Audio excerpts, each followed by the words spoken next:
Welcome back to Professor Layton and the Diabolical Box. Oh, that's right, I need to open up one more thing. That is a calculator. I'm just going to have a calculator available, instead of trying to do math on the fly and just suffering.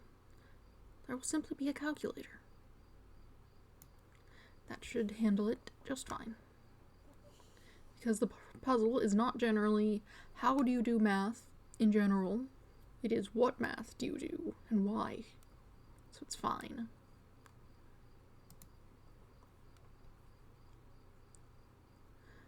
Alright, let's go.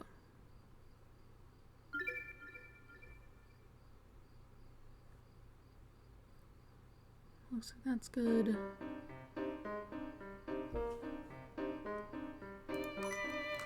Last we left off, I believe we needed to... We were already in the hotel. Did we need to talk to that guy, or did we already do that? Let's see. Our story so far. Layton and Luke returned to the hotel to ask Chelmy about the photo from the doctor's home. Unfortunately, it seems the inspector unwittingly scattered the photo scraps all around town. Following the inspector's trail, the pair sets out to recover the missing pieces of the photo. That's right. Audio looks fine, probably. I do need to make sure I speak up, though it's a little loud in my ears. Let's speak to you too, see what's up. Keep this under your hats, but that hole in the inspector's pocket?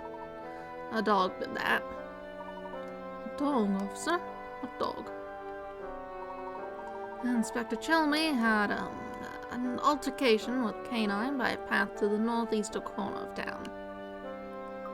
Well, dogs can sniff out mean people, you know.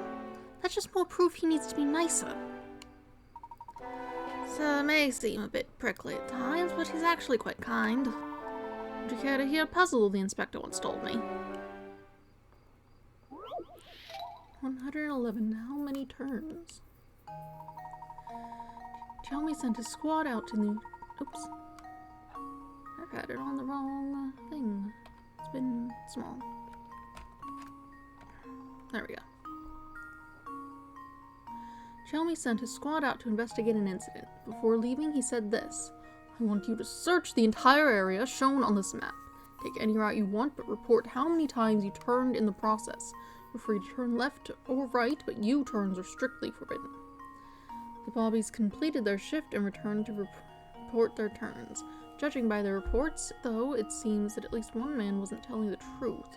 Mark the liars with an X. Let's see.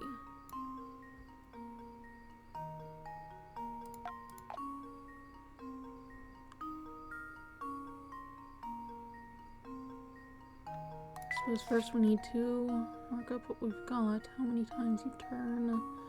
Can't turn directly around. Presumably you are able to redo your various things.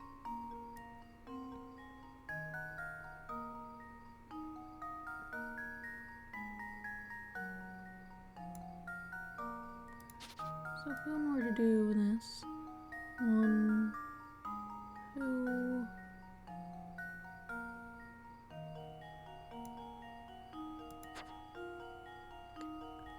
how many intersections are there? Let's see, there's 5 of these. Makes 1, 2, 3, 4, 6 intersections. Or 6 places to turn at least. 6 by 6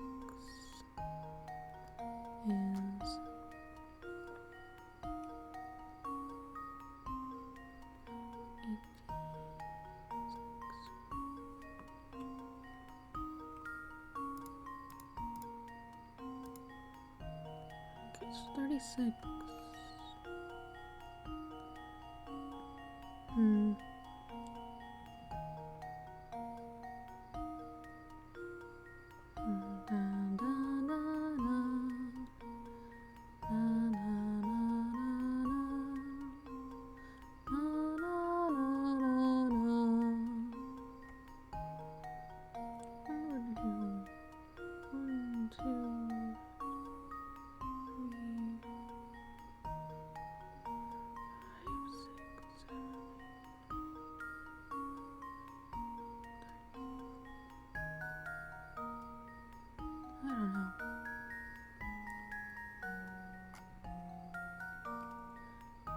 Focus.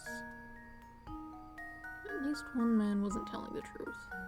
This is probably some sort of number association more than counting them out, because that'd be a nightmare. There must be, like, something you can do. I think this is probably not true, just because the numbers don't add up. Zuko, why are you yelling? The cat is yelling. Let's see, 40, 32, 36, 100.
Must be doing something. What exactly is the question? So it cannot be asking me to count them all out. That would be absurd.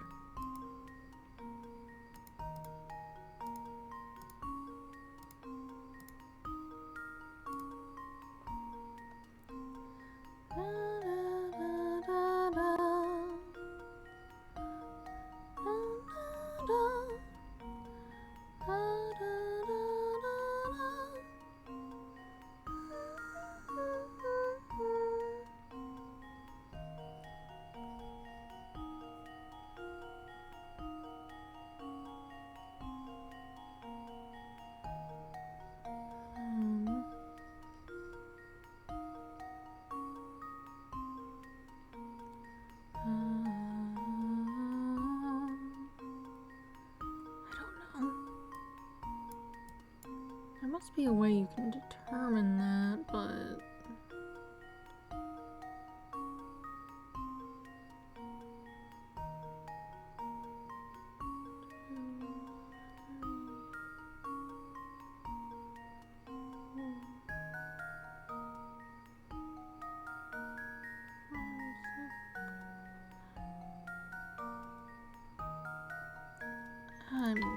we just won't. Puzzle proved too much for you.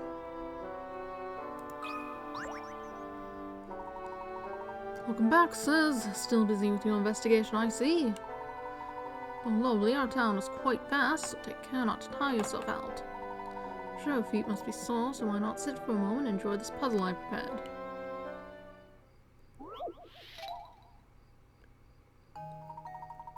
Lucky you, you've inherited a 5-square plot of land that's rich with precious metals. Each chunk of copper ore has a value of 1, each silver chunk has a value of 3, and each gold chunk has a whopping value of 5. You're allowed to pick 5 squares of land for yourself, but the 5 squares must be connected to each other. Squares diagonal to one another don't count as connected. Your task is to claim the most valuable 5-square plot possible. Can you do it? Okay. So gold has 5. Silver has 3. Copper has 1. This 6, 9. That's 9 of them. 4, 3, 5, 10.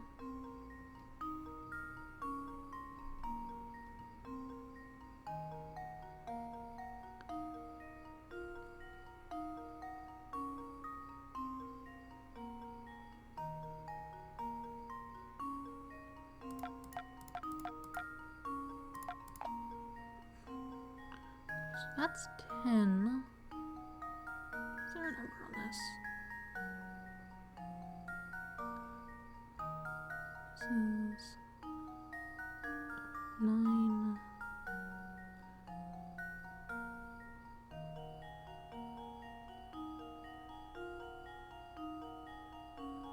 5,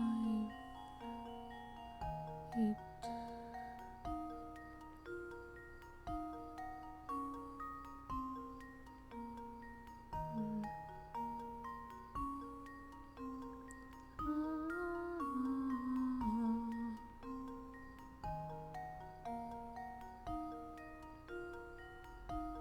Let's see.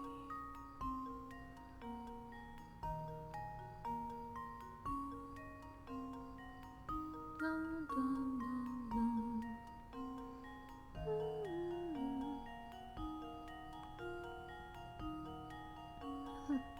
Okay, so I'm seeing that. Is it that simple? Clearly we wanna start from one of these unless...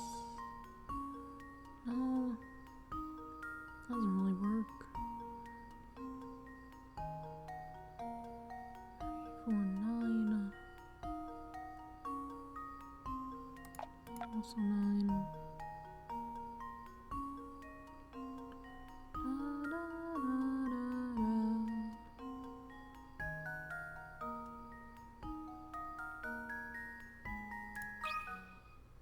This should do the trick. Okay, I guess it was that simple. A true gentleman leaves no puzzle unsolved. Rich, the plot of land shown, is the only one that achieves a value of 10, the highest value possible given the conditions of the puzzle. Okay. Hold on, sir. Should you begin to feel weary from running around, town, do stop and rest. Periodic breaks can be quite refreshing for the mind and spirit, as well as the body. Diary key. Nice. So we'll take a look at that then. Father has always done what he wants, regardless of who objects. He's that way with everyone, even his sons. It's no wonder my younger brother always seems so irritated with him. Even so, he and I must endure Father's whims because, as the next in line to rule Folsense, we cannot leave this town, even if we want to. We're stewards of this town, and we must stay here to watch over it.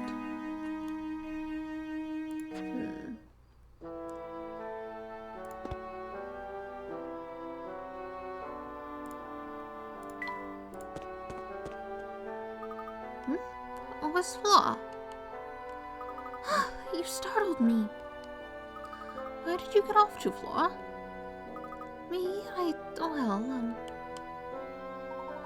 Come now, Luke. A gentleman never forces a lady to say more than she wants to. Oops, of course. Where are my manners? Sorry, Flora. Oh, don't give it a second thought. Say, how'd your investigation go? Did you find out anything more about the Elysian box? A bit, but nothing concrete. What we need is more time to comb the area for clues. It could be quite a while, so if you feel tired, go ahead and turn in, dear. I will. I'm sure you two will find. I sure hope you two will find a good, solid lead soon.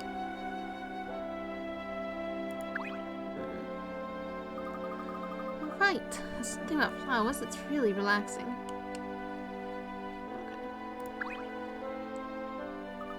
I'll be here resting. You do be careful out there. You will, Flora. Do feel better soon.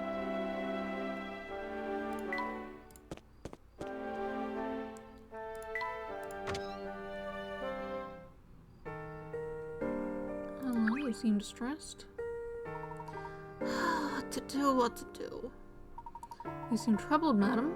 May I be of any assistance to you? I'm not. I am quite troubled, as a matter of fact. And what's worse, I have no one to turn to. Well, how would you like a hot cup of tea? If nothing else, it should bring a bit of cheer to your day. Well, I am tired of mulling over the issue, so I suppose I may as well take a break. I don't mean to sound picky, but please keep in mind I have certain preferences. On a day like today, I do believe a nice strong tea with a pinch of dream fluff is in order.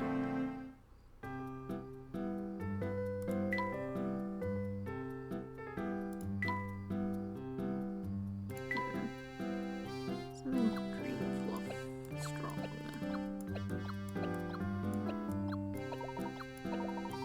Something like that. That sounds strong. Bad. Professor, this tea is foaming. Oh dear, I suppose that's a clear sign this tea isn't fit for human consumption then. I don't understand. We checked all the ingredients. Why all this foam? I'm afraid I have no answer there, Luke, but perhaps we can use it to clean the floor. A little bit of dream fluff. What's a strong flavor? Sour? Strong sour. Not that. I think this is the same dialogue from before. Strongly refreshing. I don't drink a lot of tea. There's like one type I like.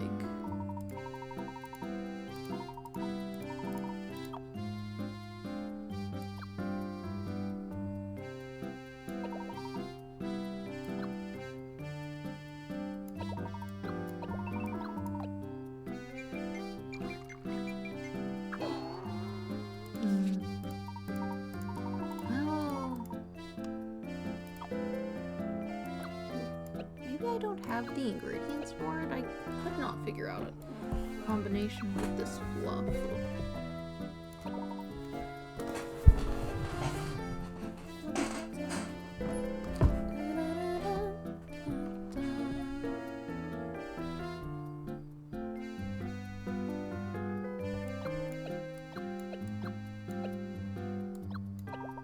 Something like that.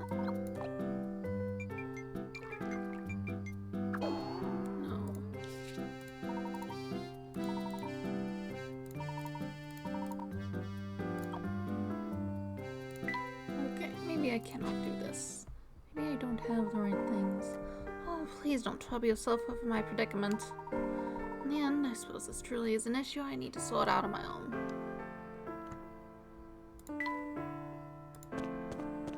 Suppose we'll head up to town. Hello there, child. Can you believe that girl left Folsom's just 'cause some boy dumped her? What a wimp.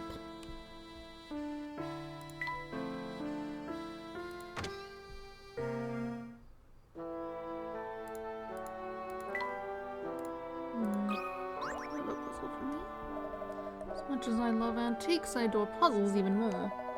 What a vintage puzzle, a puzzle I'd love to share with you if you'd like to listen. We'd be honored to hear it. Wonderful. This puzzle involves a certain rare vase in my collection. It's on display right over there. Number 64 stones in a vase. This vase holds 101 stones, each identical in size and feel. There are 50 black stones and 51 white stones. Now, put on this blindfold and... Who is texting me? I am busy.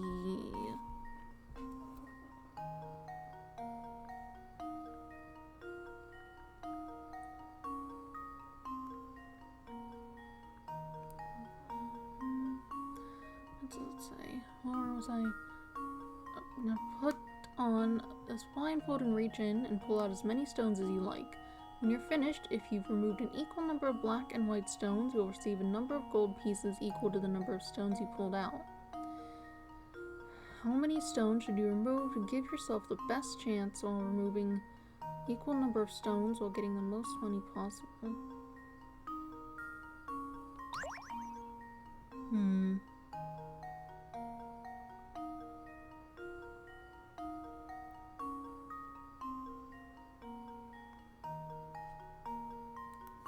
I suppose it'd just be 100. 50-50 shot on the color of the last one.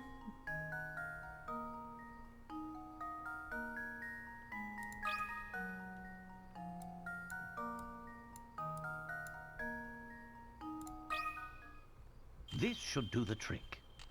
A true gentleman leaves no puzzle unsolved. Well done. If you move 100 stones from the vase, only one will remain inside. If that remaining stone is white, it means you've successfully removed 50 stones of each color.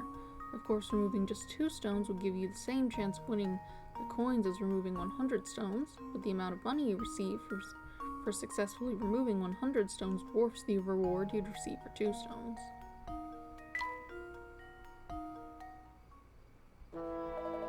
Definitely solved! You're quite the sharp one, aren't you?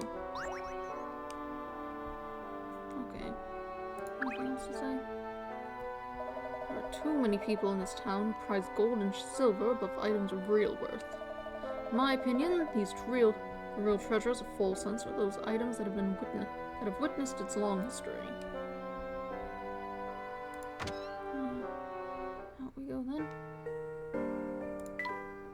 Why are you distressed now? Still texting me. Oh goodness, that's a long text. What do you want?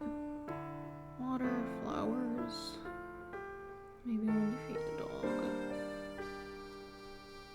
Umbrella.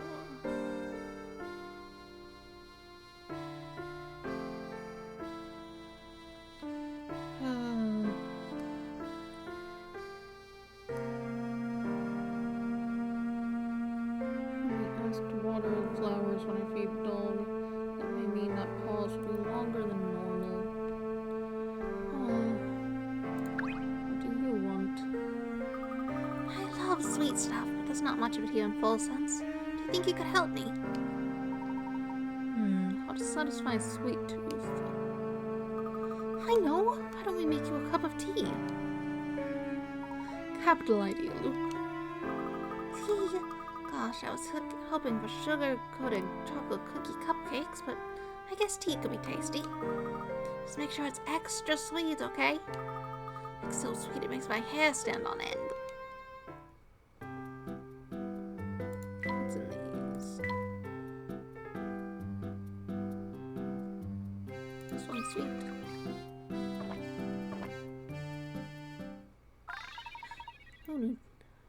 Who knew tea could be so yummy?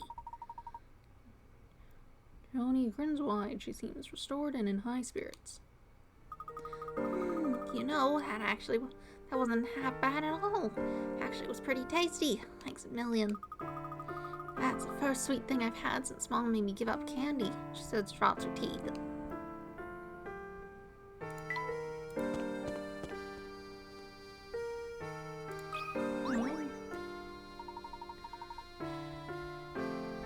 Taking another break from all the running back and forth.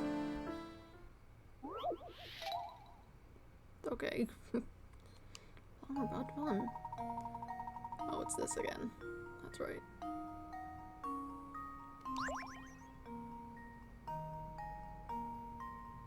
Man, I don't know.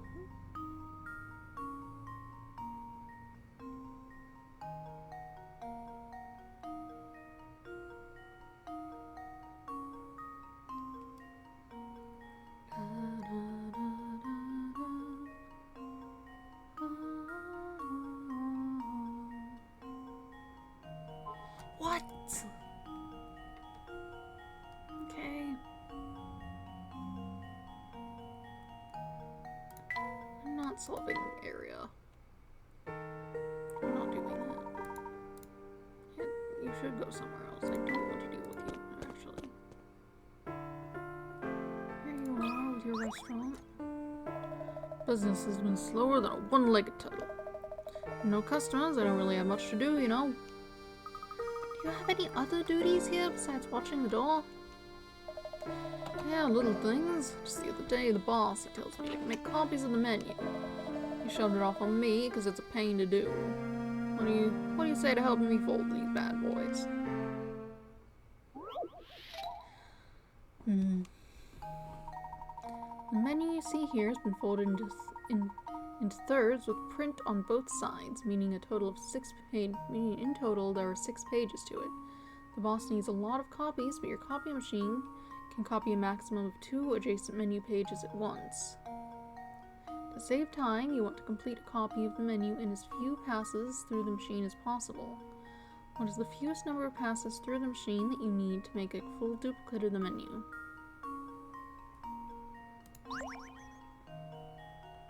Okay.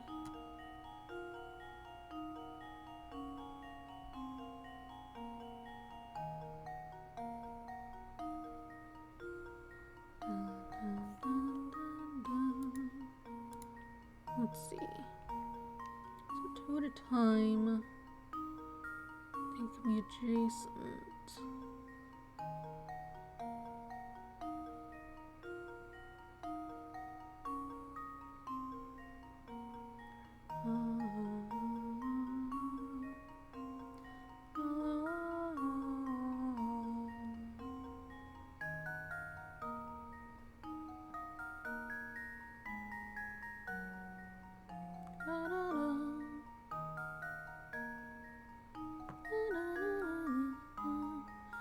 So let's see. You can scan these two. If you fold this back over itself, and it would end up on top of this, and you can get those two. And that one. 1, 2, 3. Yeah, that should do it.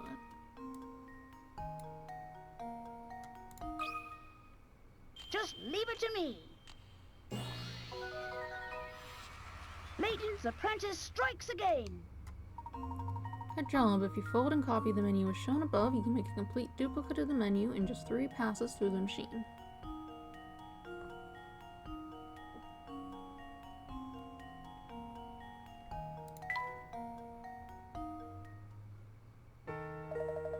Oh, so that's how you do it. I was thinking I'd have to fold them all fancy style. Probably nicer ways to do it. Are you sure your boss is okay with you doing it like that? No one's gonna notice. Everyone's usually busy picking what they want to eat. If you say so, mister.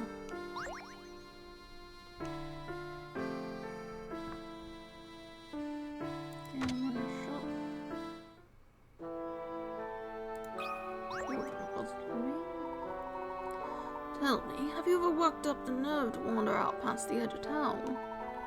The tales I've heard about what people see out there would make your blood run cold. I recently went out there myself to take a few pictures with my best camera. What I developed was, well, here. See for yourself. Ghostly puzzle. Yikes, there's a ghost in the forest. Or, so you thought, until you realized the specter hovering in front of you was just a figure cut out of wood hanging from a branch. Looking around the area, you noticed 4 pieces of wood scattered in the grass. Which one of these wooden slabs was the ghost cut out from? You have 4 choices, A, B, C, or D, where the correct board may have flipped over while lying in the grass. Okay, just gotta match them. Straightforward enough.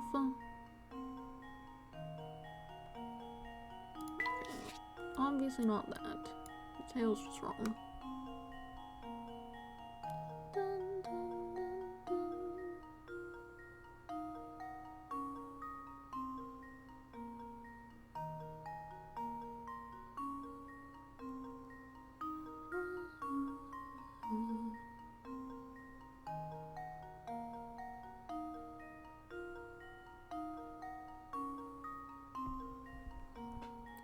It'd be easier if I could flip the screen upside down or something. Get a better look.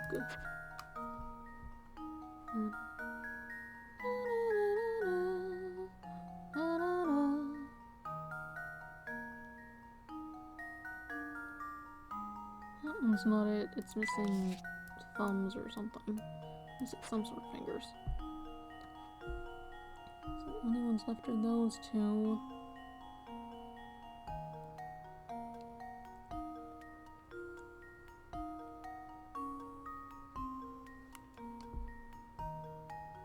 This one has shoulders and this one doesn't. Must be this one.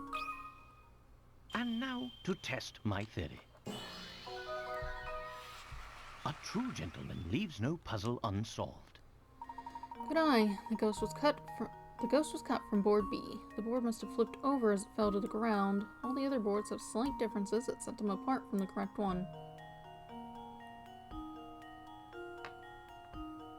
See, it straight up has its hands upside down. I did not notice that.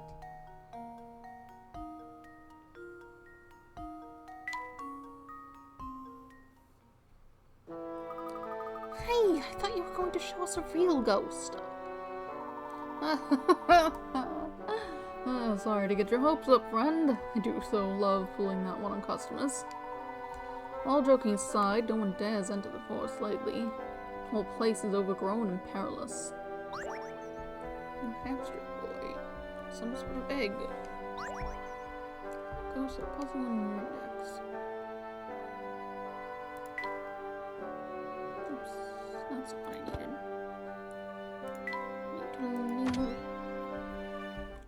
I need to head over to wherever that dog was and move on past it.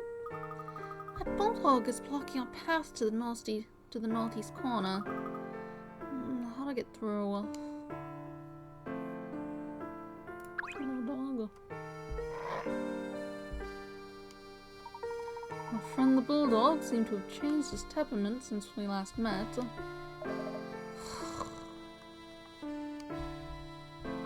Looks like he's really hungry, Professor. I think he'll let us pass if we bring him a snack. Very well. I seem to remember a grocer beneath the watchtower. I'm sure we can find a suitable snack for our friend there. Professor Anook decided to visit the local grocer.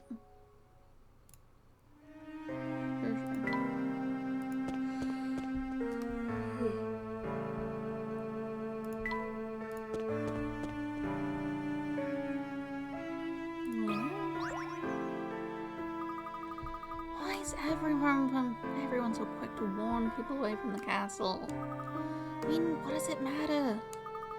The path there is blocked by that gate that's always locked. I take it that's a sole path to the castle, then?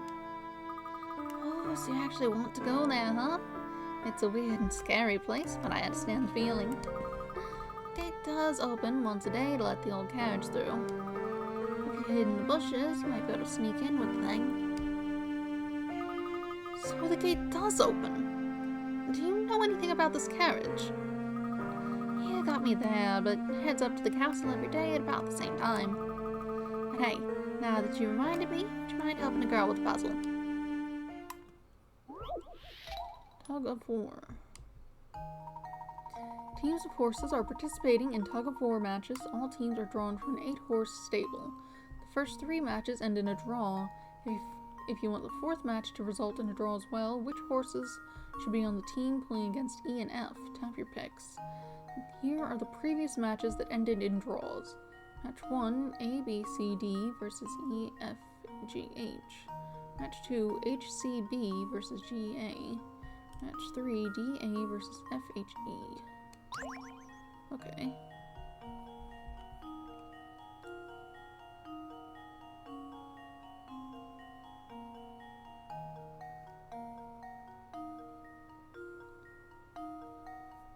E and F are part of this. They weren't part of this. Part of match 3. E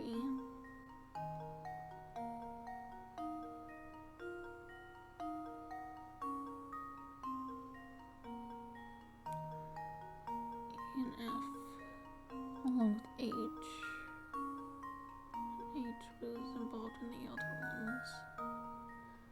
D and A versus F, H, and E. They were all draws.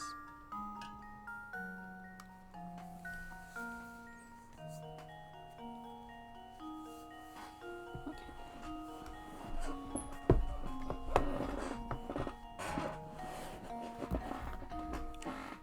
These are our comparison points. Okay. D and A versus F, H, and E ended in a draw. So we know we can't use D and A because you would also need H with you, which you don't have. we could use one of them, perhaps. DNA, we're both on that and equal to E, F, H, and G and H. G and A are equal to H, C, and B.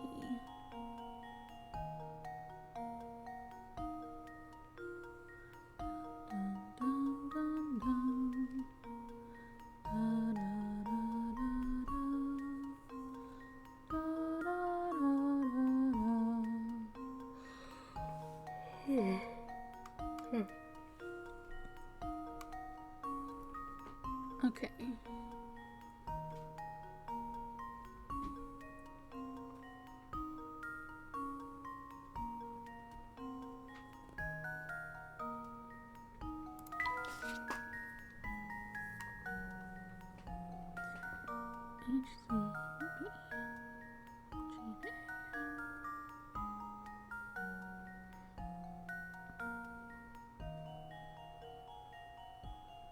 Okay, so A was in Alban. He was with A, B, C, and D. And then with just G and A. And also with D.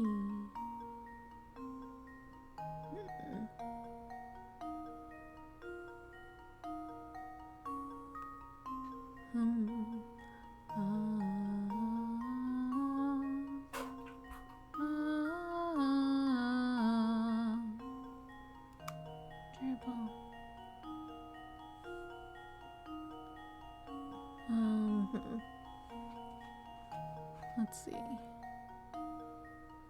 This is not very interesting to watch, I think. There's not really a lot of visuals going on. That's the problem with this. Is like, much as I enjoy Professor Layton games, a lot of it's just me repeating the facts of the puzzle to myself and trying to just think of things. They aren't exactly being thought of in a way that I can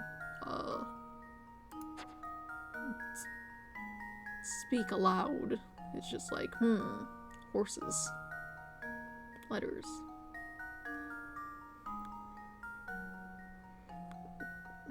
Not exactly something that's easy to communicate. Anyway, I'm not doing this right now. That's the problem. I might not play the rest of these games just because solving puzzles in this manner is not interesting to watch. I don't think I'd stick around. I went through all the trouble of telling you that puzzle. Least you can do is solve it. Hello there. The Elysian box has a nice ring to it. What genius came up with that gem of a name? Alright. Hello, child. That shop is so smelly that I have to play out here or I'd pass out. That really, stinks. It's okay. I brought some snacks with me to double on, so at least I'm not bored. Yeah, we can chat them. 75 candy for 5. You have a box of 4 different kinds of delectable candy arranged in no particular order. Your job is to divide these treats into 5 equal portions using your stylus. To do so, you need to make sure each portion contains the exact same number and variety of snacks. Furthermore, all the sweets in a single portion must be connected to each other vertically or horizontally, but not diagonally. Got it? Good, let's get started. 4 different kinds of candy into 5 equal portions. Okay, so it's 5 by 5.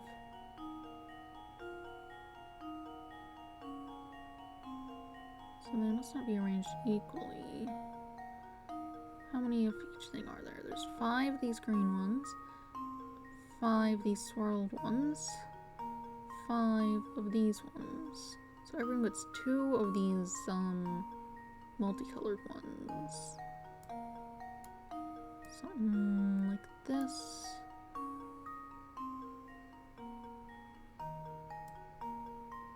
Like this, and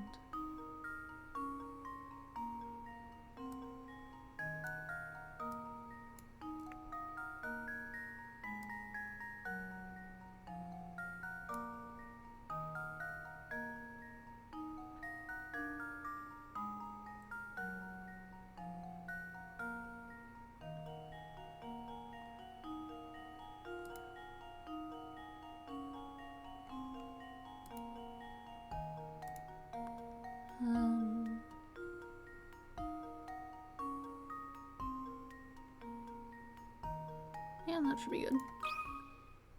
Just leave it to me. That was almost too easy. Sweet. The puzzle solution is shown above. Now remember, those candies are for everyone, so don't forget to share. Cool. Yay, it's all divided up now. Here's some view. Woohoo! Thanks a bunch. These candies taste like raw garlic. Oopsie, I guess all the garlic in the shop made my snacks all weird. I'll have to throw them out. Got a new hamster toy. Use this apple to help get your hamster in shape. Cool. Suppose we'll head to this is the shop, yes? Yes. I believe I looked around here. What does this contraption do? Many hanging objects and shelves are full of free recipes and ingredients. Alright, we need to get some meat or something from you. Hello there, gents. How can I help you today? I'm in desperate need of food for a hungry dog. Do you have anything that fits the bill? Well, that's the most interesting request I've heard all day. I don't have any kibble or the like, but I got this leftover beef shank ought to make Rover sit up and beg. That should do nicely. Would you mind parting with it? Not really, but I hope your dog likes garlic. I'm sure that won't be a problem. I think garlic is bad for dogs, isn't it? Or was that onions? Or it could have been both of them.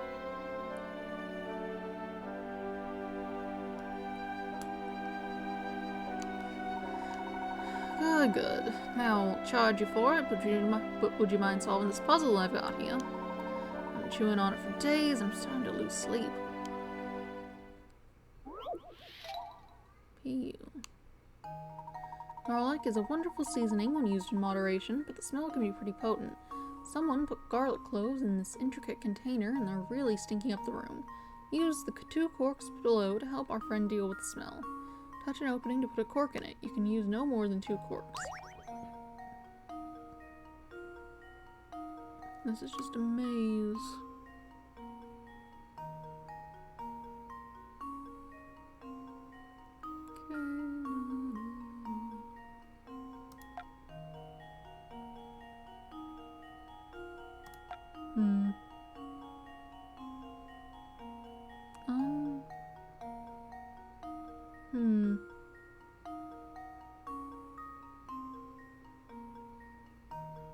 That's,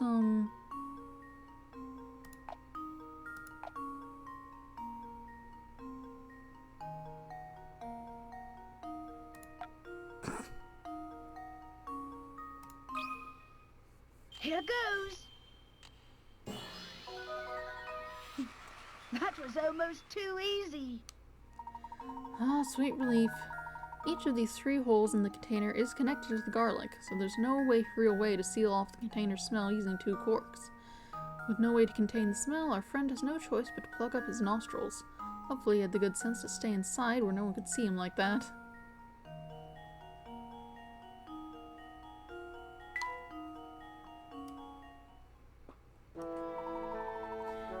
You gotta be a real garlic lover like me to solve that one.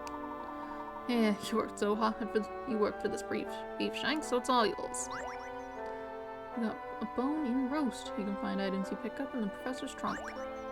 You got the ingredient joy root clover, used to create tea blends. Interesting. Professor and Luke decided to take the roast to the dog they met in the alley. I wonder if I can use this tea object to make better tea. Something I can actually use for this. What is this? Mood lifting earthy.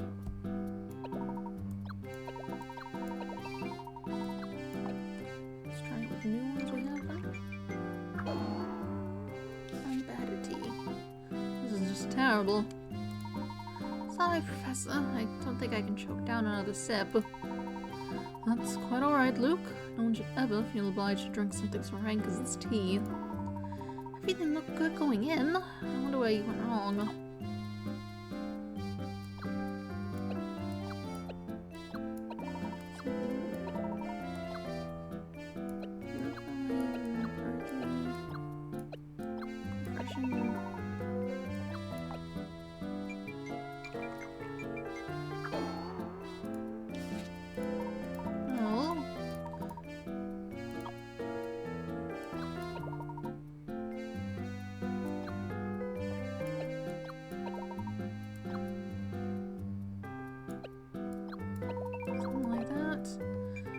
like so many combinations you can technically do.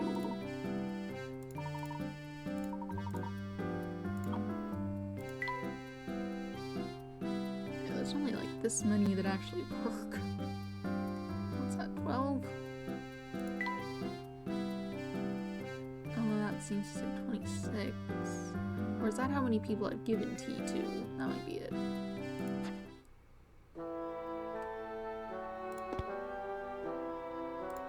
Oh well, let's go back to that dog. Why are you distressed?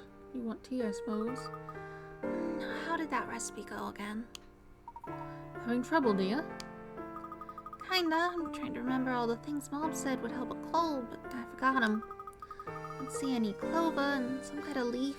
And oh phooey, there's one more. Sounds like your mother was talking about ingredients for a tea. I think with what you've told us, we might be able to make a cup for you to try, if you'd like. Really? That'd be great. Good. Let's see. We need the 2 ingredients you mentioned, plus something that works on colds. Alright, you need clover, some kind of leaf, something for colds. This is revitalizing.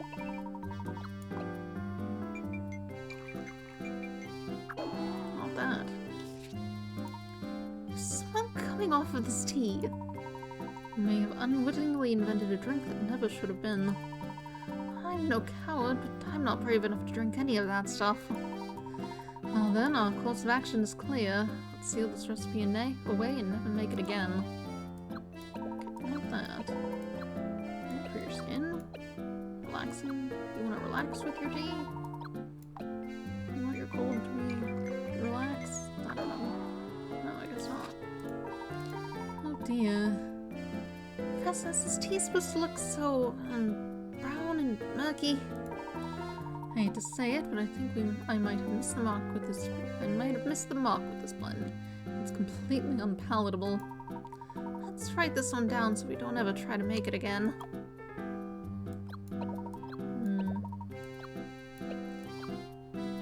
Suppose you want good skin? Either that or I don't have the ingredients, but it only activated after I got the things, like... Interesting, I've never seen tea congeal before. It's more like pudding than tea, Professor. You might need a spoon to drink it. The individual ingredients we use seem fine. Technically speaking, it should be fine. None for me, thanks.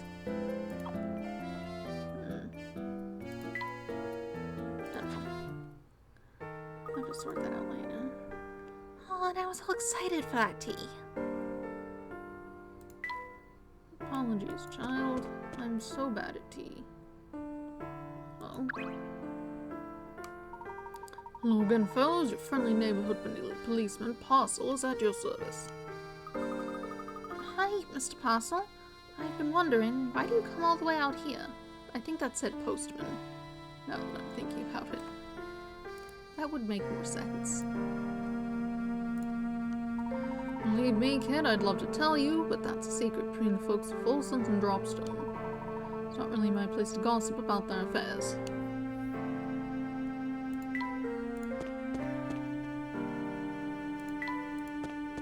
That's the wrong way.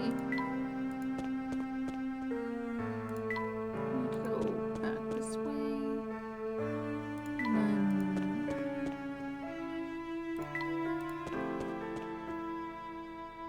Hello there. You're gonna wear your souls out if you keep running around like that, fellas. Rest your feet for a minute while you solve this puzzle of mine. Stack of dice. You've stacked 3 dice in a column. At the points where the 2 dice touch, the faces that are touching add up to 5. If one visible face of the bottom die showing is a 1, what number must be on the top face of the top die? In case you were wondering, each die is identical and all sets of opposing faces on each die line up to 7. Add up to 7. Okay, so by saying that, you mean this is a 1, and then the thing back here would be a 6 then. I see.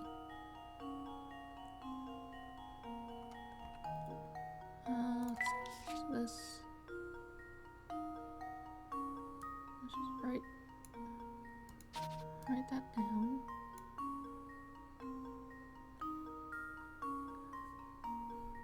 Okay, so none of the ones facing each other are 6, because that wouldn't be math. So the 6 must be somewhere else. And so that means none of the ones facing each other can be 1 either.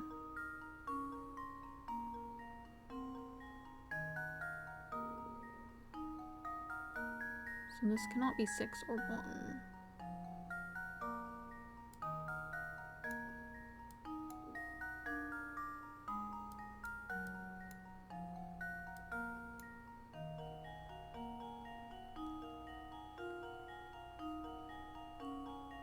Let's see.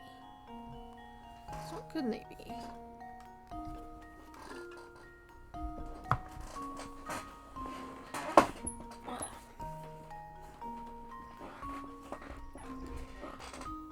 Let's see. So I guess that means if it can't be 6 or 1, then it can't be 4 either. Because you would need... So this can't be 4.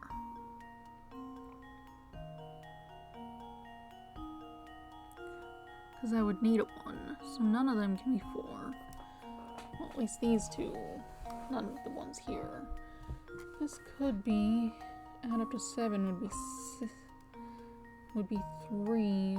3 plus 2 to 5. So you could do that. One of these must be 4.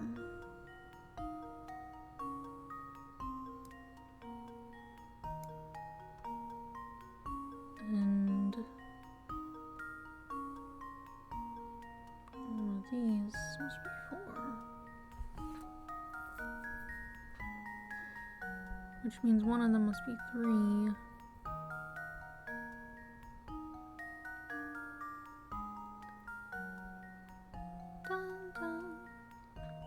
If we say that, if we say this is 4 and this is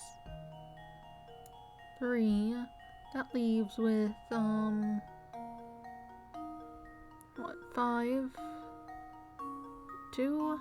And 2 would need, to add up to 5 would need 3, but that would put 4 there. Hold on.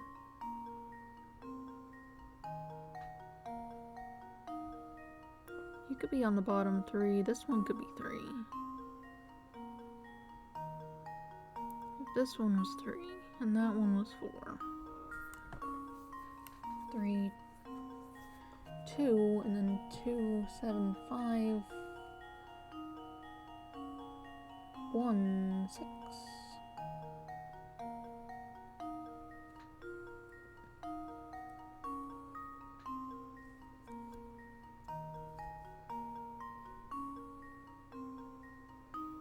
If we do 3, 2, 2, 7, 5, 1, 5, no, it needs to add up to 5.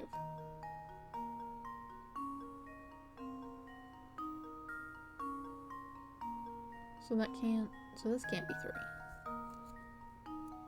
It can't be 4, then that'd be 1, and that's 6, and that'd be, so it must be 3, 7, 4, no. 2, 3, 2, 3, 2, 2, 3, 3, 4, 1, 6.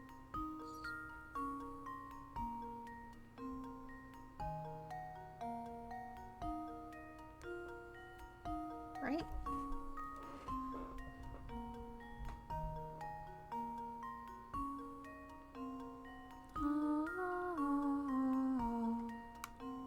I think that works.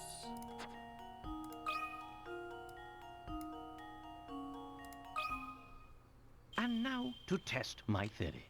Yeah, okay. A true gentleman leaves no puzzle unsolved. That's right. Since you know that the sum of each set of opposing faces is 7, you can easily narrow down the possibilities. With a little smart thinking as detailed above, you'll soon arrive at the answer, 6.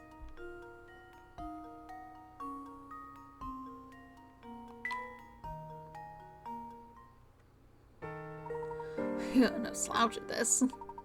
So, what's the story? What do you think you're gonna find here in Full Sense? I don't mean to sound ominous, but there are truths best left buried. You get me? Got a new hamster toy. Use this block to help your hamster get into shape.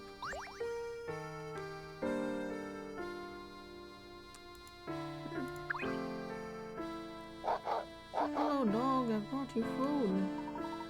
Here's our chance, Luke. Toss him that beef shank. I'm already on it. Here goes. Oof.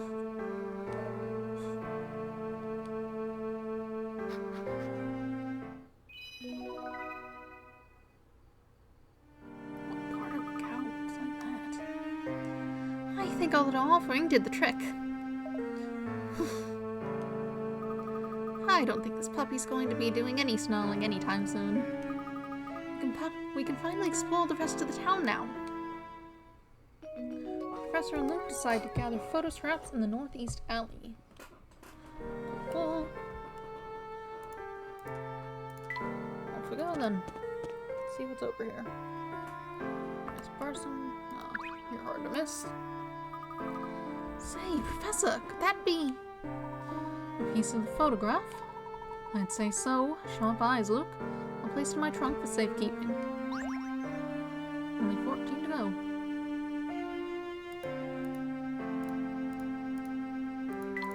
Oh, there's ivy growing all over the wall.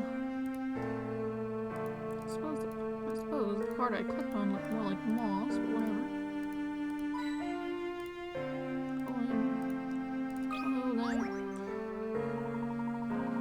I don't like to brag, but I make the best pancakes you've ever tasted, guaranteed. The thing is, while flavor is out of this world, I have trouble getting the size consistent. Serving them can be such a pain, just because you need to stack them just so. Here, I'll show you. Number 83, pancake stacks. Now here's a tasty puzzle for you. Your task is to take that big stack of pancakes on the left plate and move them to the plate on the far right. In doing so, however, you need to follow these rules. You can only move one pancake at a time. A pancake can never rest on another pancake smaller than itself. Feel free to shift things as much as you like to use the middle plate and to use the middle plate completing the puzzle. Now, as I recall, last time I kind of only swapped them to the one directly next to them, but I think that was wrong based on the available numbers.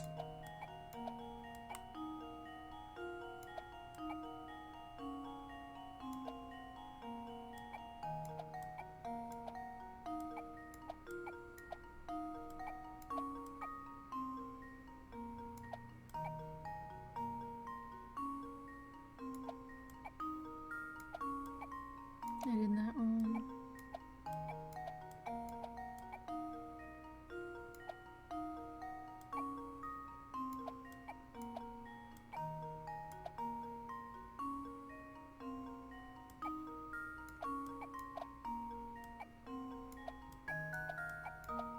There we go.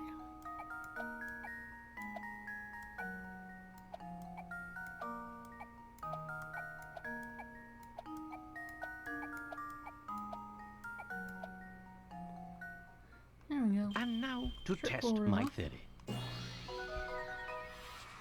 Ha! Wonderful. I mean, did you know you can solve this puzzle in as few as 15 moves? Wow, your hands move so fast there. Looked like you were juggling those flapjacks. Next time I throw pancakes on the grill, you're welcome to a heaping helping of them. You got a new hamster toy. Use this pool to help your hamster get in shape. Cool. Anything else to say? Pancakes I make are so soft and fluffy, you wish you could sleep on them.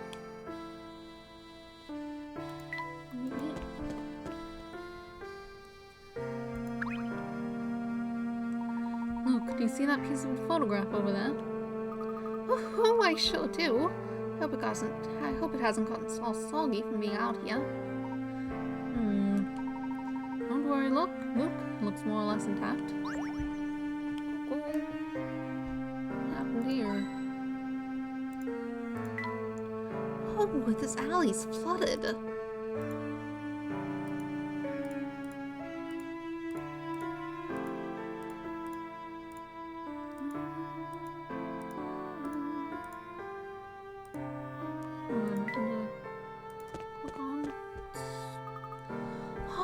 It's you two. Hey, I know you. You're Mr. Anderson's daughter. Yes, my name's Katya. What brings you to Folsom's? Sorry, but I can't really talk about it.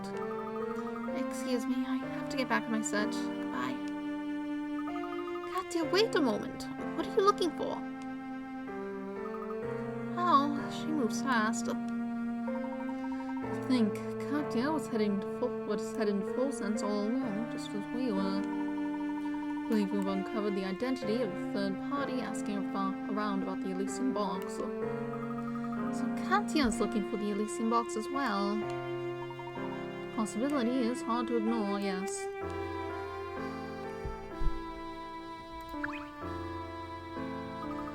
Professor, I see a piece of the photograph over there. Nicely done, Luke. I'll just tuck this away in my trunk so we don't lose it.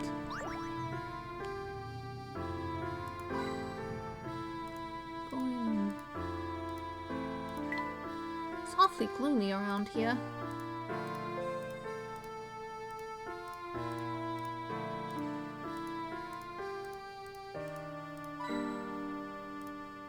Door.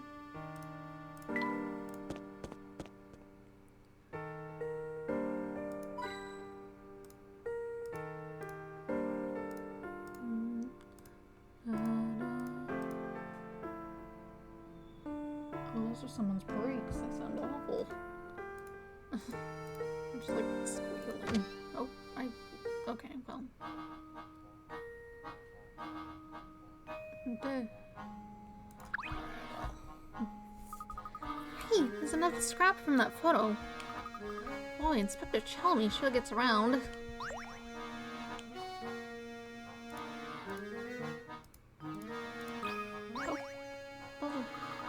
Gosh, this place sure has some unusual art. I don't even know what to make of this picture. It looks like a top hat. Which picture are you talking about, Luke? This one here. These funny shapes some kind of code. It seems as if you stumbled across a puzzle. Look here. Perplexing figures. A bunch of figures are arranged in a pattern as shown below.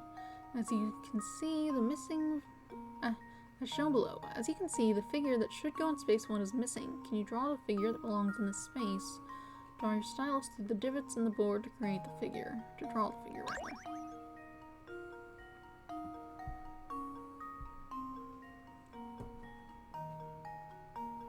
Suppose it's just, what are we missing?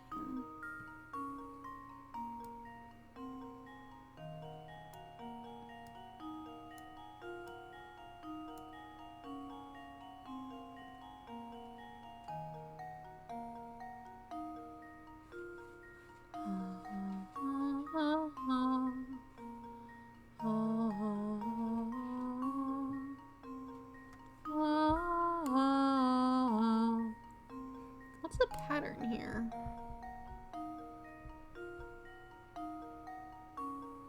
They're all symmetrical. Well, symmetrical by, split along the vertical axis at least.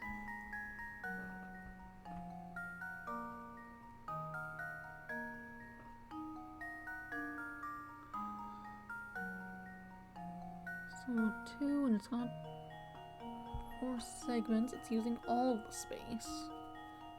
3. It's missing 2, 4. Like.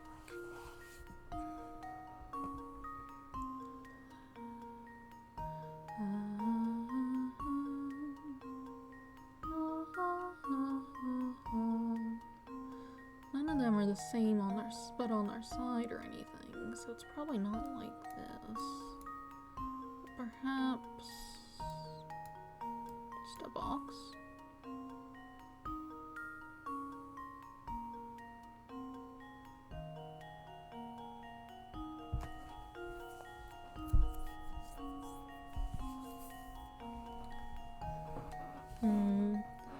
They all are covering up at least one of the sides.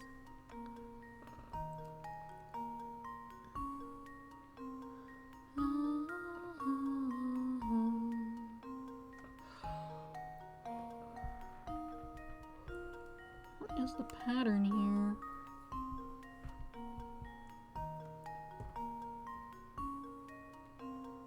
So maybe if I draw them all out. So this is 2. This is 3.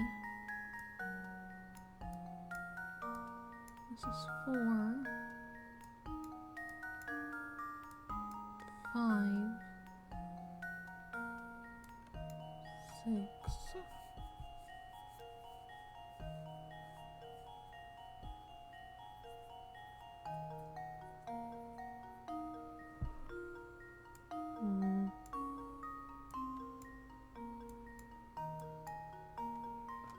Not sure I understand what the pattern is.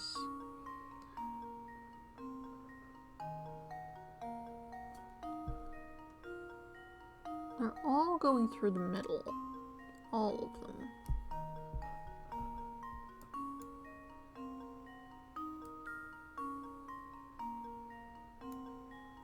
They're all fully connected to each other.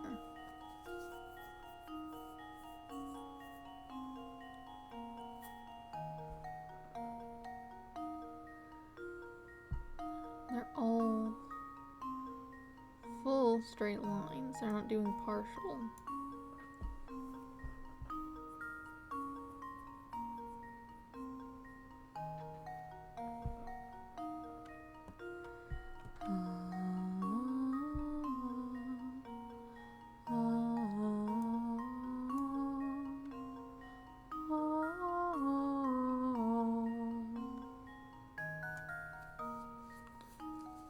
All unique in shape, not separate. They're all covering at least one of the sides.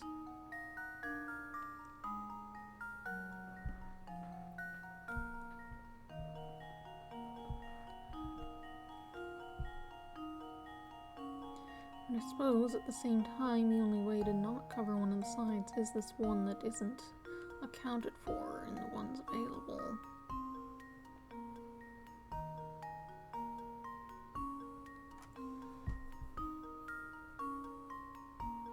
Let me see. Counting a full thing. 1, it's 4, 6. 6 lines. This is 3 lines. 4, 5 lines. 4 lines. Block terms not posted chat, yeah. Can you, like, stop that? I don't get what the point of those spam bots is.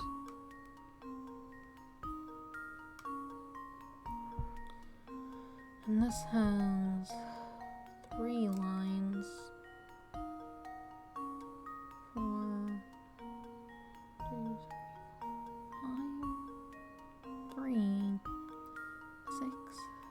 The numbers don't seem to add up to the numbers they're using. I don't seem to have a clear correlation.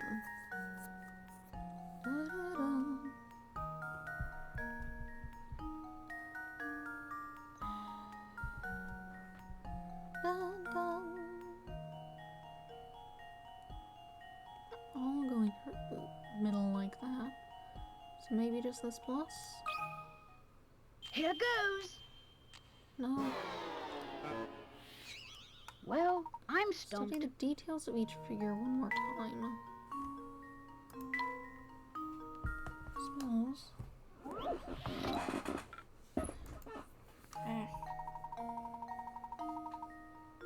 my arm like this? Did something bite me? fit me. There's like nothing here. That's annoying. Mosquito got in or something, I guess.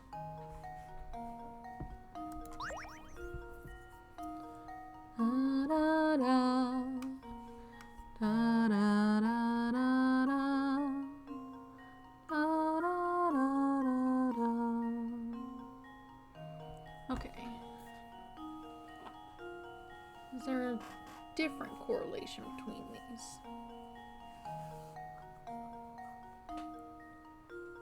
If we were to put these shapes together in some way, would they mean something?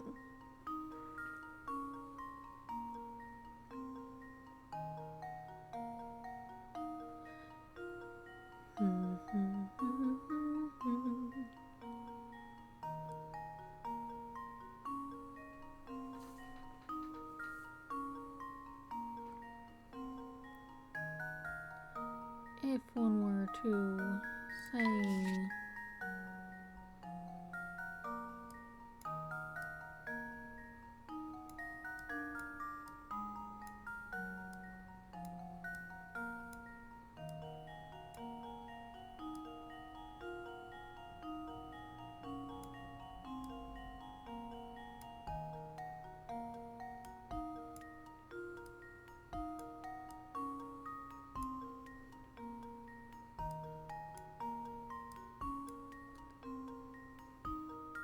that means nothing. That's entirely useless. They're all going down the middle. They're all distinct from each other. They're all covering up at least one edge.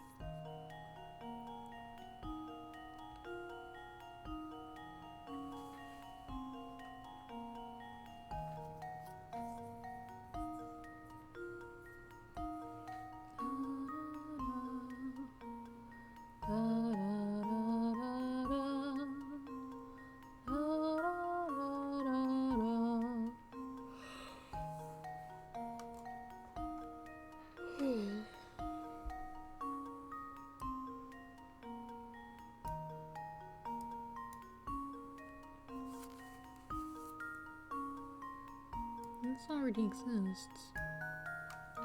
What is the correlation?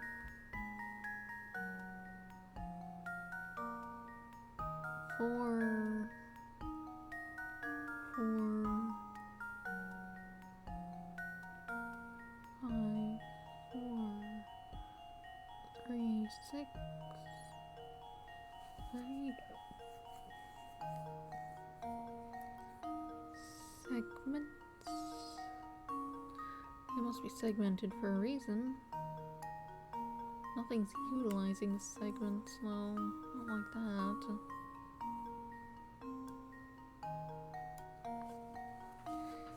Hmm.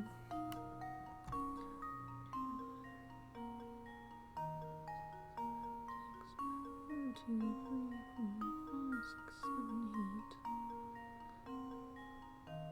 4, 8, 9, 10. 4, 6.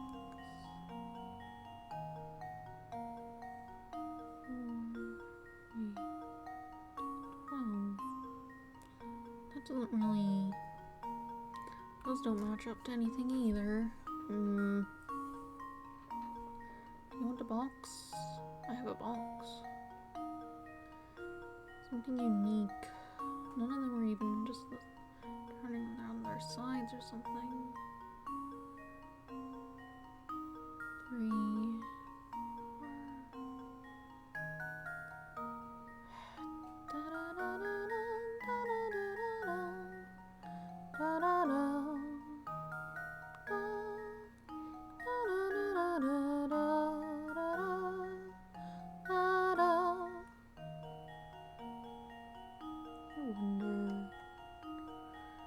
Something like a clock face.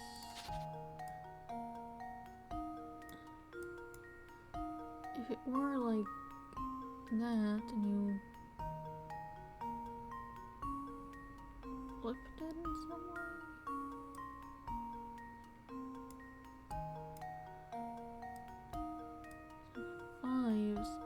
this.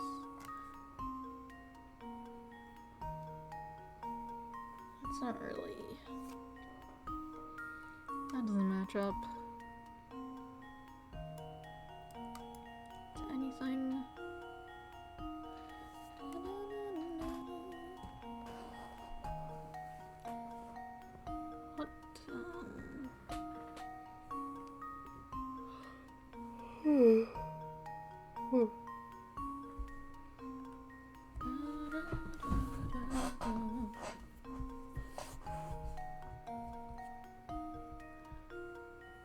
What?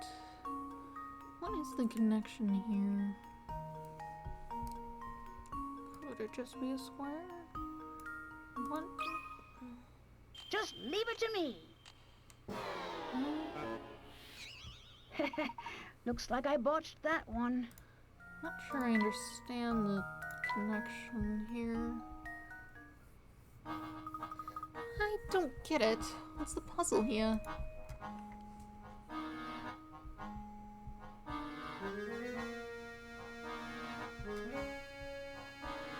Not shaped like a top hat, but you wouldn't normally need information from outside the puzzle to solve it. So that's probably not related.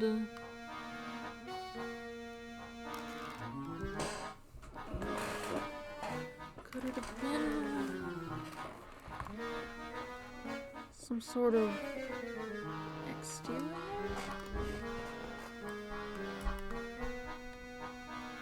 Let's see, 6. This wasn't a really good square. Yeah.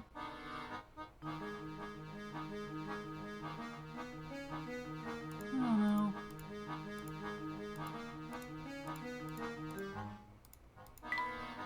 The shelf is so dusty I can't stop sneezing.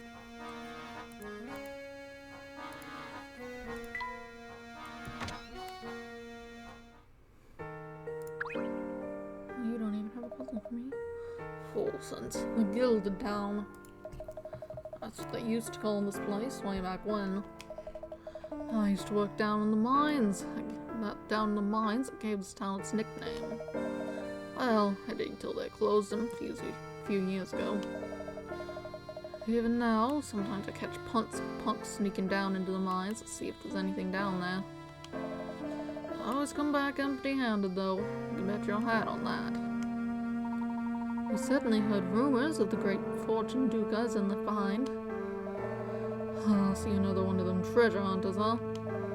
In that case, take it from me. Real money's not in that mine. It's in the Duke's castle.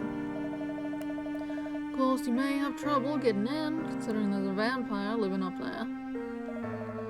Alright, enough small talk. I gotta get back to figure out what this scrap is that I picked up. I know, it's a scrap of a photo, and we've been looking all over for it. Oh, so this thing's yours, is it? Well, I guess I got no use for it, so go on and take it.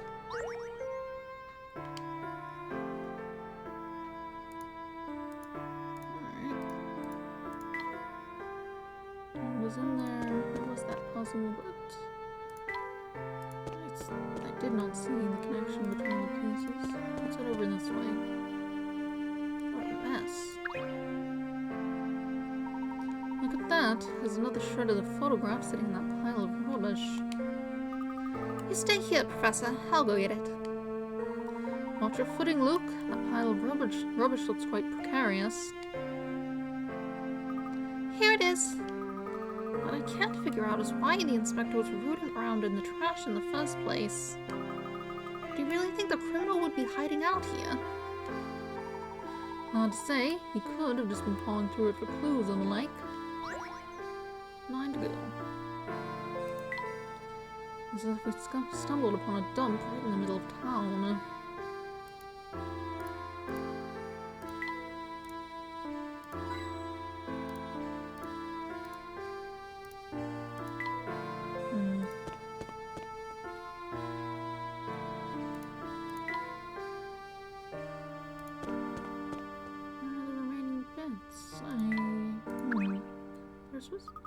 Let's see, we've picked up 7 scraps so far. I guess we've got a lot more work ahead of us. Insert a picture of the box. Yes, the job's far from over. It would seem we're about halfway there, give or take a piece. But we've walked the length of this alley, and I think it's safe to say we won't find anything else here. I say we focus the remainder of our search on other places the inspector likely visited. Professor and Luke decide to search the town for missing scraps of the photo. You're still here. Taking in the sights, are you? Have you heard of the museum?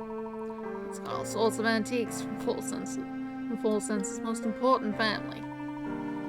Don't plan on visiting it though. Curator Gringo's almost never there. If you've ever find the place open, consider yourself lucky. Yes, we noticed. We were hoping to visit, but the museum was closed when we passed by. Well, it is. The museum's owner ordered Gringo to lock the place up and run around town to find something. The owner, you say? Do you happen to know who this person is? Of course, everyone does. It's the same fellow who owns the Military Express, if you can believe it. Maybe building museums is some weird hobby for the rich, but it seems like a waste to me. Let's see, Mr. Beluga owns not only the Military Express, but the Herzan Museum as well. Weird. What would Mr. Beluga have? What use would Mr. Beluga have with a little museum like that? Who can say? Now, what's clear is that Mr. Beluga may have ties to the Herzans that he's kept quiet about. And on John with each other, you do. Good. And look here at this trash I picked up off the ground. Oh, that's a scrap of the photo. You were looking for this thing? Take it back already. Here, it's all yours. Cool. Appreciated.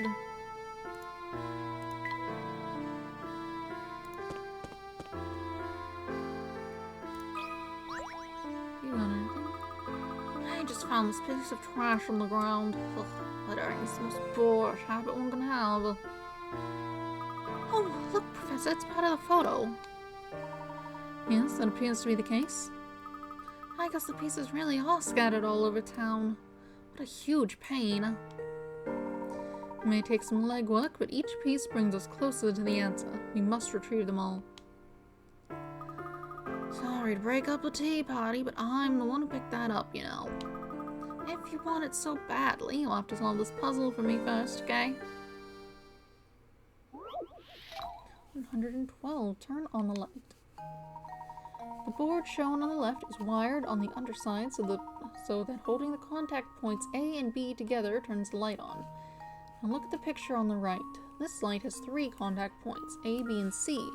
No matter whether you hold contact points A and B, B and C, or A and C together, the light stays on. In that case, how much the wires be connected on the underside of the board? Draw the solution that requires the fewest number of connections. The dotted red line indicates a known wire.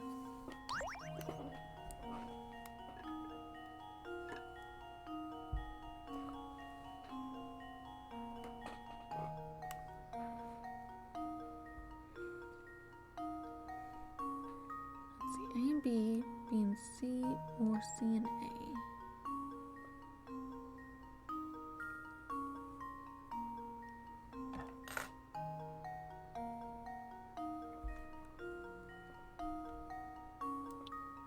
I see.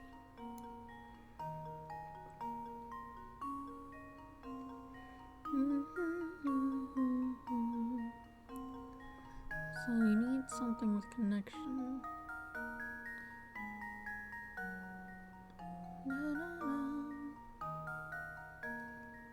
So part of it must be attached here.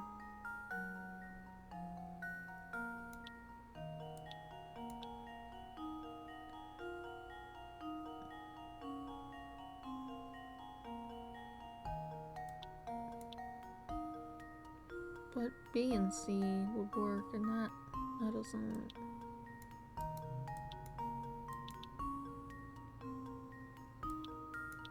A and B also works, which isn't.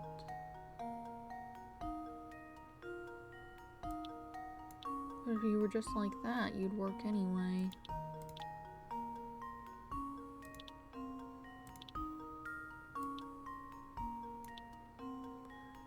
A is connected to this.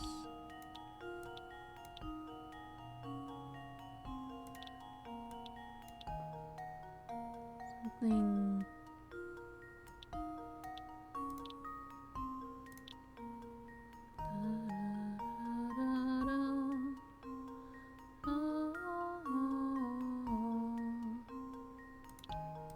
Okay, let's see. So anything...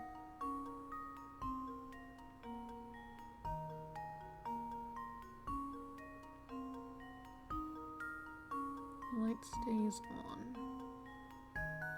Stays on.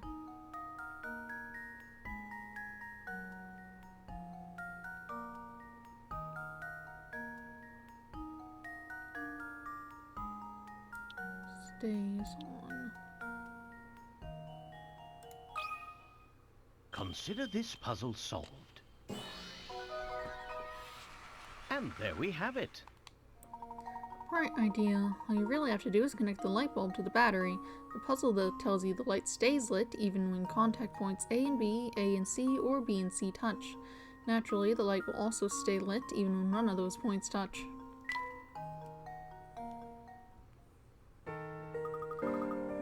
You're sharper than I thought you'd be. Yeah, I don't need this silly thing anyway. Cool. Anything else to say? I've seen anyone go through so much trouble to get their mitts on a piece of garbage.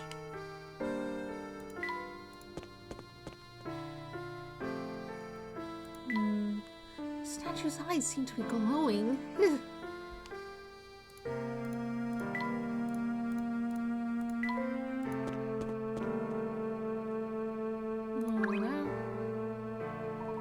Just so you know, next time we meet, I'll have something even more difficult for you. Right, you had some kind of chess puzzle, was it? Door. Yep, the museum doors are shut tight, all right.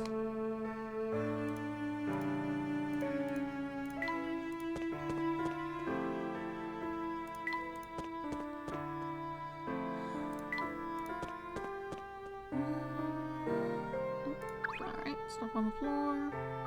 Professor, there's a piece of the missing photograph. Excellent. I'll put it in with the rest. You just have that same puzzle from before? No. Why is everyone so quick to warn people away from the castle? And what does it matter? Past that is blocked by the gate that's always locked. I take it that's a soul path to the castle then? Oh, so you actually want to go there, huh? It's a weird and scary place, but I understand the feeling. The gate does open once a day to let the little carriage through. If you hide in the bushes, you might be able to sneak in with it. So the gate does open. Do you know anything about this carriage? It heads up to the castle every day at about the same time. Maybe it delivers stuff like raw steak to for the vampire to eat. But really, I have no idea. All kinds of dangerous things happen in the woods, so I say just stay out of there.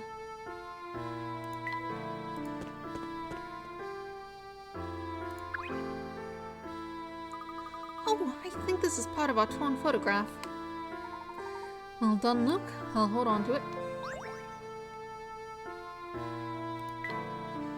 This barricade has been reinforced with some sizable nails.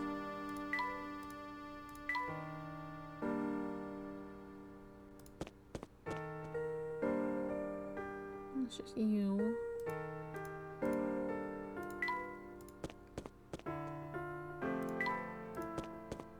Over here. And this gate's not locked, even remotely. Looks like it hasn't been locked for some time. Pretty rusted. This place gives me a bad feeling. Who even knows what's down the path anyway? From what I can see, it's just an expanse of wilderness. Let's leave it be for now.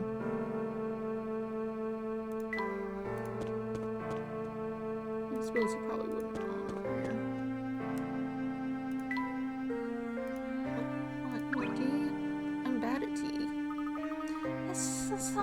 Yeah, I could use a little help. Well, you're right there, madam. My leg is shaking. My circulation is so good, so I get the chills really easily. When it gets bad like this, my legs wobble so much I feel like I'm standing on ice. That sounds terrible. Indeed it does. Might we offer you a little tea to help you shake that chill? Help me find a tea that'll fix my bad circulation and warm me up. Sweet.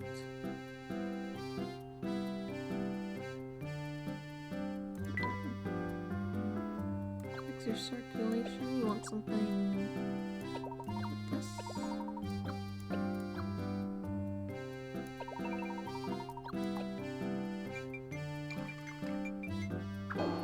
No. I don't think anything worth drinking. Smoking, it's not good. Something good for your skin and refreshing and like. Oh, do you want this?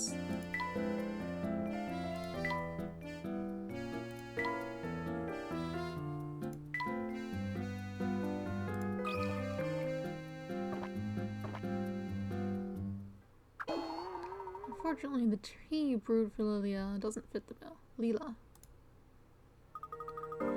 My legs won't stop shaking. Are you sure about that tea you gave me? I'm bad at tea. Oh, it looks like the inspector's found a new victim to grill. So the only way into Folsom is through a narrow mountain pass on the Military Express. In other words, no one gets in or out of town without riding that train, correct? Oh, I see. You've been doing your I see you've been doing your homework. Yes, I think you've got your facts straight. Age takes its toll on the memory, you know. You can't tell by looking at me, but I am no spring chicken. It's quite enough, madam. If you're sure about the route into town, then we're finished here. Barton, let's go. I mean, yes, sir. Alright, he dashed off. I'm sure I could get him to come in and take in a show. Honestly, some boys can't sit still for 5 minutes.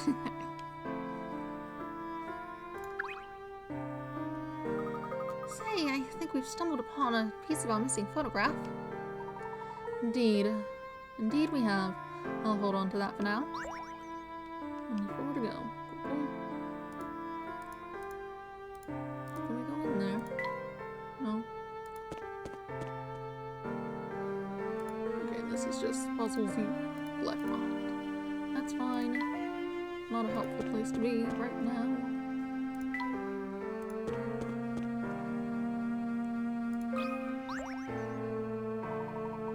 Taking another break from all your running back and forth. Oh, that's right. Yours is the area puzzle or whatever. The width of the border. Ignore the width of the border. Radius at 10 feet. Area in square feet of the section colored red.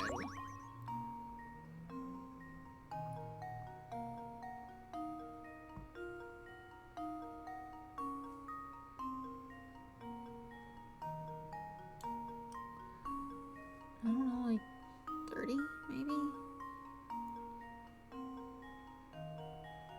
It's 10 and then another 10. Looks about the same size. It's not a circle. In fact, it's missing a chunk. Perhaps more like 15? Not 15. 25. We definitely don't need thousands. Unless, no.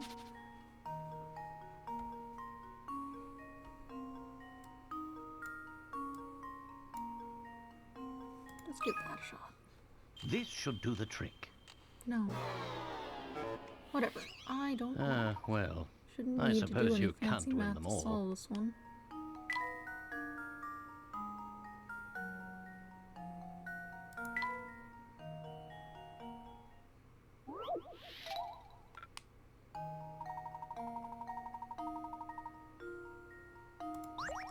8:30?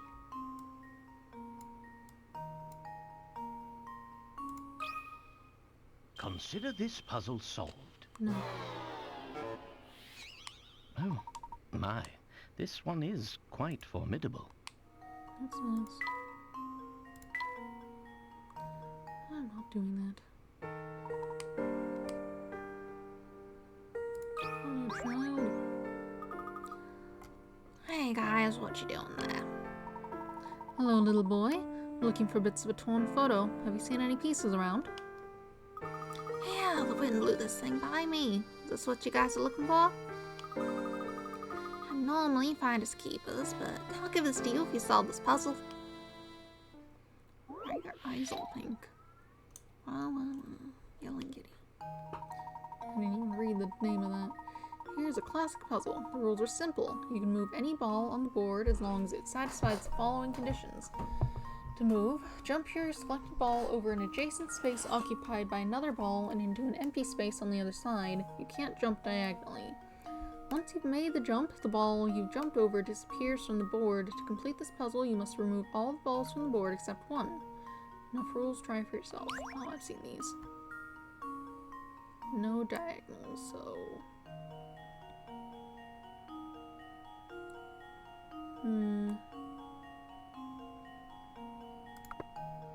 Could we do...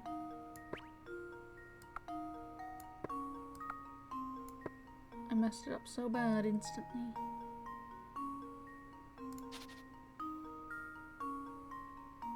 How's one...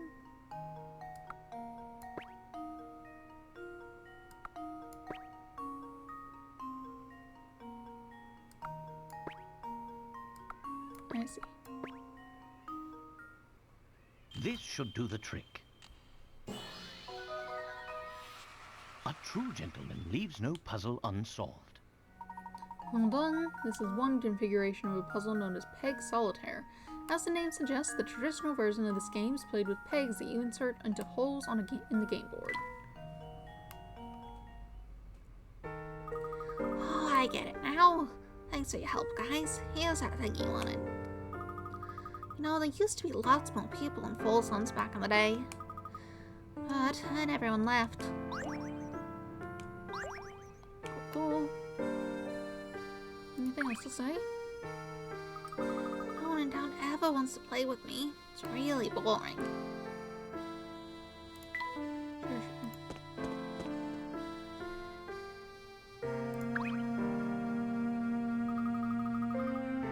Hey, whatever you do, don't play in the forest on the edge of town. Oh, and why's that? It's what I heard from the people who went treasure hunting at that dusty castle outside of town. They also said a vampire with big fangs lives up there. Yikes. You're talking about the vampire who's rumored to live up in Hudson Castle. Oh gosh, if you knew what I was talking about, why'd you make me explain it? Anyway, even though the whole fang thing sounds creepy, vampire's nothing to be scared of. As long as you have a cross or some garlic, you're good to go. Actually, I believe even a hunk of garlic bread would do the trick. Really? Hell yeah, everyone knows that. Hey, I meant to ask you two. You know what this is? The wind blew it over here earlier. I should too. That's the piece of the photograph we're looking for.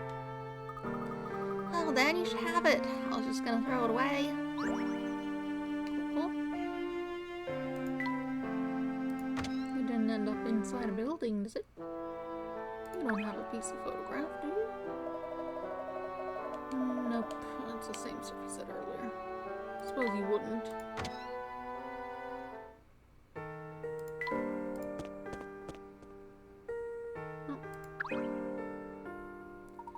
Look, is that another fragment of our missing photograph, I see. Cool. Didn't leave it in the hotel, did you? You were certainly in here. Doesn't seem like it. Oh, you have this turn puzzle that I... Presumably there's a way to get through it without counting everything, because that'd be absurd, but like...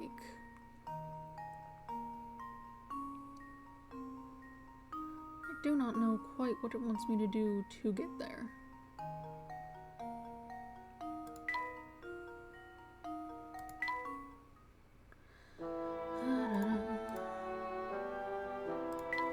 I suppose it wouldn't be in here.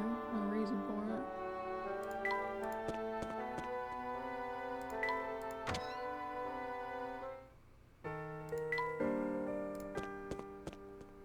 Go back to the station. You got anything? Hey, folks. What are you two doing out here? Looking for something, maybe? It's nothing much, just a few scraps of a torn photo. Have you seen anything of the sort? Sounds like garbage to me, but I'm pretty sure I saw one over by the gate to the forest. But anyway, I gotta tell you how amazed I am at the number of out-of-towners I met today. Just met a girl who wanted directions to hers own castle, now bump into you two. What was the girl like? She was a cutie pie, probably in her late teens. I guess she's not with you two then. He must be talking about Katya, Professor. She would certainly fit the description. Do you think she's after Duke Cousin's fortune? I didn't get that impression from our brief meeting, but something is odd, that's for certain. But enough talk, we've got a lead on the location of the final photo scrap. We must make our way to the forest gate before the wind blows our clue away. The professor and Luke decide to go to the gate at the forest's edge to get the last photo scrap. Cool.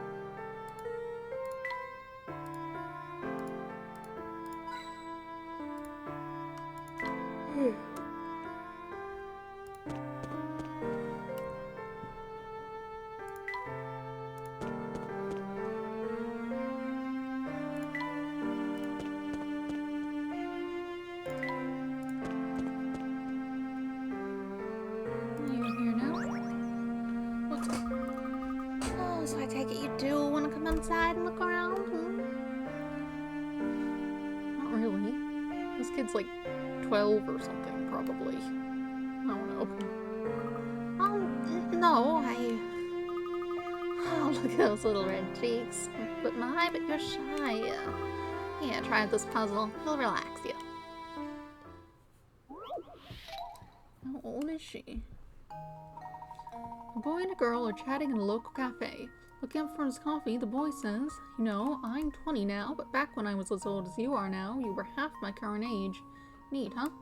As you can see, this boy isn't the most concise of speakers, but using what he said, how old is the girl he's chatting with? When I was as old as you are now, you were half my current age.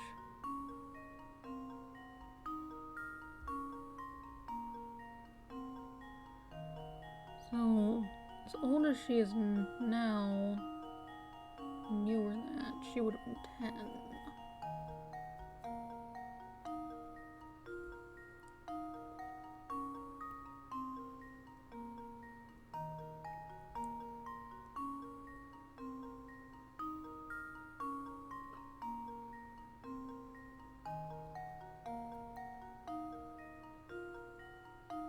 So when he was mystery age, she was 10.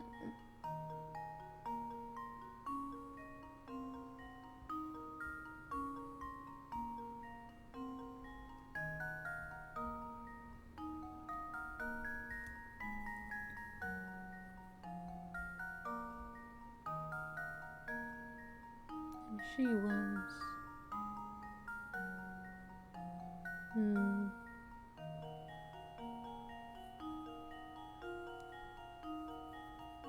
Okay. What is the thing here? You're 20.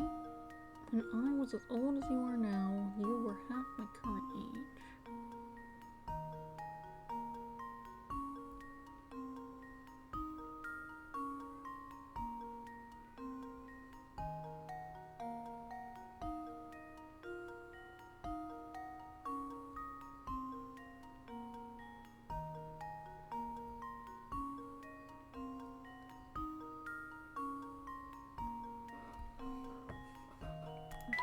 So...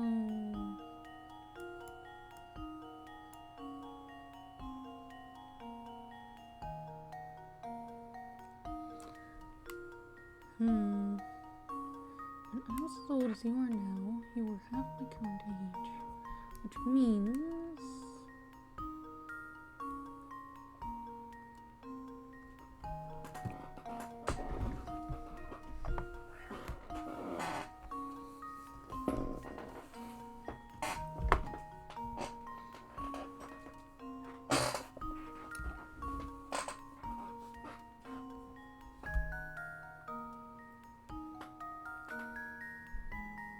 I think I'm missing the connection here.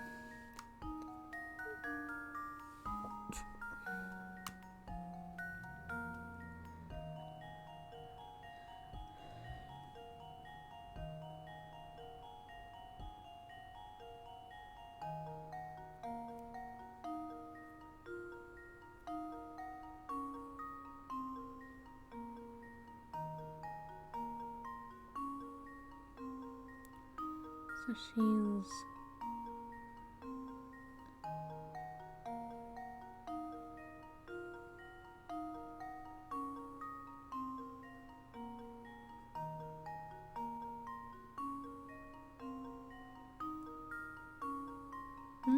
Oh, hello. I was doing puzzles. Number puzzles. Let's see. Half my current age. So that would have been 10. So mystery number of years ago, she was 10. And he was as old as she is now.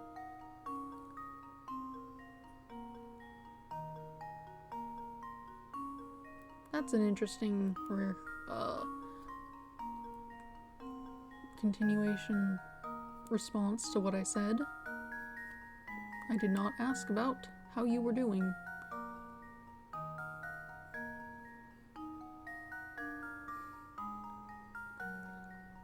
I've had a lot of people who aren't people and are fake pop up here and there, so if you'll forgive me for being a bit suspect of that.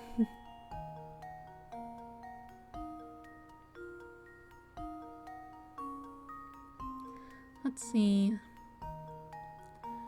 20 now, as old as you are. You were half my current age. Okay, let's say if she is 15.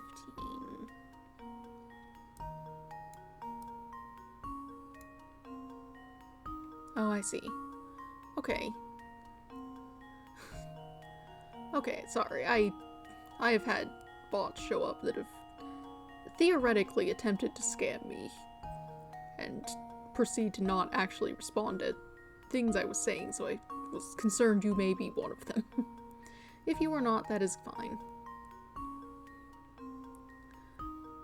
Okay, let's assume she might be 15.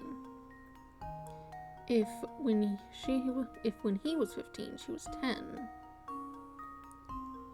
that would work. If, say, when...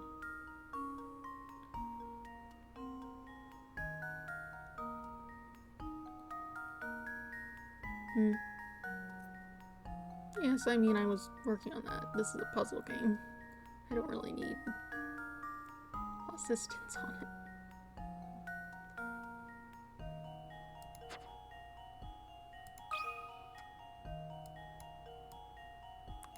Yeah, that's not... I did not write a 9. The pickup on the things you write is less than ideal sometimes. Piece of cake. Nice. A careful read of the puzzle reveals that when the boy was the girl's current age... I'm not being rude. I just don't want, like, to be told the answer of things.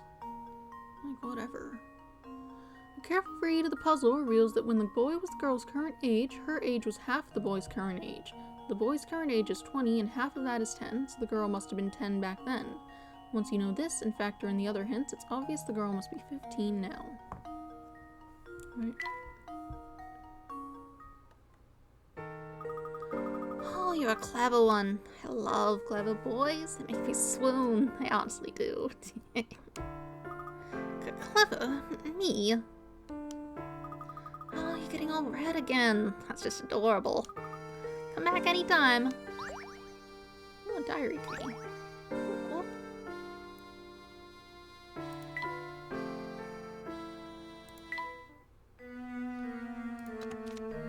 No longer able to tolerate Father's selfish ways, my younger brother has left Full Sense for good. Strangely enough, Father doesn't seem affected by it at all. If anything, he only seems more focused on excavating even more gold from the mines. Is that miserable ore worth so much to him? I'm beginning to think that I will never understand that man. Interesting.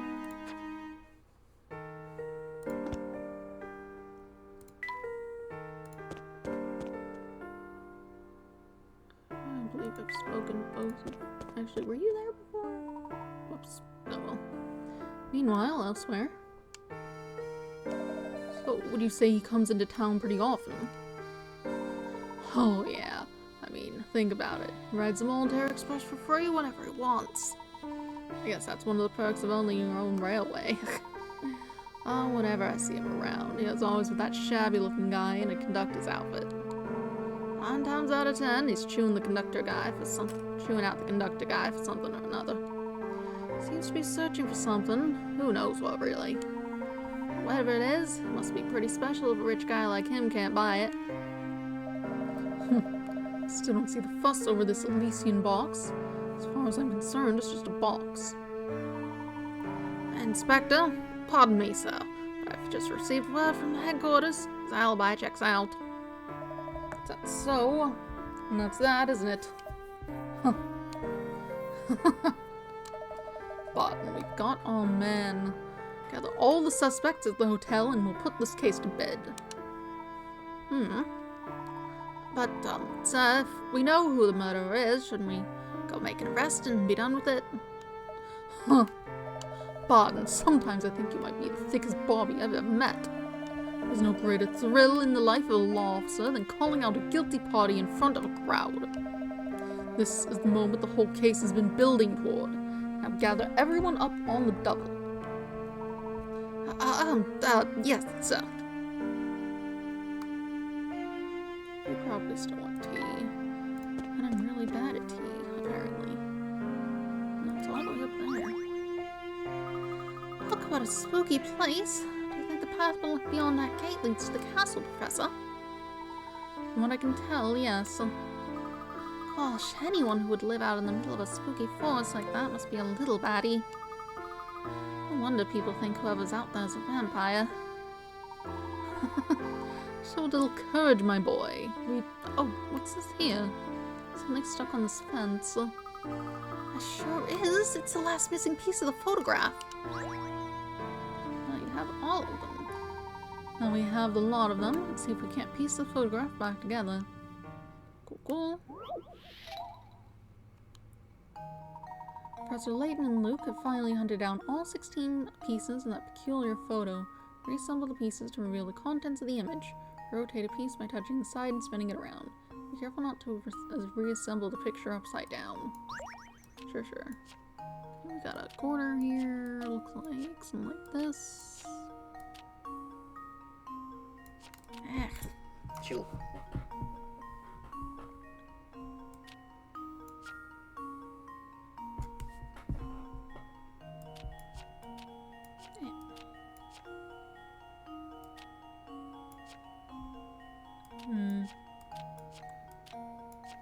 These seem to match better in their complexity.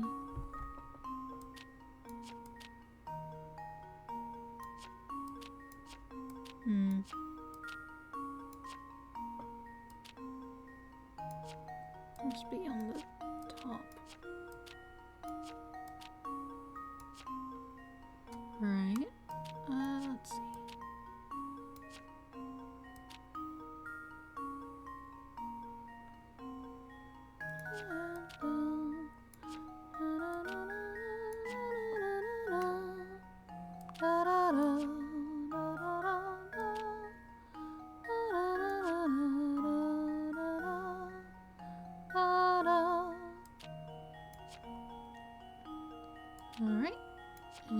we...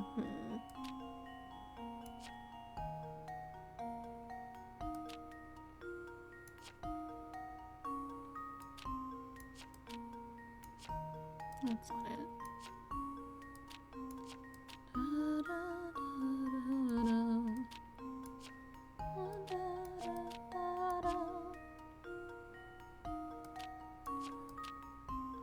Okay, and that should go... There's like a fly. Is determined to be in my face. So this will go over on this side and then... Dun, dun, dun.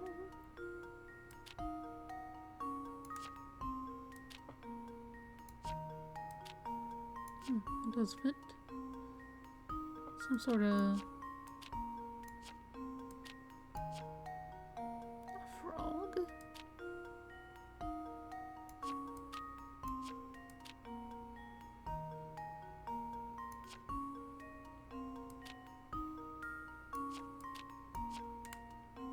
Oh, looks like a frog.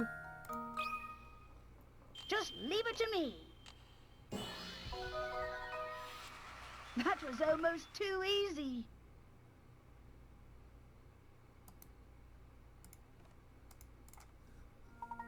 You did it, but what on earth is the picture of?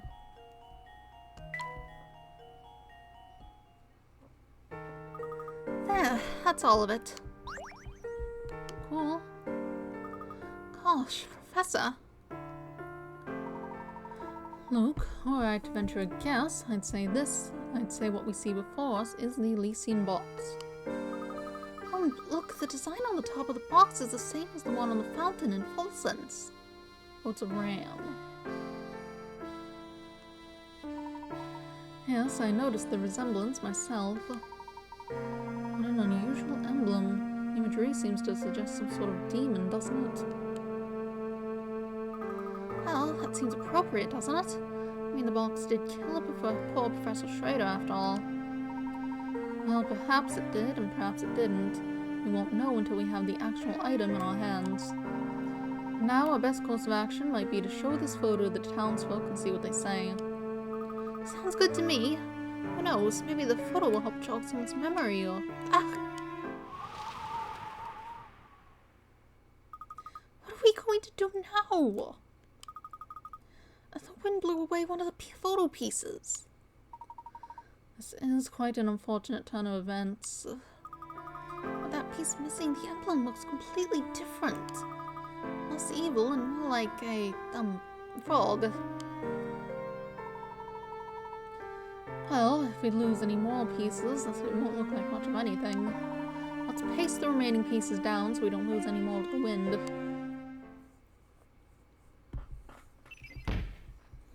Cool. It's been sold.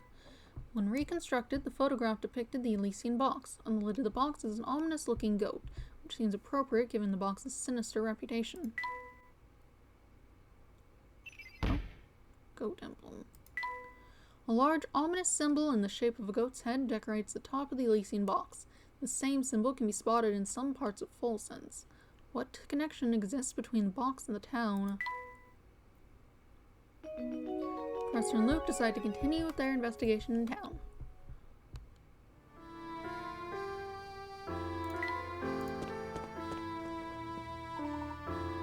Professor Layton, sir. Pardon, my good man. Whatever's the matter? Professor, the inspectors found the person responsible for Dr. Schrader's murder. I have strict orders to round everyone up at the hotel as soon as possible, sir. Understood. We will head there right now. Come, Luke, let's hurry. Professor and Luke decide to return to the hotel. Save progress, yes. The road to Herzen Castle.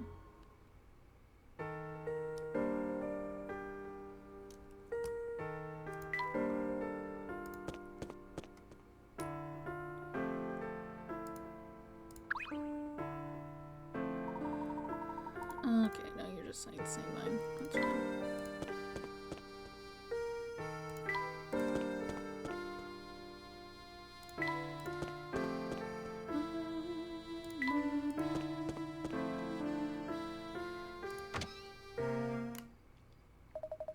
Oh, Mr. Layton, so glad you could finally join us.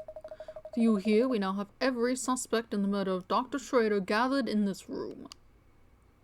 A few days ago, renowned archaeologist Dr. Anders Schrader was found dead in his London home. His murderer is still at large, but look around you. You could very well be sitting next to the culprit. A suspect? Me? Utter nonsense. What reason could I possibly have to kill a man I don't even know? But a bit slow on the uptake, eh? Mr. Beluga, every person in this room is after the Elysian box. That box ties each of you to our dead men, so there's no doubt that one of you here did the deed. I'm sure putting this case together has been a real triumph to police work, Inspector. So tell me, what facts have you unearthed in these last few days? Watch closely now, Mr. Layton. This is how we unravel mysteries in Scotland Yard. You have my full attention, Inspector. Please hypothesize away. I first learned of Folson's through evidence obtained in the late doctor's office. According to his notes, Schrader spent quite some time in town researching the Elysian box. When I learned he died shortly after returning home to London, everything came into focus. I believe our criminal first spotted the doctor when he was inquiring about the Elysian box here in town. Spying a chance to obtain the coveted box, the fiend followed the doctor to London and murdered him. Oh, that's a deduction worthy of London's finest. So out with it then, who's our man? Hold your horses, I'm getting there. To summarize, the culprit must have been to Folson's before. What's more, this person must have also had the ability to travel freely between here and London. Now, as we know, only those affiliated with the Military Express have that ability. Now, all eyes turn to Mr. Beluga. I'll turn them back. Mr. Beluga stated he was in London conducting business that day, and his alibi checked out. Huh? But if it's not Mr. Beluga... That's right, a murderer stands before us. And his name is Sammy Thunder. What? You gotta be kidding, man. I know Mr. Beluga has ordered you to turn over every stone in this town to find the Elysian box. He worked you like a dog, and you resented that treatment. So you decided you'd beat him to the punch and make off with his precious box. This is an outrage. Samuel, what do you have to say for yourself? I'm being framed. You're out of your gourd, man. Now I see why the box eluded me for so long. You've been holding out on me, Samuel. No, I haven't. I swear on my favorite leather pants. Come on, I'll go. You know me, I'd never do anything that crazy. You'll have plenty of time telling me your story back in London from a cell. Now come along. So, it was the conductor after all. I didn't think he had it in him, but at least we can all rest easy now. Professor, do you really think Sammy could have committed such an awful crime? Well, all we have to go on is the single-tone photograph recovered from the doctor's room.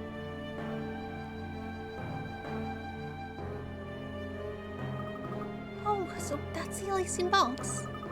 Wow, very fancy. I like the cute coat design on the top. Oh my. Flora?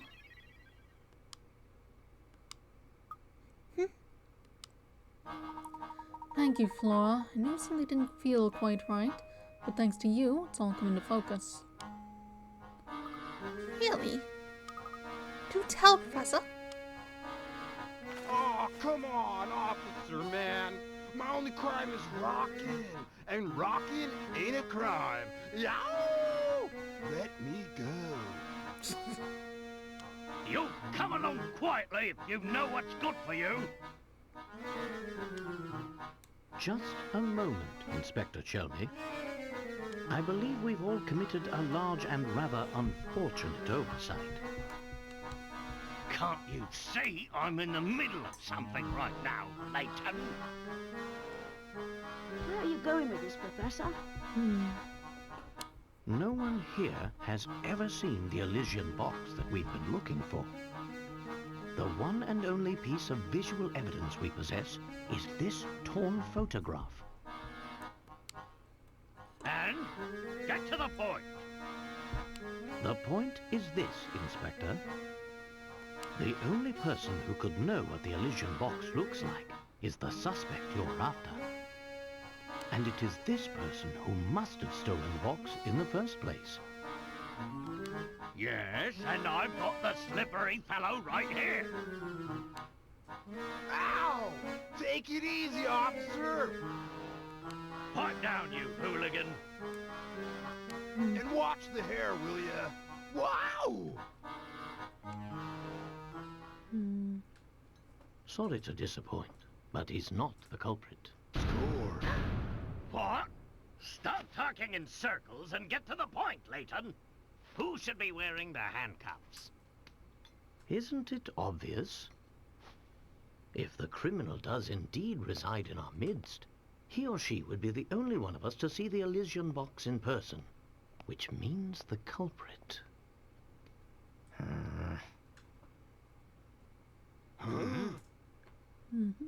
Must be you there.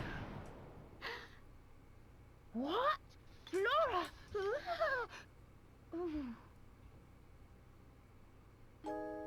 Inspector, look here. I should say more things, but I don't want to interrupt them. That's the photo I dropped. Alright. Indeed. This, for those who don't know, is a piece of evidence recovered by the inspector. It's a photo of the Elysian box, and I have every confidence that this shot depicts the real thing. So, this little knick-knack here is what started the whole mess? Well, to be honest, it's a bit outlandish for my taste. What with the bizarre frog head on it. Aha! I see you've put the pieces together too, Luke. Inspector, the emblem decorating the top of this box depicts not a frog, but a goat. A goat? Not by my eyes, it doesn't.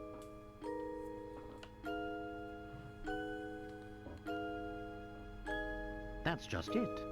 This photograph is missing the piece containing the goat's eyes. In its current form, the image looks like a frog to most people, as was the case with you, Inspector. It looked like a frog when I first put it together, too. Even with the goat head. Flora, dear, I believe you said the design looked like a cute goat, did you not?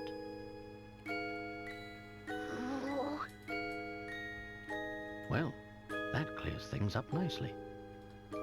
If you say you saw a goat, that must mean you've seen the real Elysian box before. Well, Who are you really?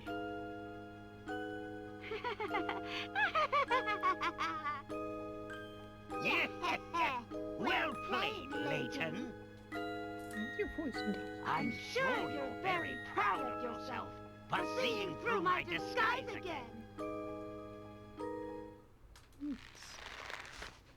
weird mystery guy.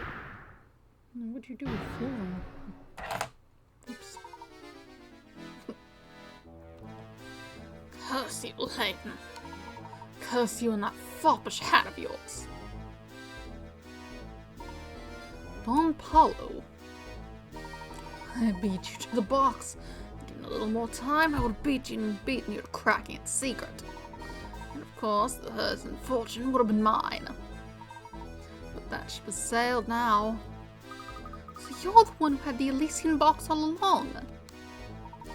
Another brilliant deduction from Layton's apprentice. Clearly he's learned from the best. But yes, you're right, little man. I stole it off that old fool while he's snoozing on the floor. The geezer probably caught a cold sleeping on the ground like that. Not that I care one iota. Snoozing?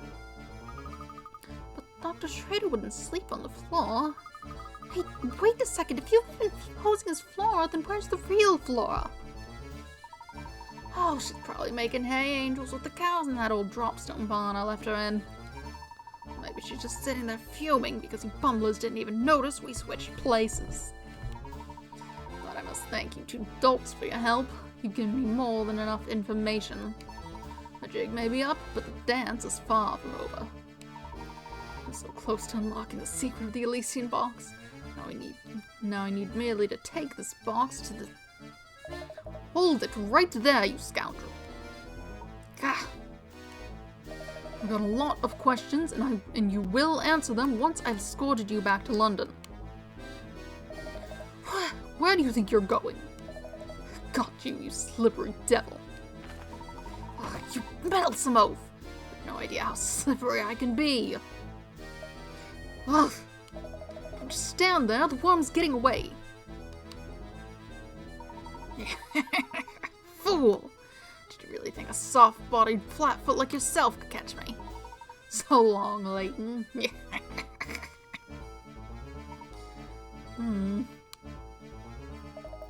Think you're giving me the slip, eh? I'll catch you yet. Oh, wait for me, Inspector.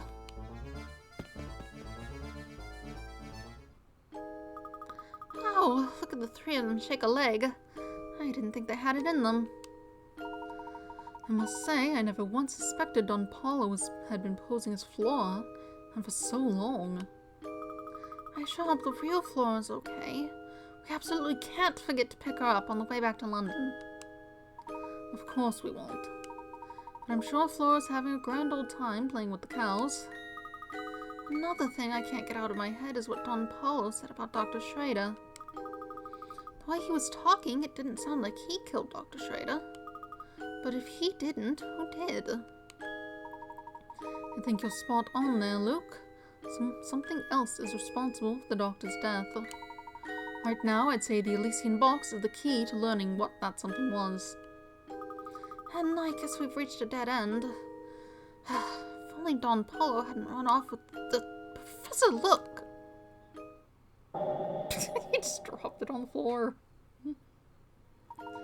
Well, look at that. Don Paulo must have dropped it when he was running away from Inspector Chelmy. So this is it, the Elysian box.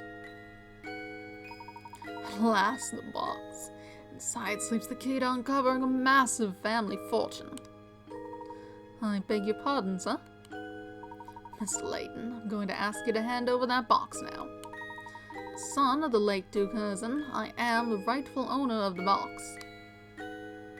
This box belongs to the Herzens. You hard of hearing, boy. Inside this box is the key to cracking the secret of the Herzen fortune. Seeing as how I share the bloodline,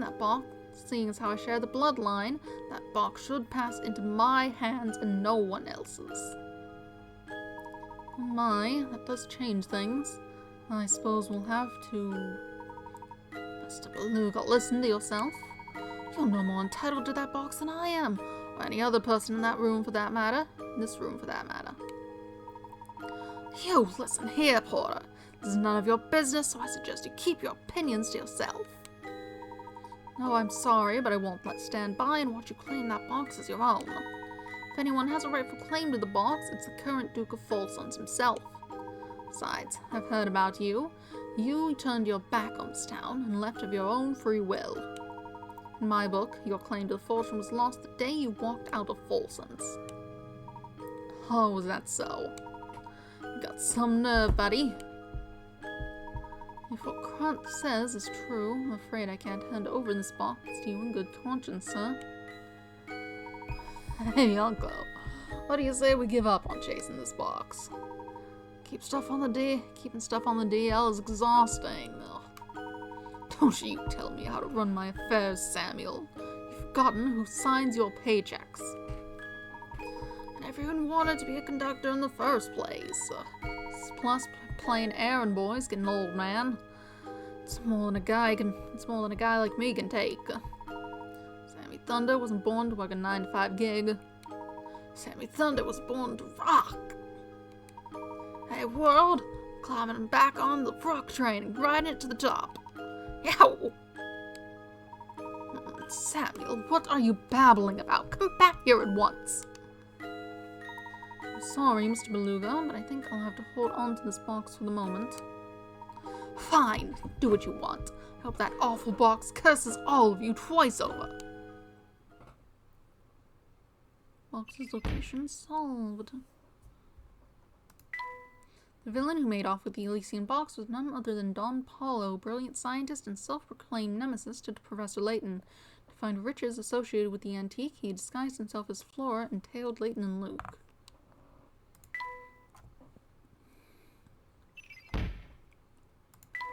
Beluga was searching for the Elysian box, which he believed would clue him in on the location of the Urzum family fortune. As a member of the Urzum family, he felt entitled to any family riches, though some people in full sense disagree strongly. So it seems Don Paulo wasn't responsible for the doctor's death in the end. Maybe it really was all the Elysian box's fault after all. Yes, it sounds like the doctor had already collapsed by the time Don Paulo arrived on the scene. Perhaps you're right, Luke. The box could very well contain a lethal element that killed the doctor. Without seeing the box's effect in action, how can we be sure? Surely you don't mean... I do, Luke. We must open the box ourselves. It's the only way. Please, just hold on a moment. Katya? Is there any way I can convince you to let me have the box? It's of vital importance.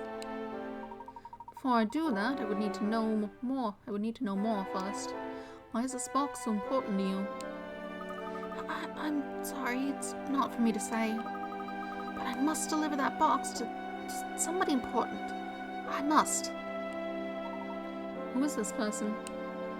I can't tell you anymore. But once I'm done, I'm certain this awful curse will go away forever. The curse will end and everything will be over and done with. And he'll... Whatever do you mean, dear? Help! Somebody, anybody! Come quick! Somebody else just got taken away to Herzen Castle. A vampire there's gonna suck his blood. Then he's gonna steal his soul. Why do you have to be him? Why? He was just a stand-up guy, too. What? No, that's impossible. Wait, Katya, where are you running off to? Wow, she sure left in a hurry. Maybe all that vampire talk scared her. Do you know what she was talking about? I feel like I could only follow half of what she said. I am as confounded as you are, Luke. But, after our discussion, I am doubly sure now that this box contains a greater secret. The path to understanding everything lies right before us. While potentially perilous, opening the box seems to be the only course of action left to us. Understood, Professor. Good. Let's take this box, and let's take this away to our room. Let's take this to our room so we can open the box away from prying eyes. Professor and Luke decide to head up to their room in the hotel. Off we go. Finally, the Elysian box. Indeed, Luke.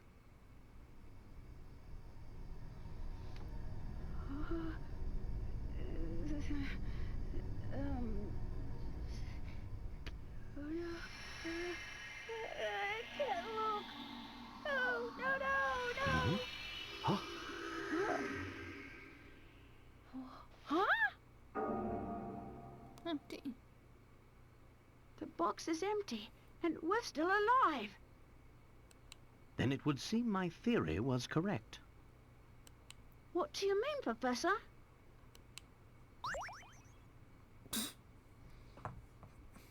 Kinda interrupted everything. I must head back into town and do a bit more asking around. I need to confirm my suspicions. Professor and Luke decide to look around Full Sense for more information. Okay, they can do that, but I've got 8 minutes left till I need to feed the dog, so this seems like a decent place to pause and do that right now. I also needed to water the plants, didn't I? Ugh. Wow. How did this wire get under my wheels? chair. Whatever. Alright, so I'll be back. I'll feed the dog. Get some water. Water plants, I guess. Whatever. Could be shortly, I guess. I don't know.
doorbell alarm is going off. That took forever. I still need to use the bathroom.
I hate watering plants.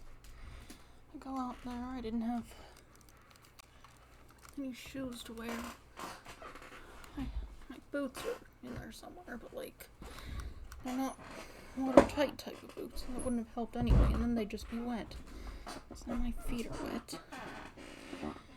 And, what else? Giant grasshopper jumped on my shirt. Hate that.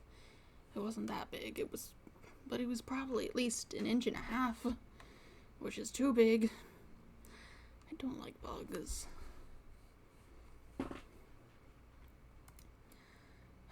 Whatever. Video game. Great. We got information. Good evening, sirs. Please forgive my outburst earlier. That wasn't very professional of me. Not at all. Your testimony was incredibly helpful. Listening to you talk, I got the impression you are well versed in Herzen family history. Well, I suppose you could say that. When he was still alive, Duke Herzen would often favored our fine hotel with his patronage. I have warm memories of his kindness towards me, even when I was just a lowly bellhop. Back when the Duke was still with us, the whole force buzzed with energy and activity. But once the mining stopped and the Duke passed on, the town turned into quite a gloomy place. After his passing, who stepped in to take his place? Didn't he have any children? As I recall, Mr. Beluga's brother stepped up to take the Duke's place. That's really all I know about the situation, though I've heard our current Duke is quite young. Add on to the vampire rumors, which I'm sure you've heard, and you know everything I do.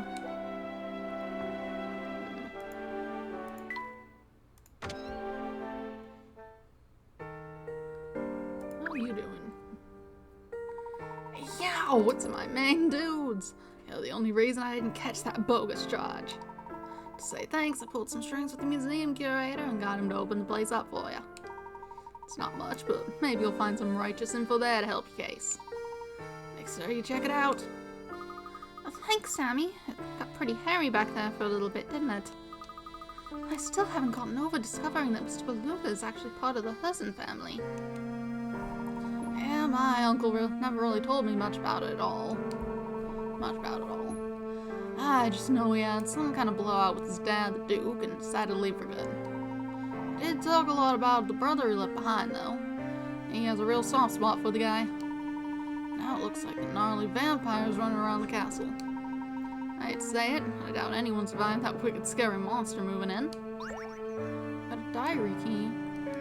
Cool. Yeah, their access guaranteed, the professor and Luke decide to visit the Herzen Museum again. Cool. Let's read the diary. We found a new ore down in the ground that Father thinks we can refine into a precious metal.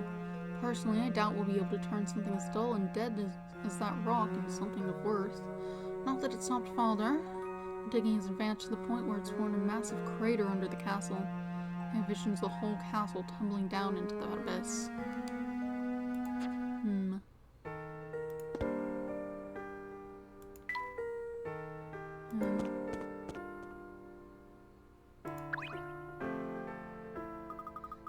Alright, that's just,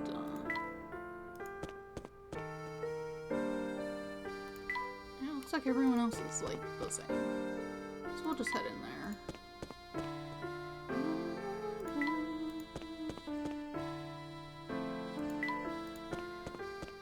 Kinda don't want to play this on stream anymore.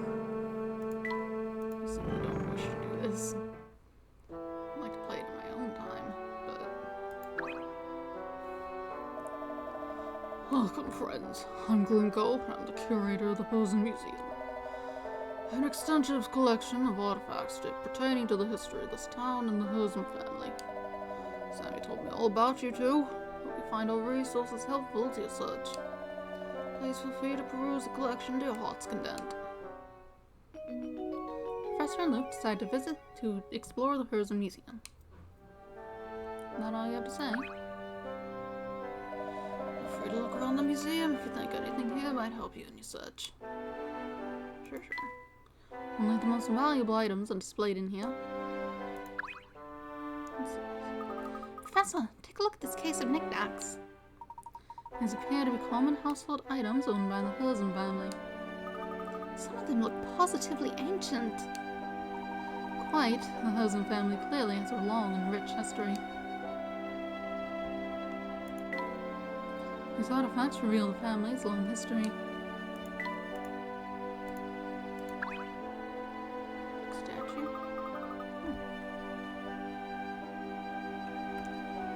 That's one impressive statue. I guess that must be Duke Hosen, huh? His entire museum appears to be dedicated to celebrating his achievements, so I'd have to agree. But wait a second. I thought Mr. Beluga owns this place. Yes, I believe that's the case. Isn't it funny that he built this whole place to honor his father? Maybe he's not so bad after all.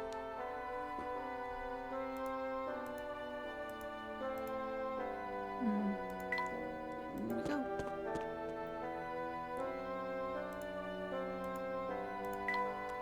This place looks like a fortune teller's house.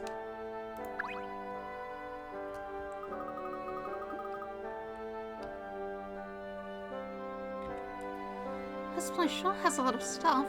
Do you suppose it's a picture of the late Duke? I believe so, yes. The old Duke Hosen died The old Duke Hosen died a while back and left behind a massive fortune. He's gone. Who's this vampire the town's talking about? Sammy mentioned that Mr. Beluga had an older brother here. I'd say he's likely the man at the heart of all this talk. But if he's Mr. Beluga's older brother, he would have to be old and feeble by now. I thought vampires didn't age.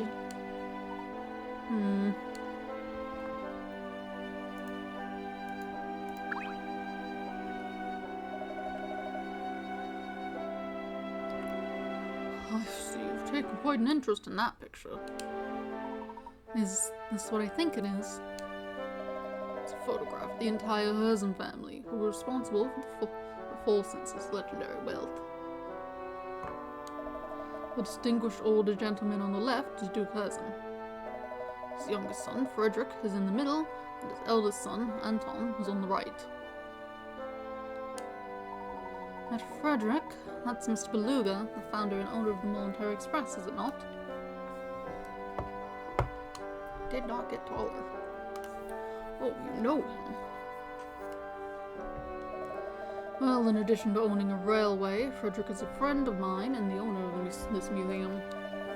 It's a sad story, really. He cut ties to his father and left town 50 or so years ago.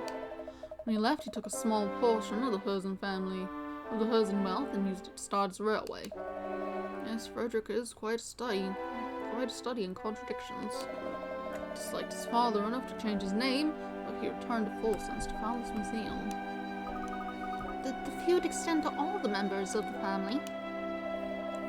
No, Frederick and Anton were always quite close. Well, their relationship with their father was never the same after that fateful day. What day was that, sir? The day Duke Cousin discovered the vein of gold that brought so much wealth to Volsons. I'm covering up the town. If someone new says something, I can say. He was a different man after that. Something changed him. Greed, perhaps. Well, yes, that. There was something more than greed infesting his heart. What do you think that was? No, I think it's best if we end this chat here. It's not my place to speculate about what goes on in the hearts of other people. Of course. Tell me this though. Tell me this though, if you can. Where's Anton now? That's a good question. I've heard rumors that he might still be living in that old castle. I can't imagine anyone would live in a place so run down that people call it a vampire den. Gracious, look how long we've been chatting. I think it's time for me to get back to work. Please look around for as long as you like. I guess even rich people have problems, huh?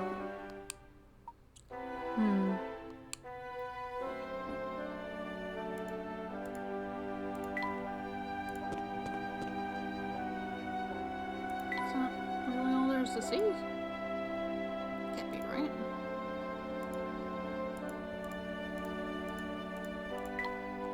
Valuable items.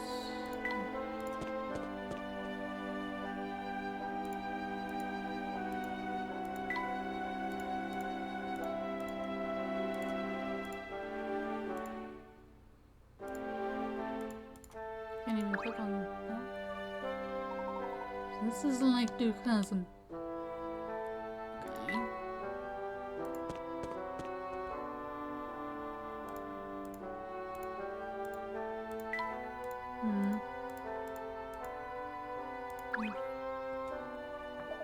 Am I correct in believing you two are searching for a lead on the Elysian box? Yes, that's right. Would you happen to know anything about it? I'm sure you already know that the Elysian box is a Hosen family heirloom. At Mr. Beluga's request, I've been researching the history of Volsons and the Hosen family. In doing so, I uncovered a secret in this town's history that reveals the truth of the Elysian box. Intriguing. What is the secret you speak of? It's easy to ask that question when you don't know what you're getting into, Mr. Layton. But if you thirst for the truth, and you're ready to face it, you do well to visit Town Maya. Many miners used to keep little journals down there to document the time below ground. If you can find one of those, you'll have a first-hand account of what transpired back then. Thank you for the advice. We'll go have a look ourselves. Come, Luke, let's head to the mine. Diary key. So Luke set out to the mine.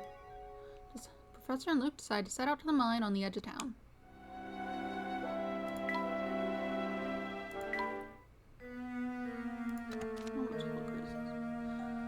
Today is a day to celebrate.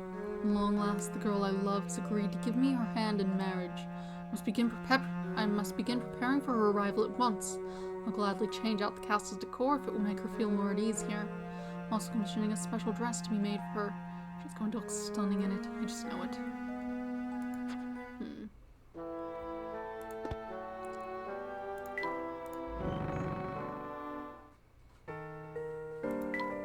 Mine's probably out in the woods.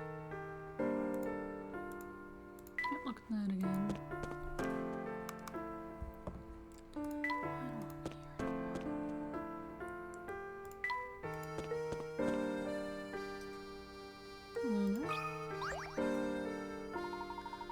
I can tell by looking at you that you want something.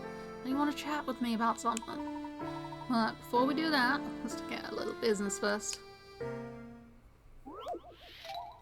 Disappearing Act 4.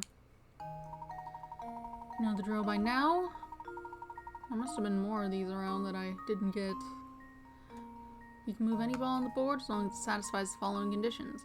To move, jump your selected ball over an adjacent space occupied by another ball into an empty space on the other side. You can't jump diagonally. Once you've made the jump, the ball you jumped over disappears from the board. To complete the puzzle, you must remove all balls from the board except for one. Okay, enough rules. Try for yourself.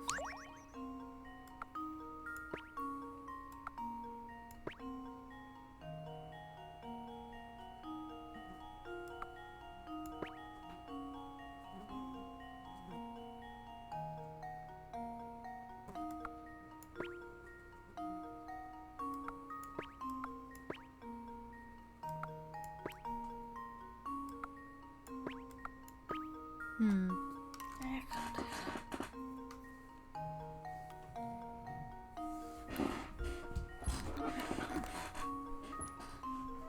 don't actually want to stream this game, I think.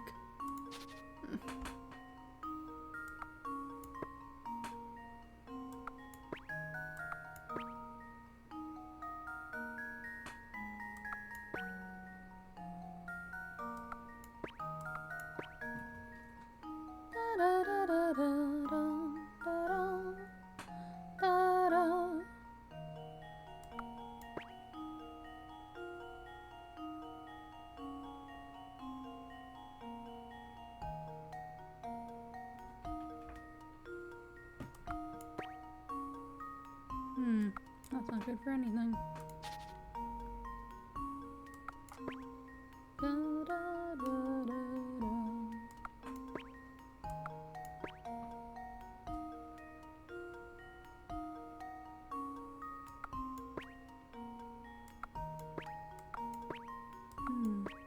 That's significantly worse.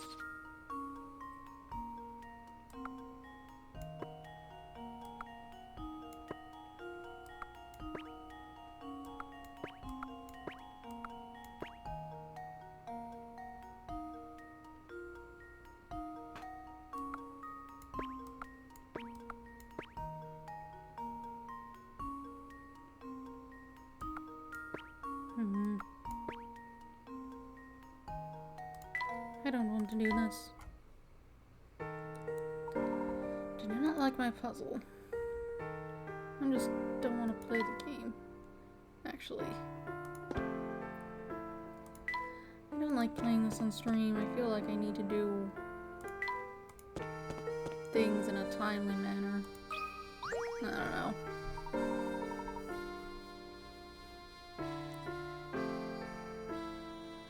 Like I said before, I think I'll probably play the games in my own time after this. And just come back for, what's it? The Phoenix Wright crossover one.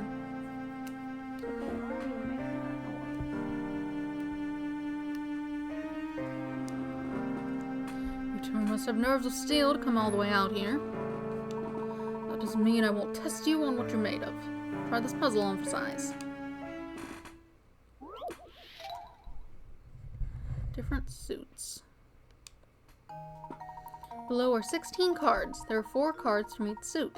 Diamonds, clubs, spades, and hearts. The cards are arranged in a 4x4 grid as shown below, and 4 cards have already been put down.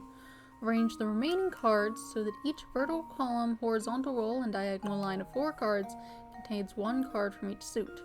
Tap a space to place a card or change a card suit. Cool. Let's see. And we have the most information about this. This one must be a heart. Which makes this a spade.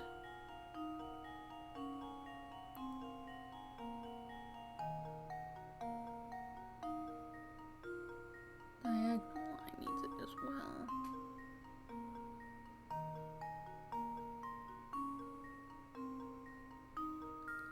Okay. So let's go with this. We've got hearts and spades covered.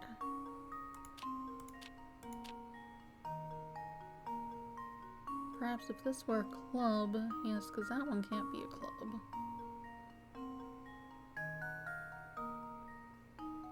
Which makes this a diamond. Which makes... no, because that would need to be a heart, wouldn't it? Makes this a heart, and this can't be a diamond. This can be a diamond.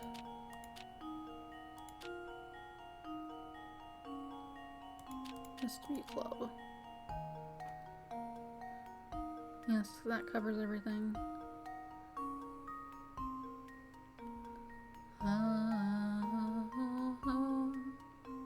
And then this would need to be a spade.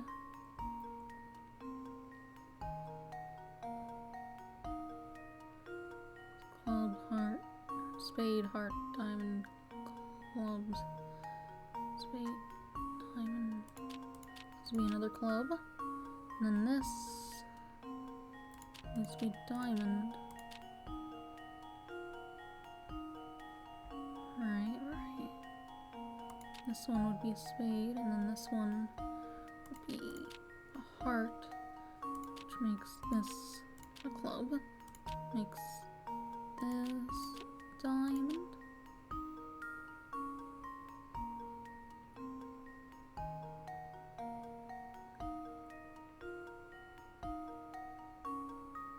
I believe that should be good. Consider this puzzle solved. Cool. And there we have it. Nicely done. Did that one give your brain a workout? It's a great puzzle to set up with real cards and share with a friend. I can't say that was overly difficult. Oh, that's what I'm talking about. Now that's what I'm talking about. Primo puzzle solving right there. Listen, Cousin Castle is on the other side of this forest. No one will come within a mile of it, but I heard the Duke's fortune is just sitting there in piles. If you're thinking about heading in, keep your guard up against a vampire or whatever's in there. You have more puzzles? Hey, this fork in the road is my turf. It's a big idea. Oh well, since you came all the way out here, why not try your hand at this puzzle I've got? Disappearing Act 5. No, I don't want to do that. I'll give it a shot. But a shot is what I'm doing. Because, ugh.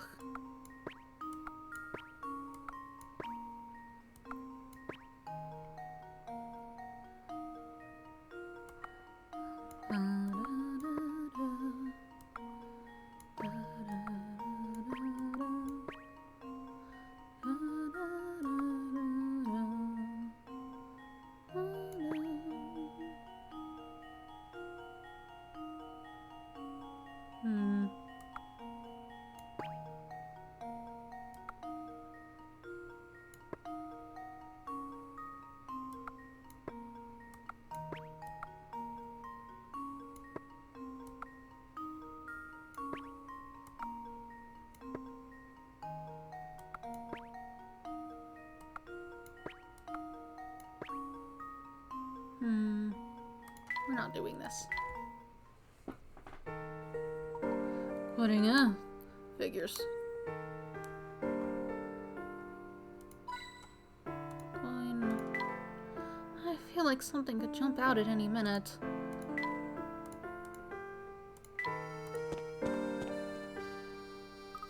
This must be the mine we heard about, Professor.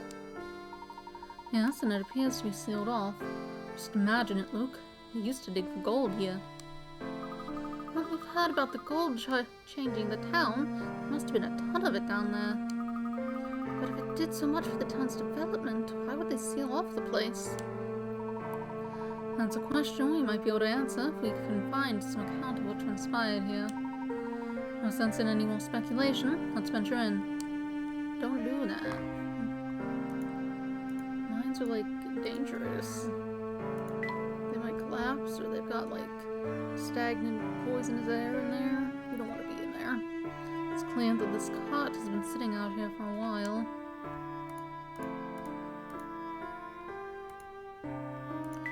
There you go. It's still lit. Big old door over there. This door isn't going to open, Professor. Yes, it would seem we need to solve this puzzle first. The gear switch. The button that opens this door is in front. The button that opens the door in front of you is buried deep within this machine, so you can't push it directly. However, by pulling the knob at the top to the left or right, you can move various gears and plates in the machine, allowing you to press the button at the bottom. In order to hit the open button, should you pull the knob toward A or B? I see, so it would turn the gear. So this needs to go this way. So you need to rotate this way. Which means this needs to go this way. Which this needs to rotate this way. And you need to go that way.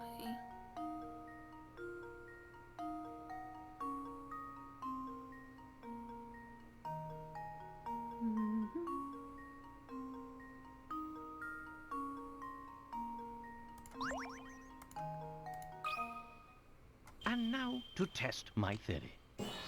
Cool, cool. A true gentleman leaves no puzzle unsolved. Nicely done. Moving the knob toward B will spin the gears in a way that causes the bottom lever to hit the open button. Since there are only 2 possible answers to this puzzle, you could have just guessed, but we're sure you thought the problem out before answering, alright?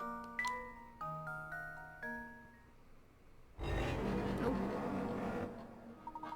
Excellent. The door is open now. Let's proceed in. Proceed on. Cool, cool.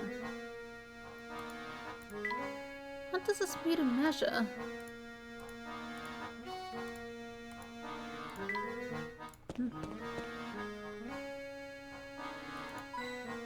Going. This pickaxe is covered in dust. Clearly people have been in here though. The lights are still on. Look, there's something on the wall here. That is most certainly a puzzle. Let's take a closer look, shall we? Number 78, a maze of doors. All the doors in the maze can only be opened in one direction. Each door can be opened by pushing it from the direction as shown below, but when approached from the opposite direction, no amount of pulling or pushing will open it. If you tried to go through the whole maze from the start and pass through every room, you'd never make it to the exit. However, this feat would be possible if one of the doors could open in the opposite direction. You find and circle the door. Okay, so let's see. Okay, no. I don't want to redraw my circle. I want to do this. So assuming you can go this way, you immediately become stuck. So that's a problem. If we were able to change one door would... yeah. Granted, if this one would open in the opposite direction, you could also just... oh wait, no, you have to go through every room, don't you? That's what it said. Pass through every room, yeah.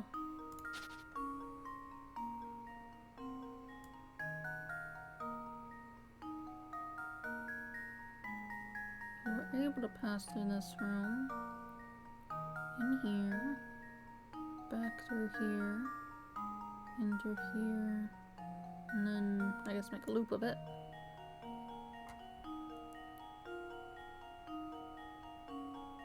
It doesn't say you can't go through a room multiple times.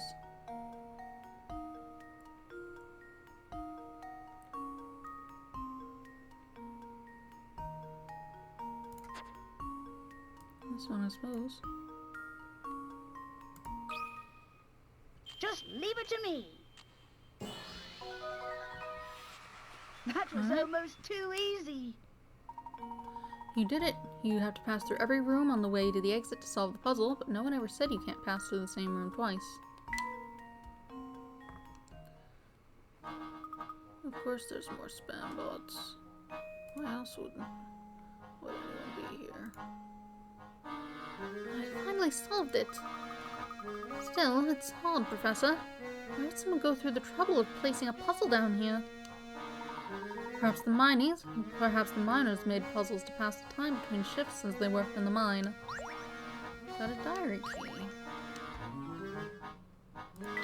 Let's take a look at that then. All around town, people are falling ill to a disease that has no name. Some of the common folk have been saying our town has fallen under a curse. As the only son remaining to watch over Folsom's, I can't even think of leaving. The thought would be more disturbing were it not for her.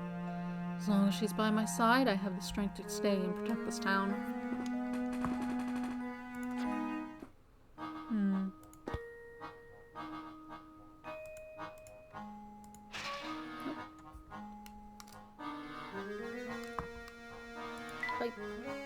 I do hope this isn't part of the lift. How could this switch be full of?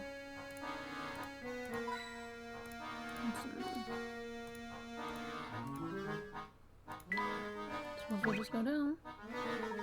We'll need to get this lift running again if we want to head farther into the mine. But how to do that? Ah, I see some severed wires over here. I bet they're the reason the lift isn't moving. Let's see. Yes, go ahead and reconnect them, Luke. That should fix our problem.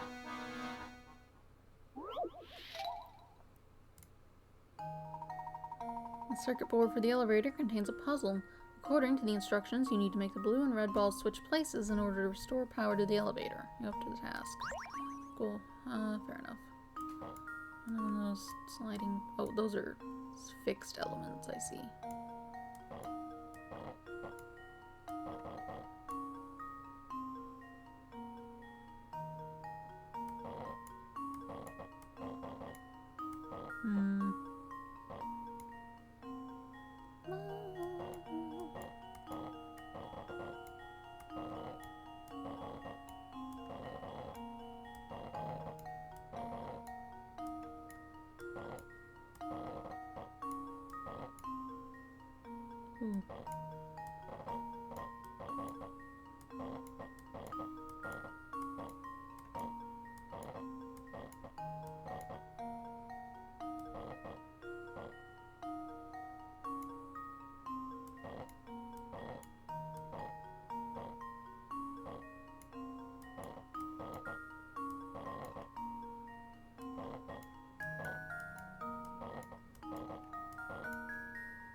Straightforward enough.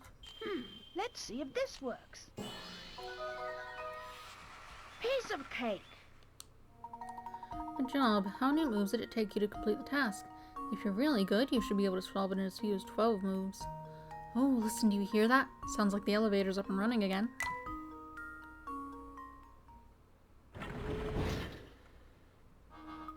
Oh, the lift is making some noise.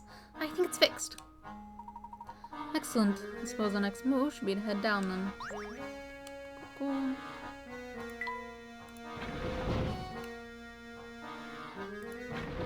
Whoops. Okay. The floor smells of mold. Ugh.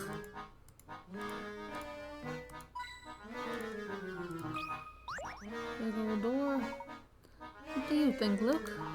Could the safe hold some of the journals that Bronco mentioned? Well, we won't know until we open it. But how do we open it? The lock is rather complicated. Let me see if I can decipher the code. The old safe. Find the 4-number code that opens the safe. You can use the number 0 through 5 in your answer, but each number can be used only once. The small lights next to each row of numbers are the key to finding the code, as they tell you how much in common that row has with the final code. Each white light indicates a number that matches one in the code but is in a different place within the sequence. An orange light indicates a number that is in the code and is in its correct spot. Tap the numbers at the bottom to enter the code. Okay, it's just one of these. So 2 numbers are in the right place, but the other numbers are all wrong. So what does it have in common with other things that are in the right place? It has this 1.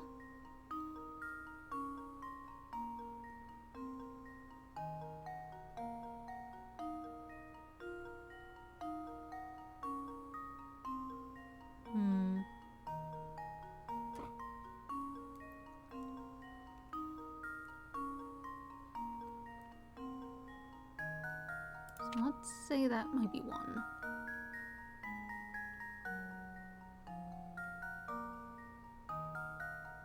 This has 2 in the right place and 2 in the wrong place. So all of these numbers are in it. So some combination of these.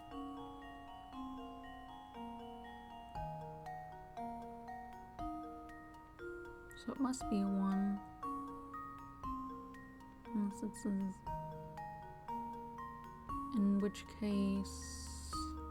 It must also be a 0. So these last 2 numbers... Could be 5 and 4, perhaps?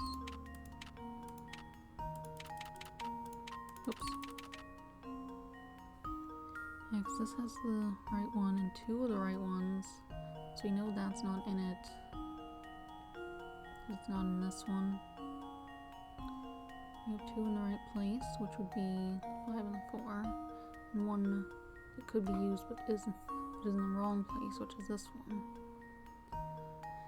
You have 2 in the right place, which makes sense to be these ones. And then these 2 aren't in it at all. This is 1 in the right place, which is the 4. Yeah. And now to test my theory. Straightforward. And there we have it. That's right. The code is 0154. Some people solve this by entering numbers haphazardly until they stumble upon the solution, but it's much more fun to think your way to the answer.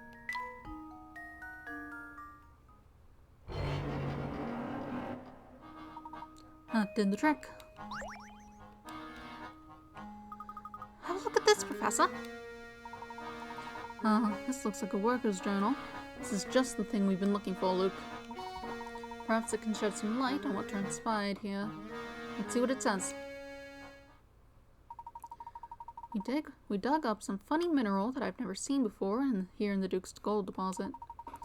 He's sure that the ore can be refined into some other kind of precious metal. Personally, I feel like there's something sinister about the stuff. Not that the Duke cares one bit. No, he'll have his way, and we'll keep digging. I'll bet my life on that. Some other kind of precious metal? But I thought this was a gold mine. Ever since we unearthed that awful ore, folks have been dropping like flies from some unknown illness. So many people in town are sick, and so many people in town are sick that half our workforce here stopped coming in. What in the world is going on here? Find lead or something? Gosh, that's just terrible. So many people must have been sick. Full Senses Run is a gleaming beacon of prosperity. Full Senses Run is a gleaming beacon of prosperity is at its end. This town is cursed and ruined. I suspect we're just days away from shutting down this awful mine for good. I'll leave this diary behind so that anyone who tries to reopen the mine thinks twice. How odd. The date on this last entry is from just about 50 years ago. That can't be right. The mine was up and running until recently. Yeah, so we've been told. Well, this has me thinking. Both this diary and Grinko suggest a connection between the Elysian box and the events in the mine. From what I can tell, all of this traces back to a single man, the Duke himself. Even if he himself is long gone, his castle may yet contain the answers to all of our questions. So, does that mean we have to go visit that spooky castle for ourselves? You mean to tell me you're scared of the place? Of course not. A million vampires wouldn't scare me. If there truly is a vampire living in that castle, I'd very much like to make his acquaintance. Don't say things like that, Professor. If we met one, I'm sure he'd eat us on the spot. Professor and Luke decide to venture out to Herzen Castle. Nothing else in there, I suppose. Believe you retrieved the records that you came for. Let's take our leave now. But what's this? This lift is out of service again. I say, this won't do. Oh, but look here, there's a set of buttons built into the wall. Surely one of these buttons will send the lift back up, but they're disconnected. Restarting the lift. The wires connecting the elevator to the button controlling it have somehow been severed. However, if you can connect the negative and positive wires on the top and to the wires carrying the same charge below, you can fix the elevator. To do so, you need to draw lines between sets of X-shaped terminals. Draw 2 lines to connect each positive and negative terminal to its counterpart and get the elevator running again. The same charge.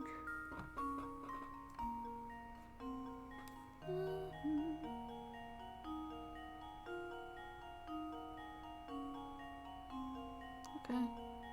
And this is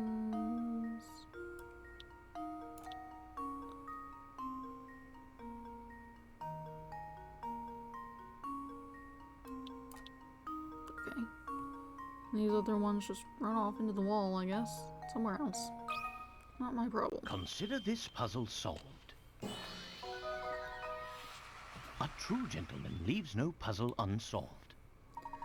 We're back in business. The elevator's working again.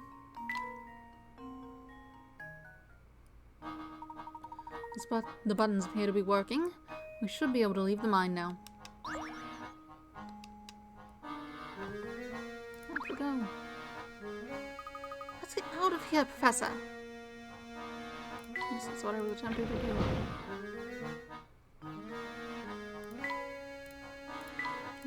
Switch.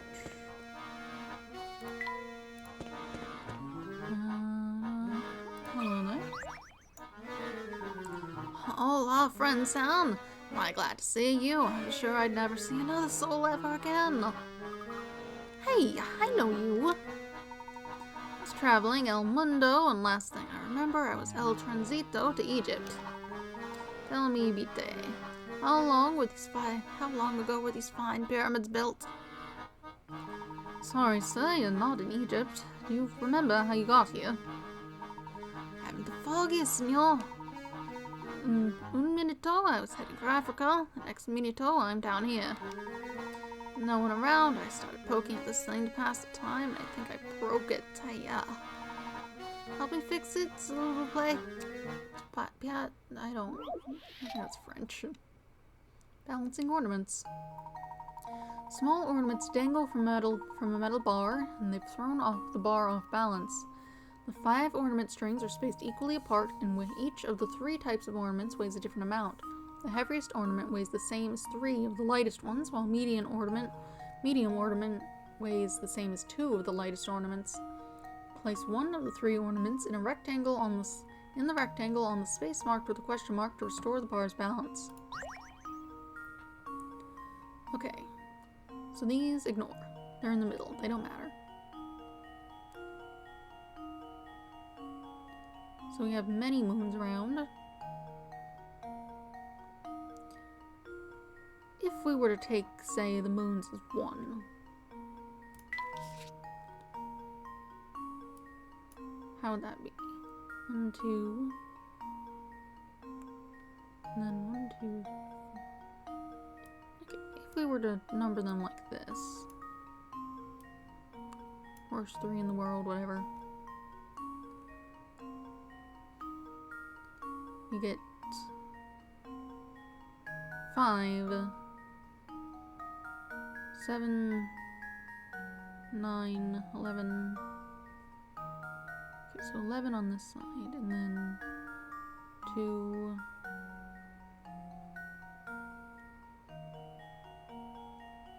2, 4,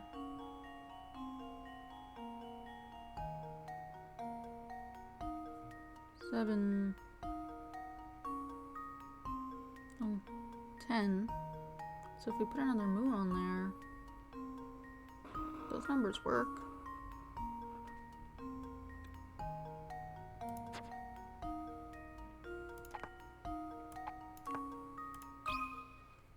This should do the trick. A true gentleman leaves no puzzle unsolved. Good job. The crescent moon ornament is just heavy enough to balance things out. A single star ornament weighs the same as 1 sun and 1 moon together. The strand of ornaments that is supposed to counterbalance the one with a question mark doesn't have any star ornaments, but if you compare the ornaments as shown above, you can figure out what should go in the question mark space regardless. Okay. Oh, wonderbar, million arigatos, mien amis. Now I can finally leave this musty tomb. Where'd you get the key? Whatever. I have it now. Let's see what's up. Oh, this wretched life of mine.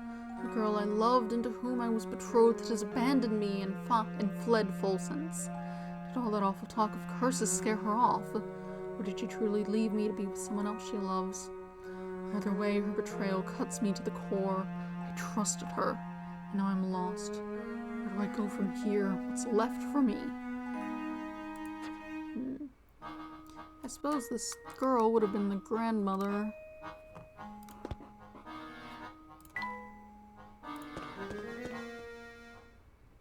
From the other town, whatever it was called. Cow Town, I guess. Oh, Mr. Layton. Hello, mister. What brings you to these parts? Oh, well, to be blunt, sir, I've been doing a bit of spying on you for some time now. You've led quite the investigation, and it won't be long before it all snaps into focus for you. It is for that reason I feel I can no longer hide the truth of this place from you. What are you getting at, sir? You've seen my studio, those pictures of the town I took, all the pictures of the town there, those are pictures I took. The ones in the station are my work as well. Those photographs have held my interest for some time now. As they should, Mr. Layton. You remember our last meeting in my shop? You pointed out a certain strange phenomenon occurring in photos taken from within Folsom's. Yes, just one curiosity among the many we've seen in town. It feels as though the whole of Folsom's conspires to keep a secret hidden from us.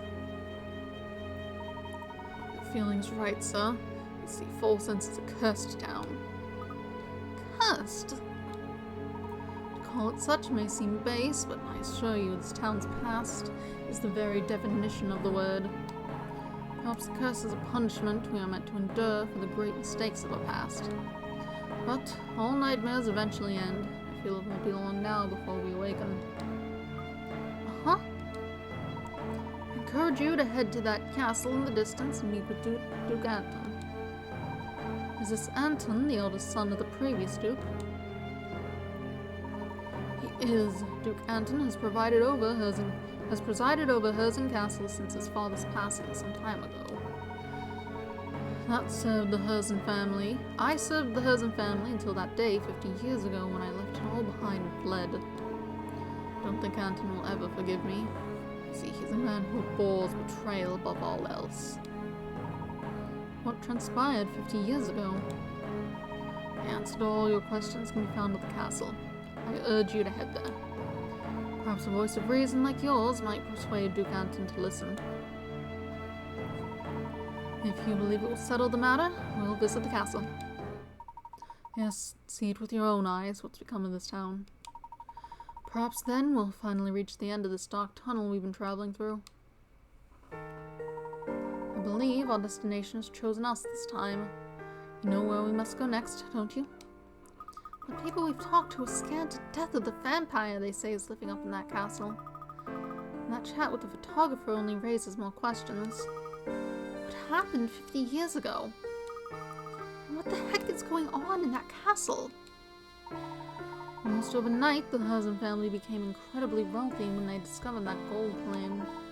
If we can understand the story behind that, our answers about the Elysian box will be our questions about the Elysian box will be answered.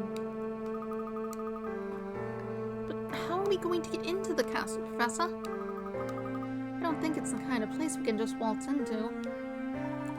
I thought by now you'd know exactly how to get in, Luke. What do you mean? The carriage tracks we saw on the road to this castle were still very fresh. It seemed that the carriage is bringing something to the castle every day. We need only follow the carriage to find our way to the castle. Oh, of course, that carriage is our ticket in. Now you've got the picture. I'm ready to go whenever you are, Professor. Just lead the way. Goat emblem solved. The symbol is actually a crest belonging to the family who once ruled Folsom's, the Herzens. It's clear that the Herzen family and the Elysian box are deeply connected with each other.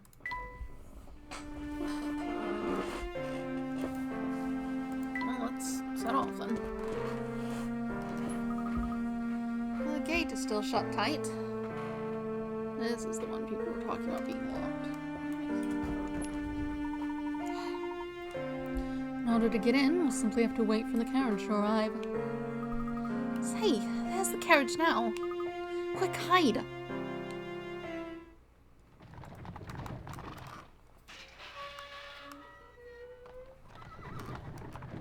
There it comes. The gate's open now. And we've escaped the detection. We're going to enter now is our only chance. Move quickly.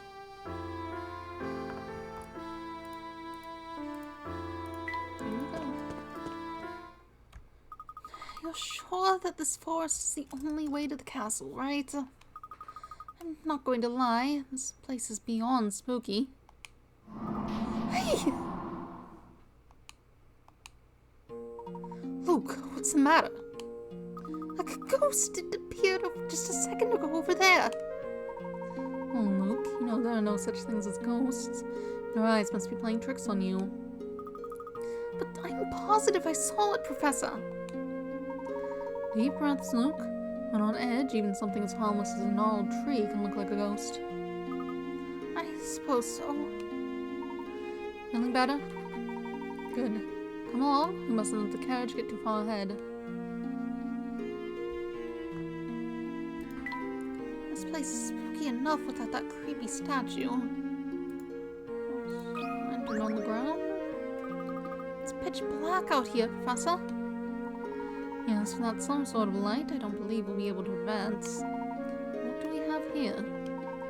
Good luck, my boy. I think someone left a lantern here. Light the forest 1. Use lamps to light up the dark forest paths. For each lamp, assume its light reaches to the end of any straight road. Use the fewest lamps possible to light all of the paths. So where should the lamps go?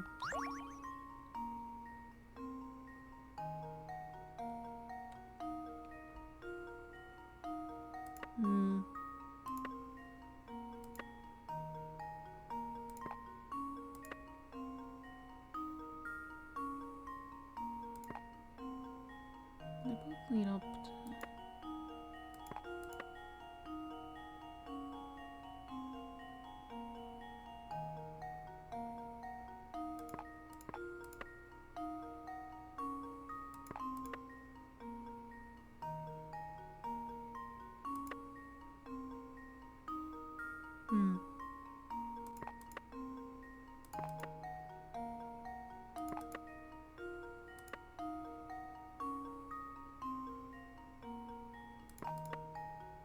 Let me see. Make sure everything's right. We're good. We're good here. And here. Here.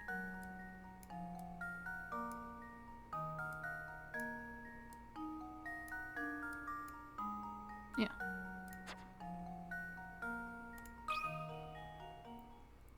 And now to test my theory. Cool. Huh. Wonderful. Good job. The paths were pretty creepy, but that was just because it was dark, right? Aha!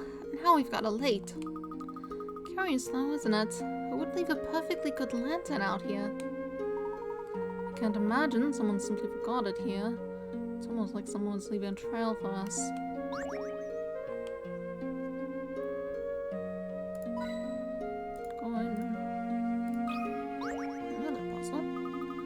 It just goes on and on. It's darker than ever here. Yes, but fortunately, someone left behind a second lantern. Let's see where we are.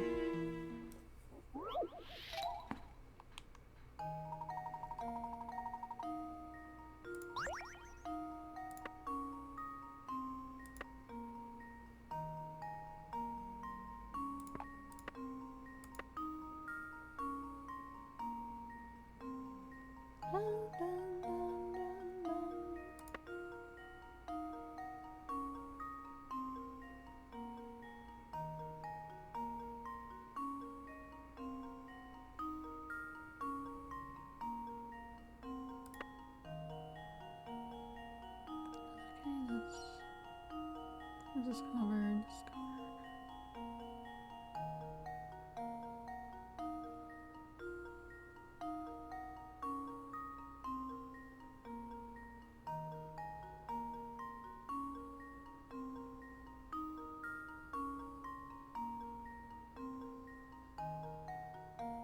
I think that should be good. Here goes. Piece of cake. Yay. Good job. The paths were pretty creepy. That was just because it was dark, right? Finally, some light. Now that the path is easy to follow, let's move ahead.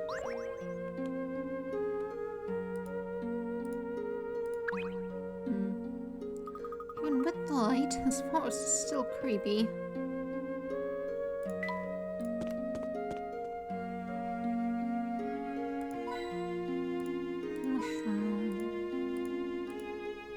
Mushrooms are neat when they're not real. This mushroom has got poison written all over it. How would a carriage have come through this way? Look at this strange mushroom, Professor. Curious, I've never seen this type before. Let me study it just a moment before we move on.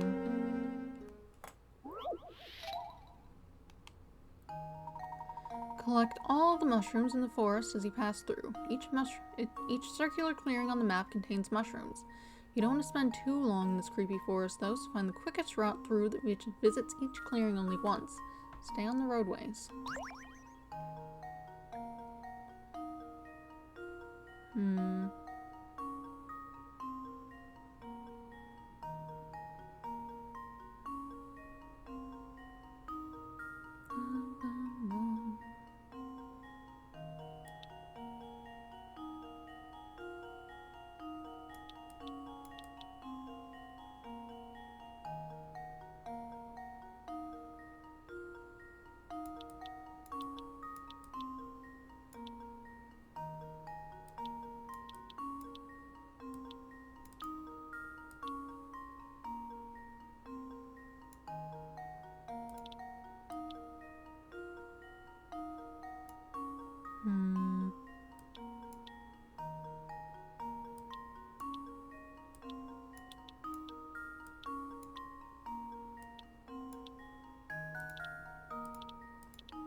It has to be like that to get...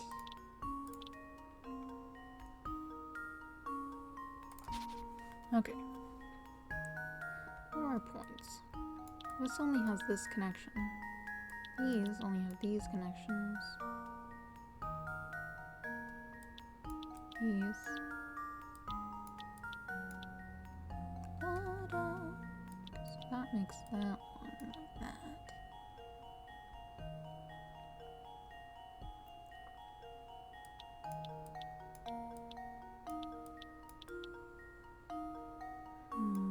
This has to be like this, doesn't it?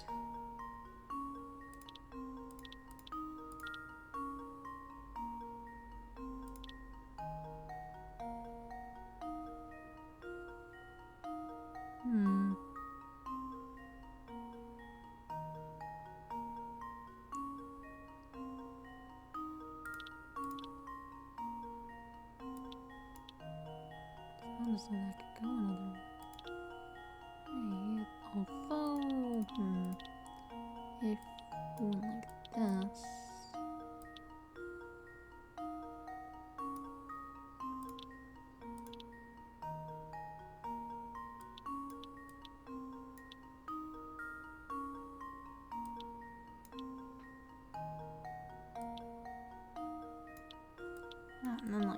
this.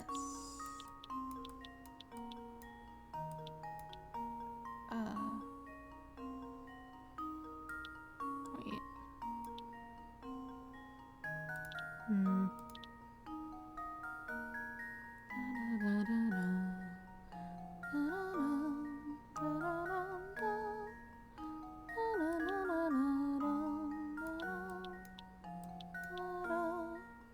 That's not right. Okay. These need to connect like this because they don't have other options available to them.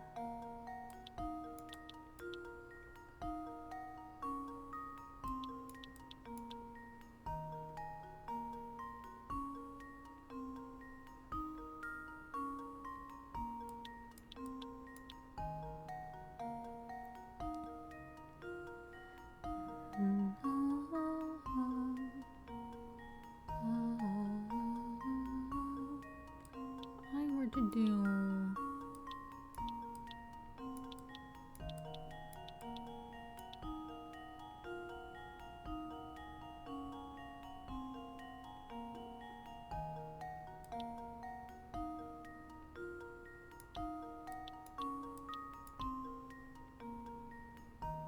Yeah. Here goes. No. Looks like I botched She that didn't miss one. something. Let's see. Da-da-da-da-da. My lines are gone. Stay on the roadways, right?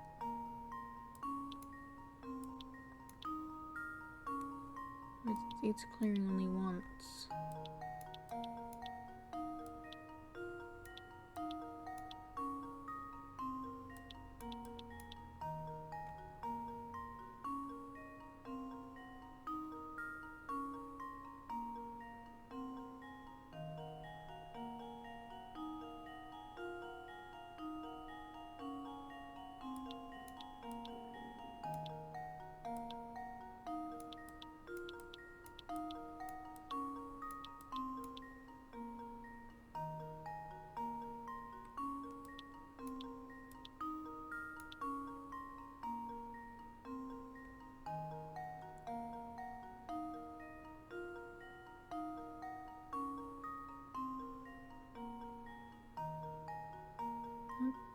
This is what I did before, is it not? Is there something wrong with it? It passes through all the clearings, it stays on the roads.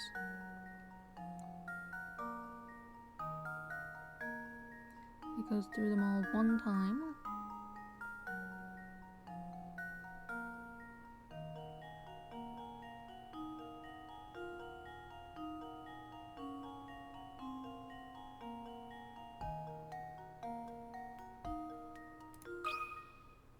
Just leave it to me. I must have messed up a line on Piece the of last one cake. because I thought that was the same. Fantastic. I guess you realized you don't need to use every single path. Obviously. Now that your curiosity is satisfied, Professor. Now that your curiosity is satisfied, can we please move on, Professor? Lantern on the ground. Professor, I hate to say it again, but I think we need a little more light out here. Alright, let's see if we can use this lantern to get back our bearings.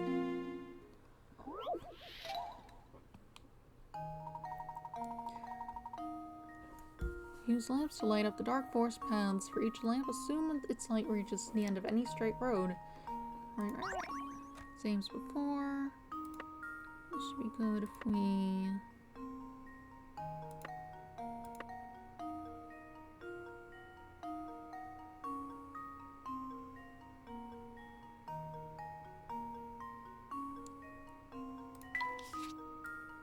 using that.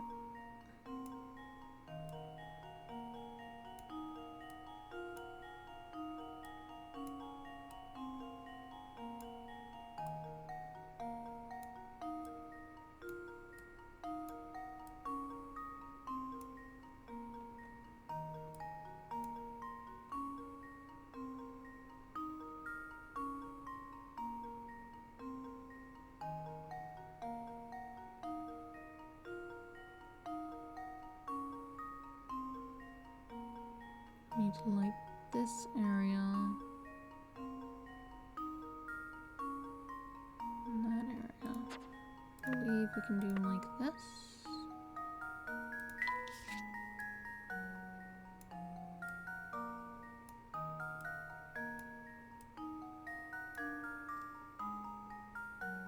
Yeah, that should be everything. Let's see if this works. That was almost too easy. Good job. The paths were pretty creepy, but that was just because they were dark, right? Hey, I can see again. That's so much better.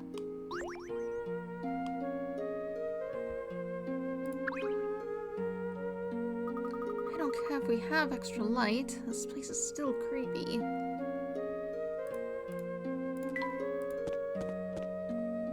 Big lake in the way. There's a castle. That's Hudson Castle up there. When did it get so chilly? Indeed, it's so cold out here that the lake is frozen over. Oh, I have an idea for a shortcut.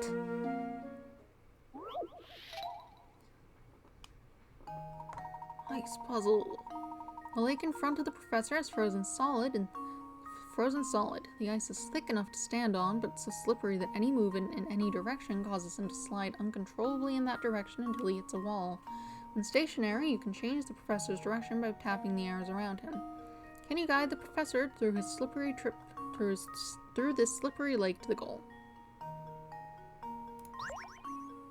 To get in here, we need to be here, which means we need to get here. Which means we need to stop here. We get up there.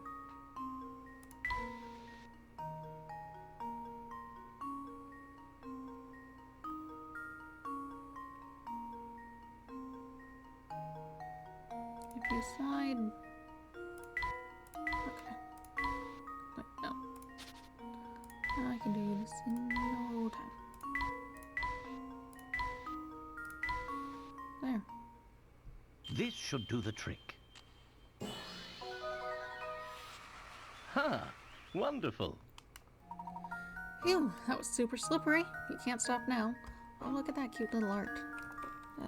Where's the button? Oh, they're so cute.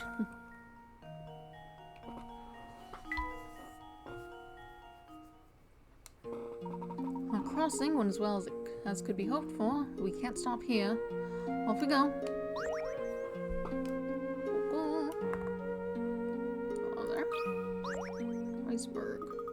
Whoa, watch your step here, Professor. It's nothing but ice.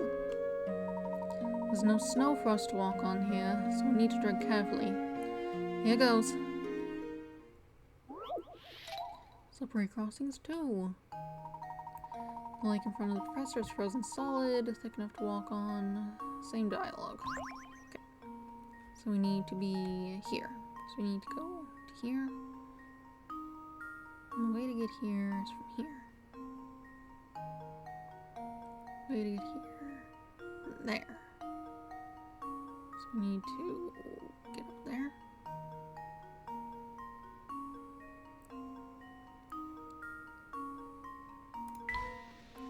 Believe if we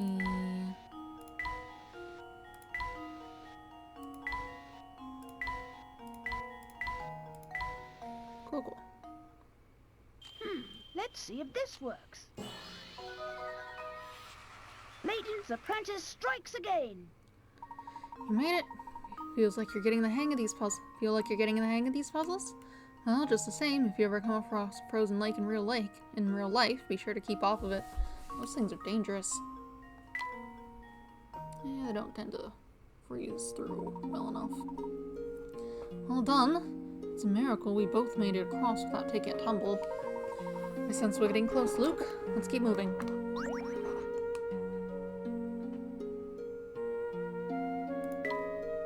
Seems I can just go. But also... And here we are, facing another frozen lake. It appears to be the only way across, so here we go.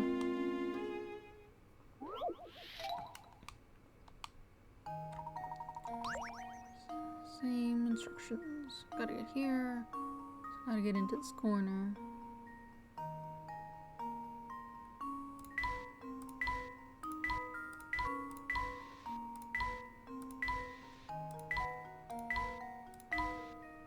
Oh. I didn't think that one through. I need to get here.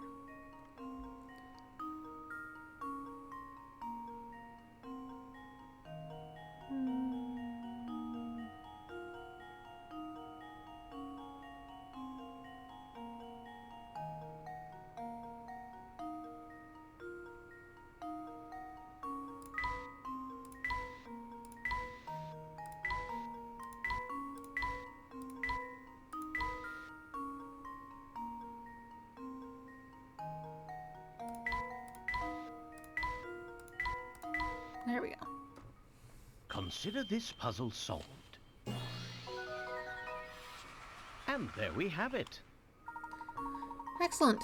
Be glad that the professor isn't a champion ice skater. Sure, he'd have an easier time moving around on the ice, but then you'd be out of a puzzle. Because of it. We made it across. Now we're just a short distance. Now we've just a short distance left to cover, and we'll be there. Looks like that's it.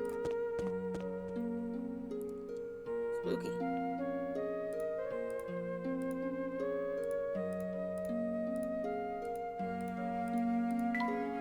This bridge isn't going to break, is it?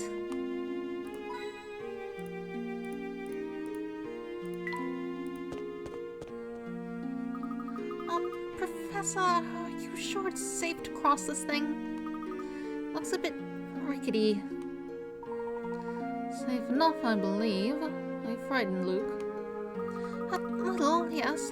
Just look. If I fell, that'd be at the end of me for sure. Now, Luke, it may seem scary, but if you stay calm and keep moving forward, you'll be just fine. Here, try this puzzle. It will help take your mind off our little trip across the chasm.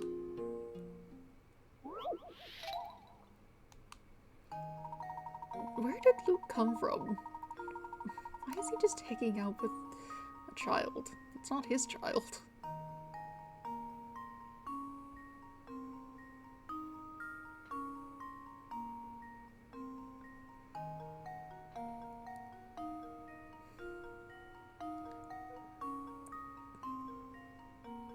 Luke and Professor Layton stand at one end of a rickety old bridge. Afraid of falling into the chasm below, Luke's legs have become stiff with fear, and he can only walk across the bridge in increments of 1 or 3 planks at a time. The narrowness of the bridge prevents Luke from doubling back the way he came or switching the foot he's using to step forward while standing on it. Using your stylus, create the path that guides Luke safely across the bridge while avoiding any gaps in the plank.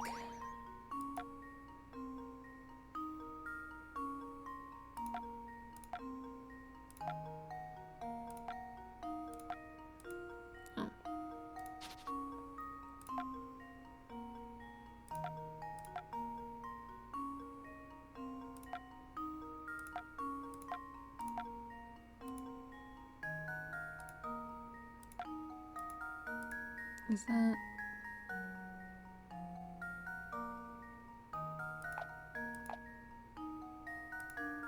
I'm confused.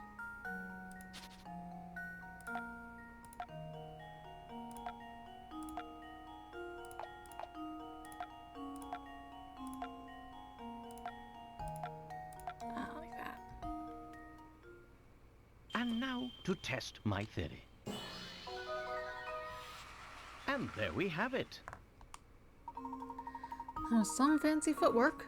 The 9th step you choose takes Luke to the goal. Make sure that the last step you put down allows Luke to step forward with his left foot. Oh, I suppose I feel a little better, but this bridge still makes me nervous.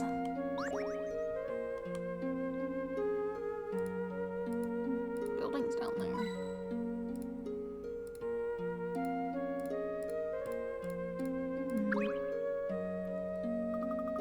cousin should have invested a little of that legendary wealth into repairing this ratty bridge.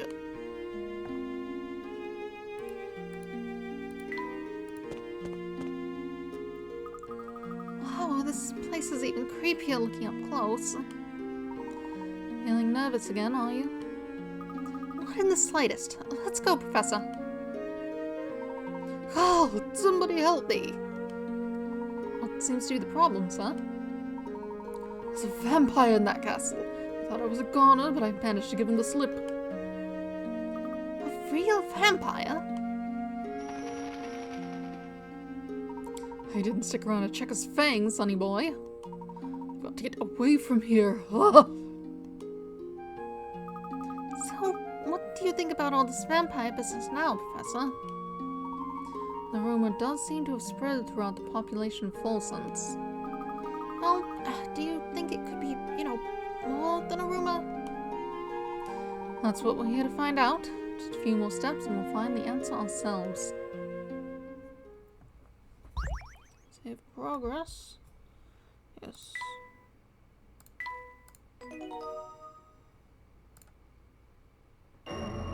Chapter 7, an encounter at the end of the line.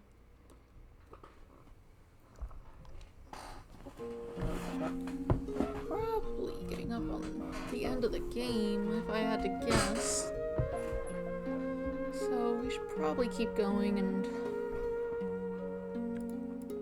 After that, Professor Layton games, as much as I enjoy them, are not well suited for streaming, I believe. Too much quiet contemplation. oh, it's probably best to not look down. Too much repeating the parameters of the puzzle until I can sort things out. And a lot less anything else, really. Plus, when I can't get it quickly enough, I feel like I'm wasting time and not exactly something I want to just have on the internet, just me struggling over puzzles. It would appear you've solved at least 80 puzzles. I commend your perseverance and proclaim you worthy of entrance to this castle. Welcome. Oh, Sorry to intrude, but we are investigating an important antique. This box we have here. The emblem on its lid seems connected to your house in some way. Would you have time to answer a few questions? I think this matter would best be addressed by the master. Please, come inside.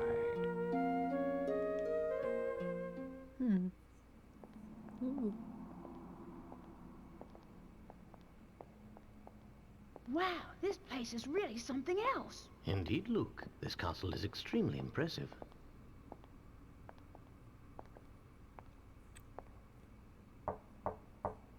Right this way, please.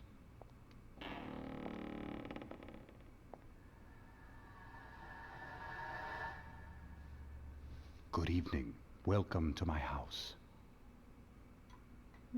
So, if I understand correctly, you're saying people fear the box because they believe it kills anyone who opens it. Kind of far away. That's quite a story, isn't it? It seems that the design on this box is connected to your family in some way. Can you tell me anything about this? It's true that it was a Herzen family heirloom, Herzen. although I parted with it a number of years ago. The garish emblem you mentioned wasn't exactly, suited to my taste. Personally, I think it's quite spectacular. Oh, is that so? Well, chalk it up to my bad taste then. You know, I don't think he's telling us the whole story. Perhaps not. It's hard to say just yet. I'm sorry I'm not much help, though I confess, visitors are always delightful. I'm sure you've had a long journey, so please do stay the night. Prepare the quarters for our guests, Nigel. Yes, right away, master.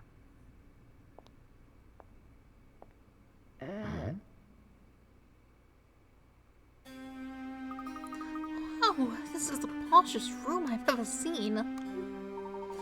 It's a room befitting of the wealthiest and most influential family of Folsons. I have a hard time believing a place as pretty as this has a vampire lurking about it. Oh, you never know, Luke. Maybe Anton himself is a vampire, and you just haven't realized it yet. Anton? No way. He seems like a perfectly nice guy to me. Wait a second. I thought you didn't believe in vampires. Are you pulling my leg? But there is something strange going on here, now that you mention it. Remember that picture we saw in the Urza Museum?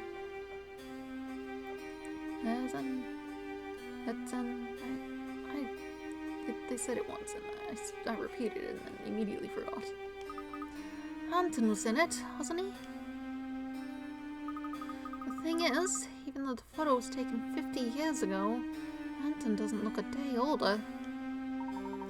So it's been bothering you too, has it? I can't quite understand how it could be possible. It's especially odd considering that Mr. Beluga has clearly aged since the picture was taken. It would seem that both Anton and his castle warrant further examination. There's that famous Layton intuition acting up again. I suppose you could say that, though I'd hardly call it famous. Why don't we start our exploration of the castle with this room? Good idea. Let's get to it. Got a mirror, box, coin, shelf, couch, bed, window, paintings on the wall. I say, look at this picture, Luke.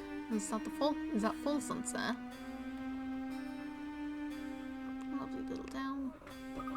I think so. The artist's inscription down here says this painting is 50 years old. Looks pretty much the same as the Folsons outside our window, though. What are you thinking, Professor? Oh, it's nothing. I was just pondering something. Puzzle on this one. That is a fascinating painting. You ever seen such a convincing illustration of a gala? From what we've seen of this castle, I'm certain the ball was extremely opulent. Well, it's gotten late, and it's time for a quick puzzle, and then it's off to sleep, alright? Strange painting. The couple in this piece seem to be dancing high in the air, floating impossibly near the chandelier. But it turns out, when viewed properly, there's nothing strange at all about the picture. If you look closely enough, one particular area of the painting hints at the reason this whole picture seems so odd. Find that peculiar area and circle it to learn the truth.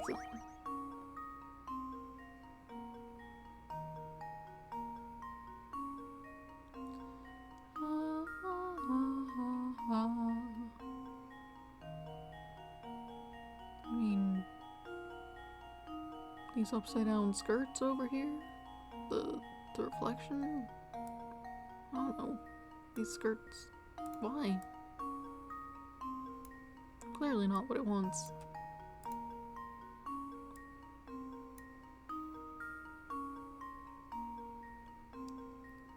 This is obviously a picture of, like, the floor. The reflections in it. Is that indicating what I'm Just pointing at? leave it to me. Yes. That was almost too easy. Nice eye. The couple seem to be the only two people with a visible reflection on the floor. Seems that the scene in this painting isn't of the ball itself, but rather the reflection on the ballroom floor. Perhaps the young couple out on the floor looked so happy together that the painter didn't want to ruin their dance by staring straight at them.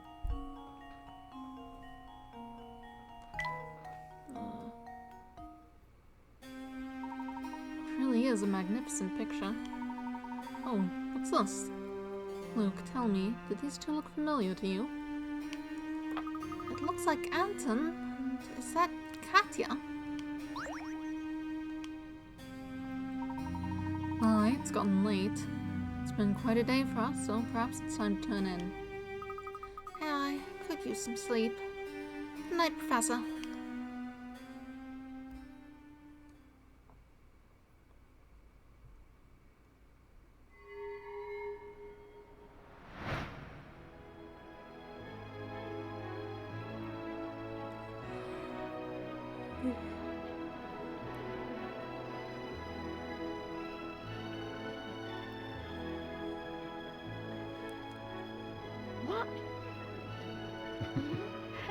Professor, is that Katya?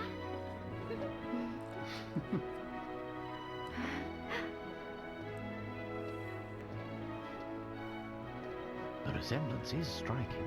What are they doing together? Oh! Fear not, my dear. They're just the main course for this evening. And my, don't they look fresh.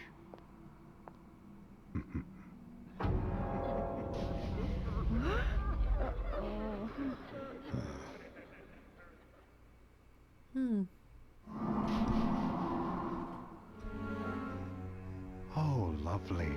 You're awake. It's been far too long since I've encountered prey so feisty. Anton! What sort of madness is this?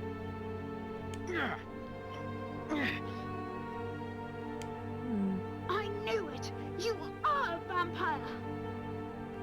Well, if that's the case, it was rather foolish for you to venture here, wouldn't you say? But I'm afraid it's too late now. I must begin preparations. In the meantime, why don't you just stay put and enjoy each other's company? After all, it'll be your last chance.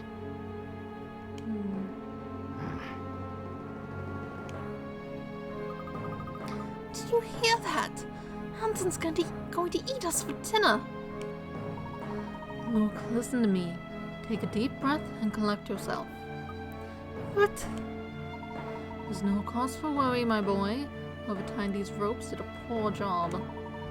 With a little work, I may be able to get free. How to escape? A man sits bound by a long length of rope among several posts. While he has no hope of untying his bonds, he can still move his legs. Were he to stand up and run away, his long trail of rope looks like it might catch on at least one of these posts. He'll need to use his legs to pull up any posts that prevent him from running away before he can dash off. Mark the posts that prevent the man from running away.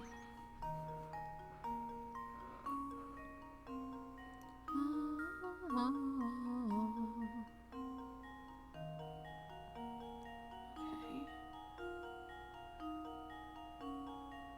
Not that one. Da, da.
Should just be those two, I think. And now to test my theory. No.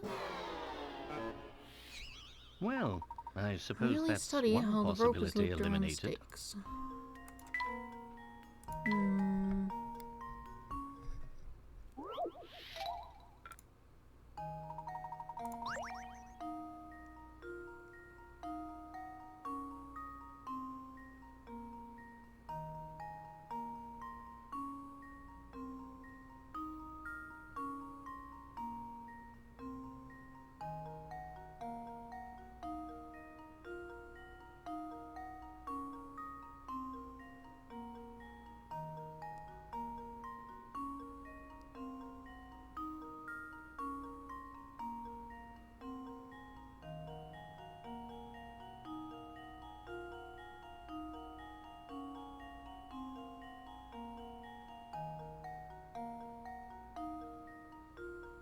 Definitely get caught on that one.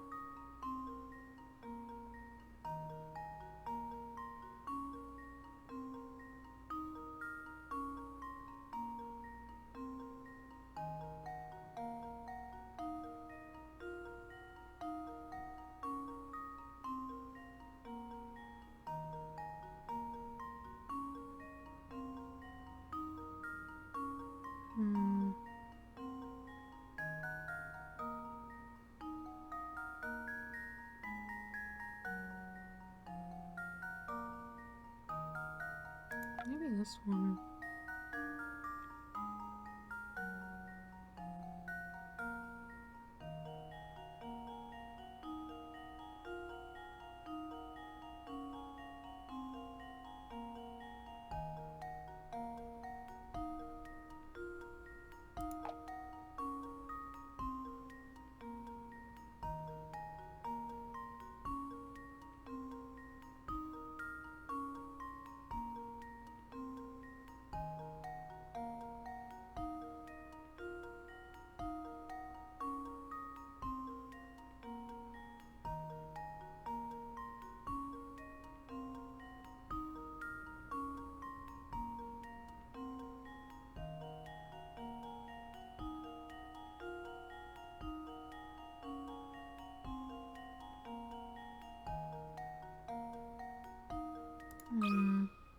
Consider this puzzle solved.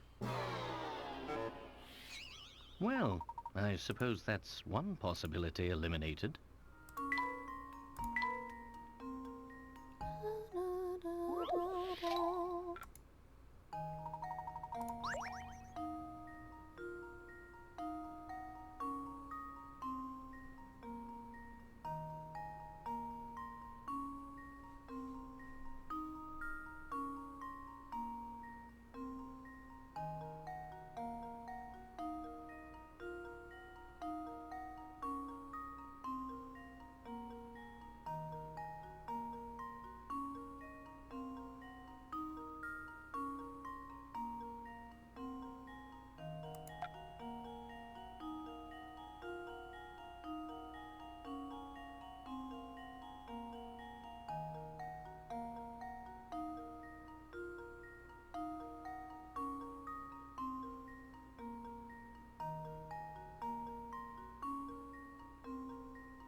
I'm pulling this out straight.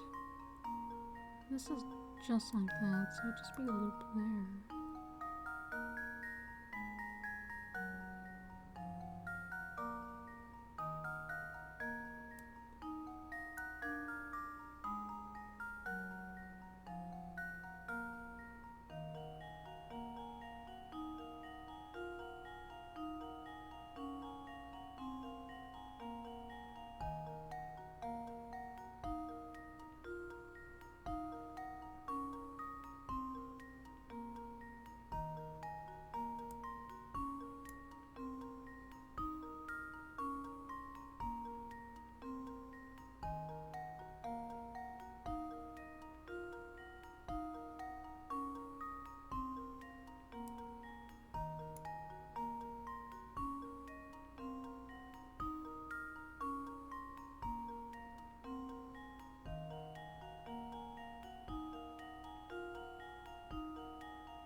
I would get caught on that.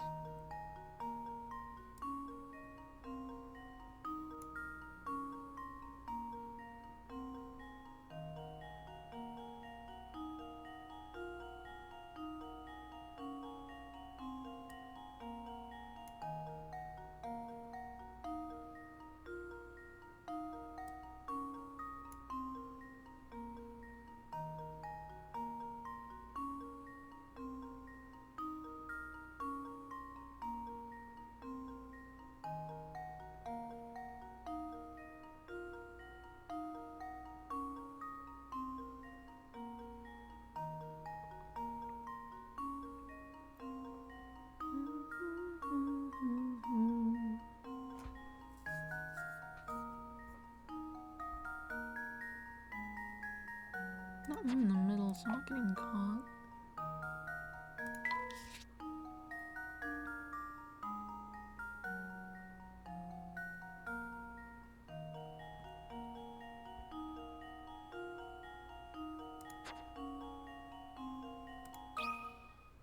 Consider this puzzle solved. I might have submitted that already. Well, I suppose you can't win them all. I don't like this puzzle.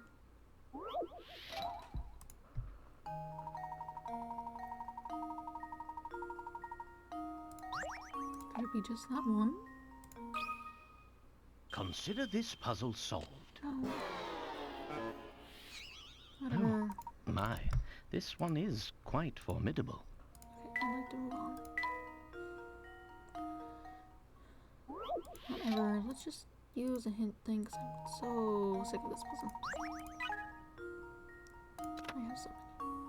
Look at how the rope is wrapped around the poles. Try using the memo function to trace out the paths the rope takes around things. I'm just doing that.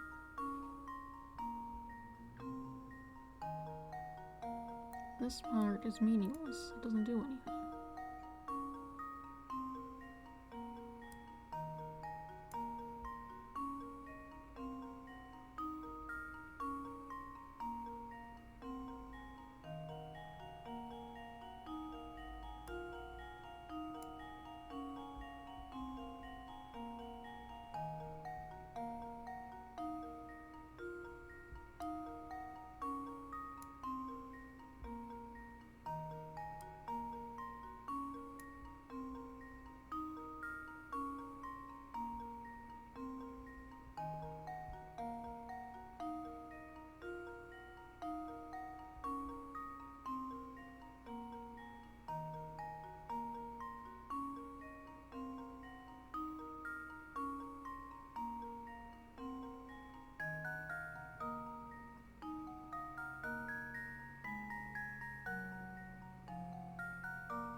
I don't want to get caught on that one.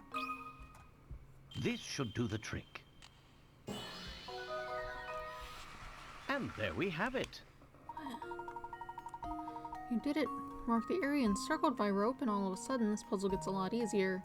There's only one post that needs to be removed for the man to make his getaway. You better hurry up and get that post loose.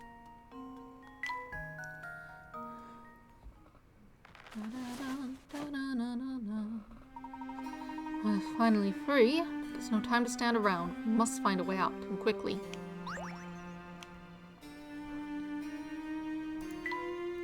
I'm so glad I didn't get locked up in a pair of these. I do hope there's an innocent explanation for that stain.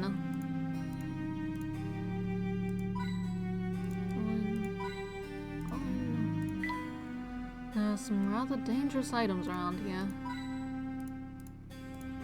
Out the door, I guess. Oh, no, we're locked in. There's no place to run. Calm yourself, Luke. There's bound to be another way out of this room. Look around you. I can see the key. If only I could reach it. Here, let's see if I can't reach it.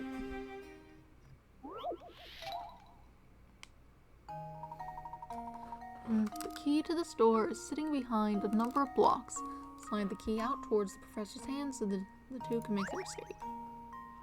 That appears to be, yes, a solid obstruction in the middle.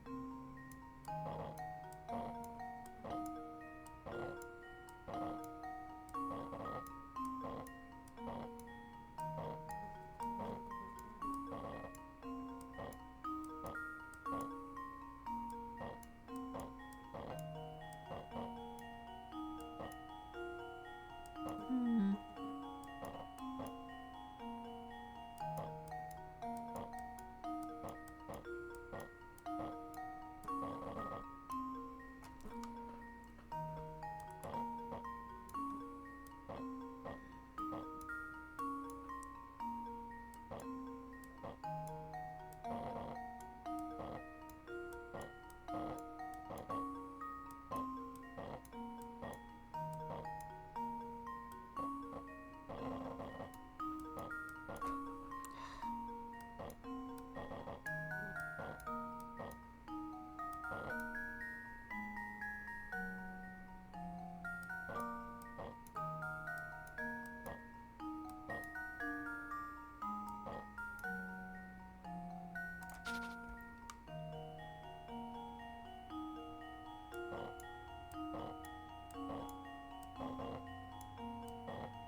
Hmm.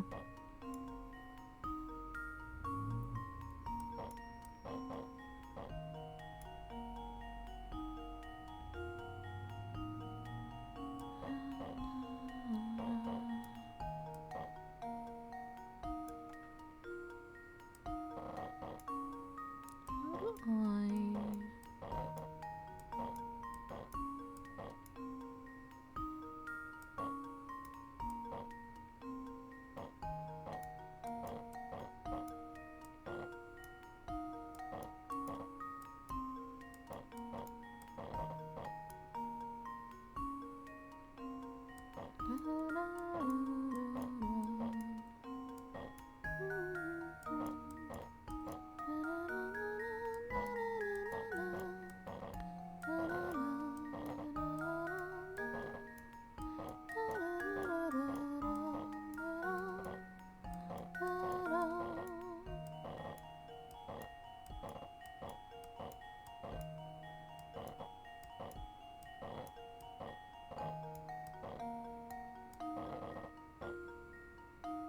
Hmm.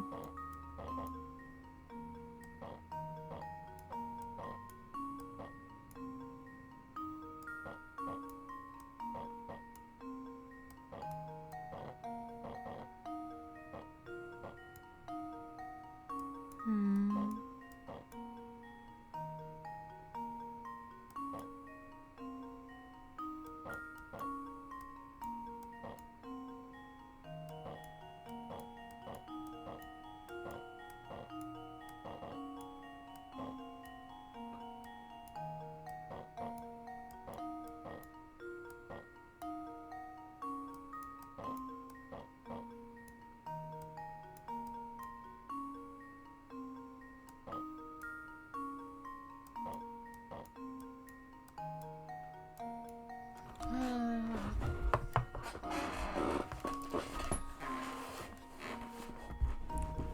Again, puzzle game. Not good for stream. There will be no more puzzle game when I'm done with this game.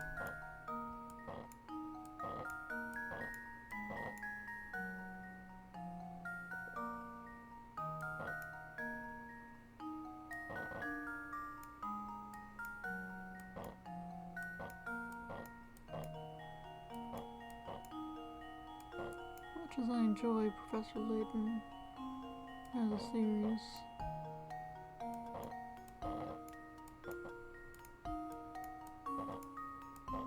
it's not working for stream.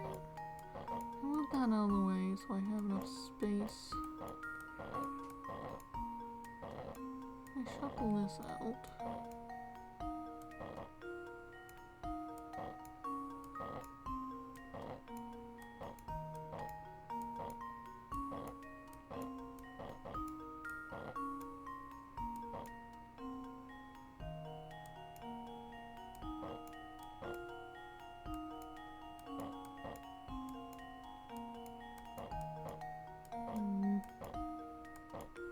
something wrong.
How do I...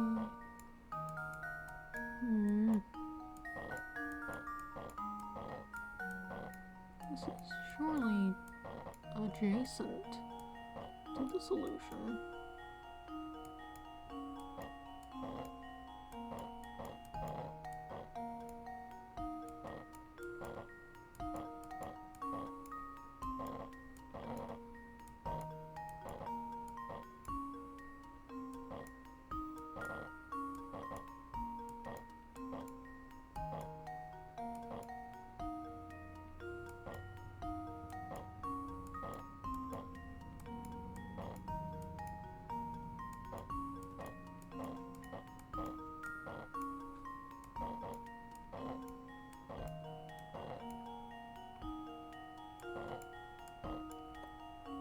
I'm tired.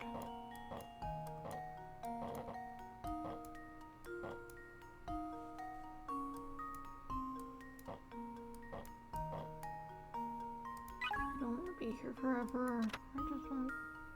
Before you start moving those around, focus on what you need to accomplish first. Start by finding a way to get the yellow block at the bottom into the hole currently occupied by the key.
Sliding block puzzle.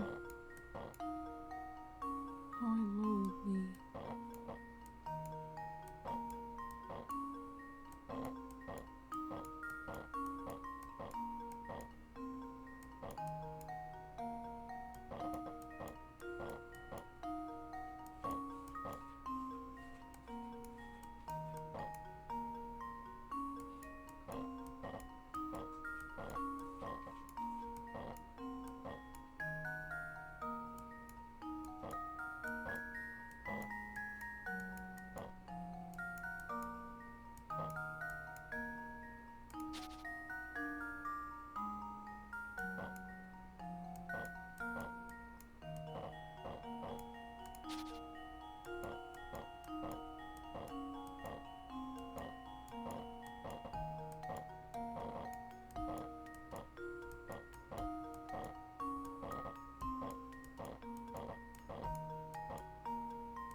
wish to stream this no longer.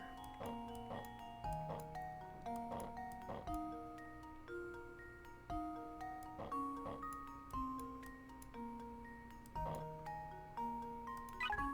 don't want to do this. Might find it easier to start over. At the beginning, move the yellow block into the slot near the professor's hand. Next, take the square block on the right and move it to the left. After that, you need to find some way of moving that yellow block into the upper right area of the puzzle.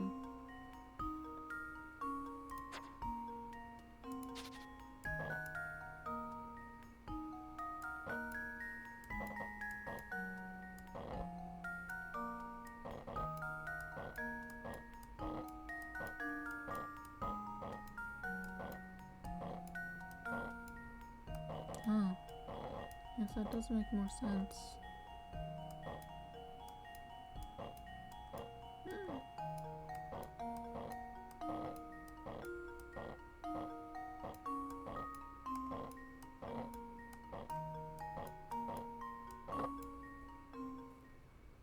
This should do the trick. Hmm. And there we have it. Great work. Now Luke and Professor Layton can finally leave the room. There we are. The door is unlocked now. Freedom is ours, Luke. Okay.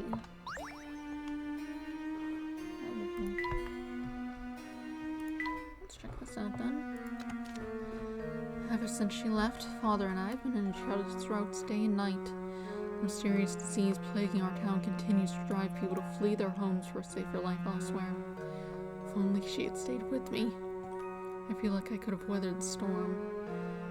I still ask myself why she left this town. If she truly loved me, then why did she leave?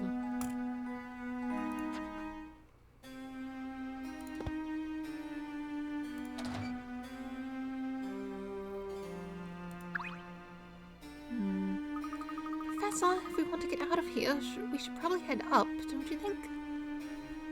Okay. Just gonna keep on things. This door won't budge. But I don't see any kind of lock on it. Good point. This door must be controlled by some sort of device positioned elsewhere. Let's head down from here and see what else is around.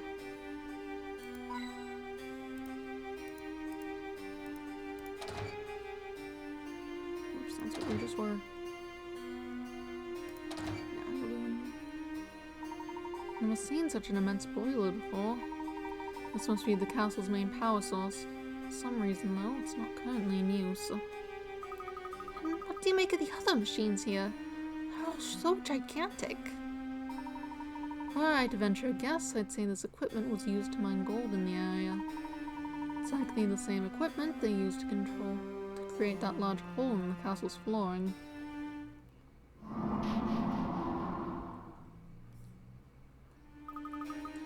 That's why this place is so drafty. Oh, look at that bizarre smoke coming out of the hole. Don't get too close to it, Professor. I bet breathing in it is probably terrible for you. Whoever broke the ground here must have known that machinery inside and out. One misplaced scrape of the shovel could have sent the whole foundation crashing down.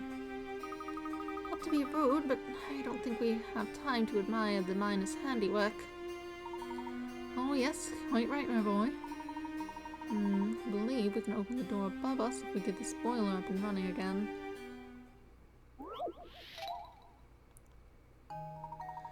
Which valves do you need to open to send steam from the boiler into 2, but not 1 or 3? All valves start in the closed position.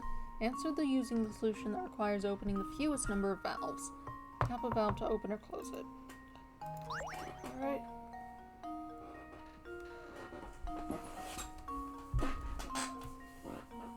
Okay, so we need to get it into 2.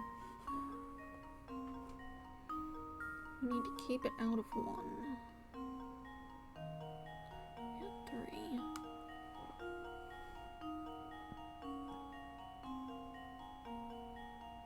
So this is not... Don't use this. I don't use this.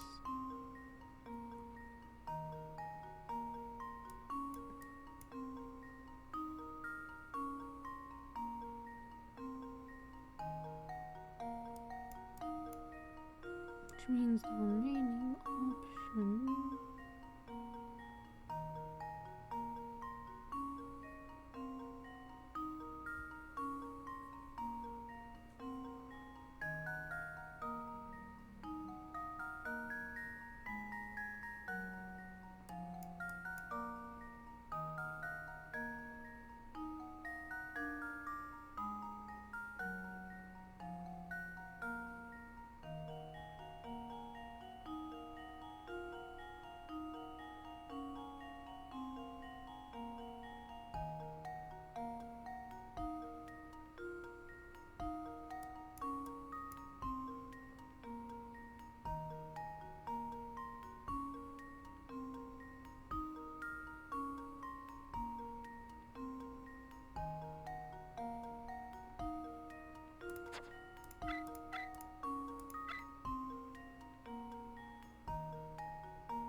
Should be good.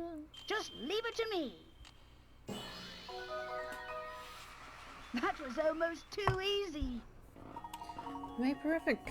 You'll need to open 3 valves to direct steam to 2 and not 3 or 1.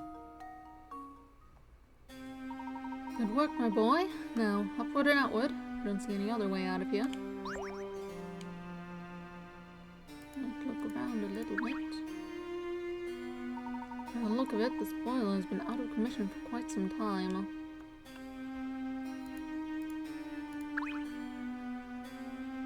By the look of it, out of commission. Okay. Guess that's all you have to say about anything.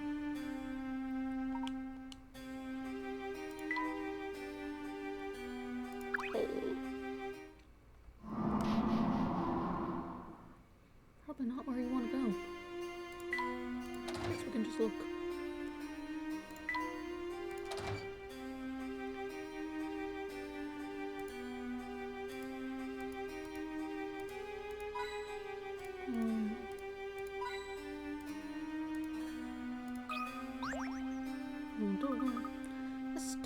This door's shut tight too. This door serves as the only portal out of here. We'll need to open it to escape. Magical lock. It seems that the lock here is some sort of magic square. In order to solve it, position the remaining numbers so that each string of 4 horizontal, vertical, and diagonal numbers adds up to the same total. Solve the magic square to open the door. Okay, well we already have the total here. 9, 9, 18. Okay, we need 18 is what we need.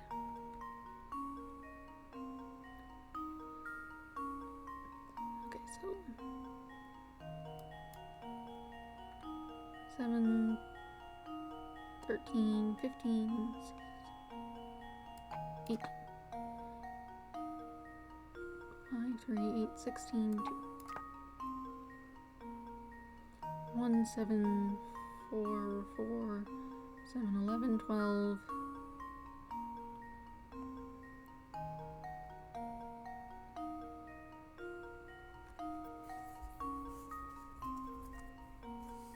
What? Oh.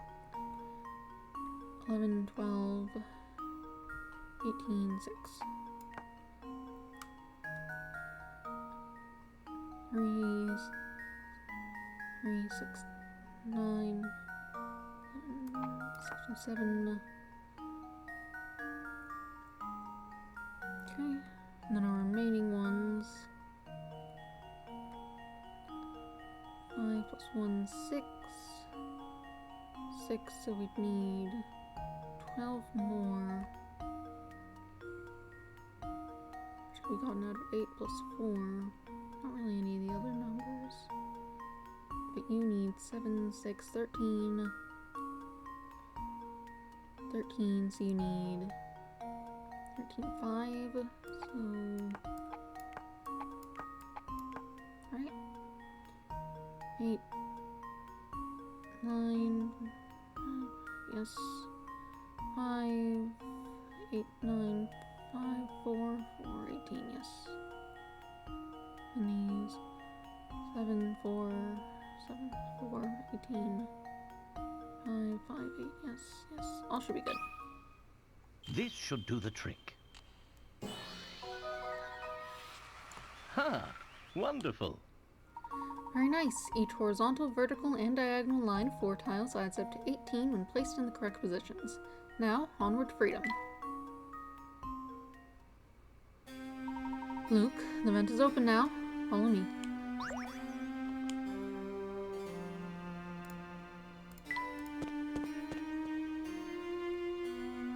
Hello there.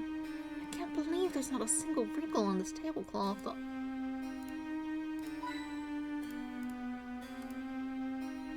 where we came from.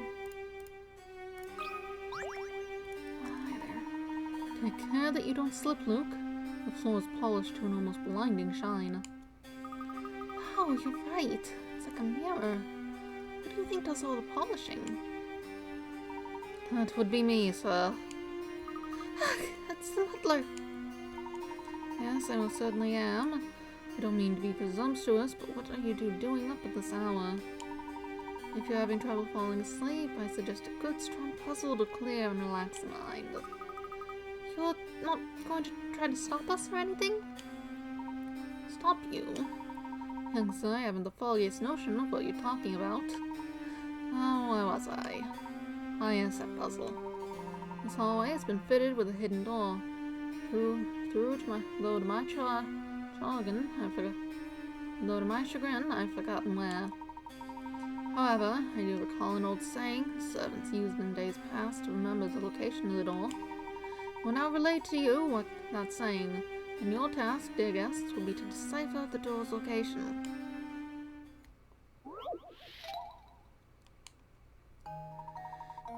Begin from the doors etched in the decor.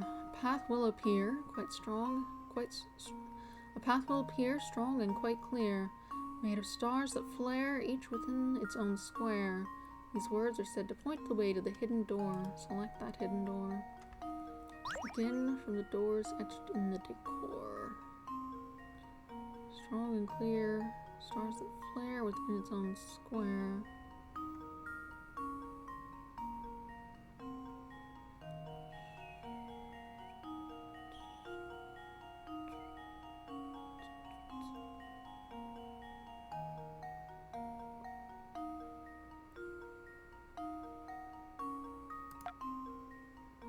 I guess it's like a point now.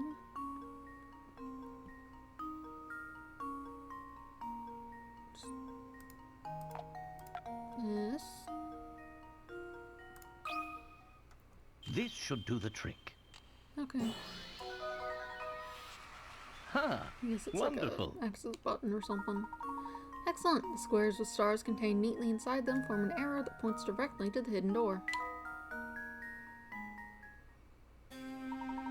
Masterfully solved, says. Now that you've completed that little nightcap, might I suggest returning to your quarters? These old halls can get quite drafty in the dead of night. I'll keep that in mind. Good night to you. Do you do?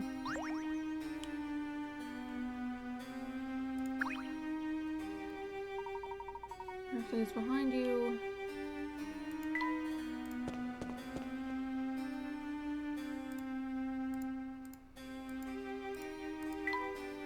Yikes, the corridor is so long I can't see the other end. Not much to look at in here, is there? Oops.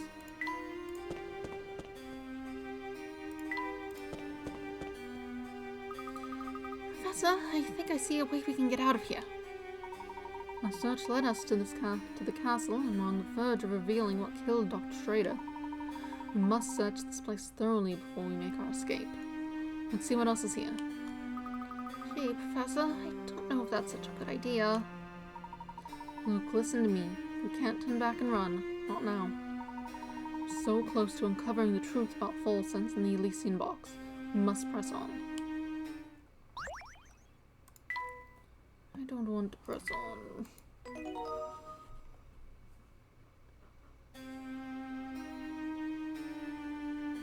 But I know if I stop now, the next thing will be like 20 minutes or something. Ugh. That is one heck of a chandelier.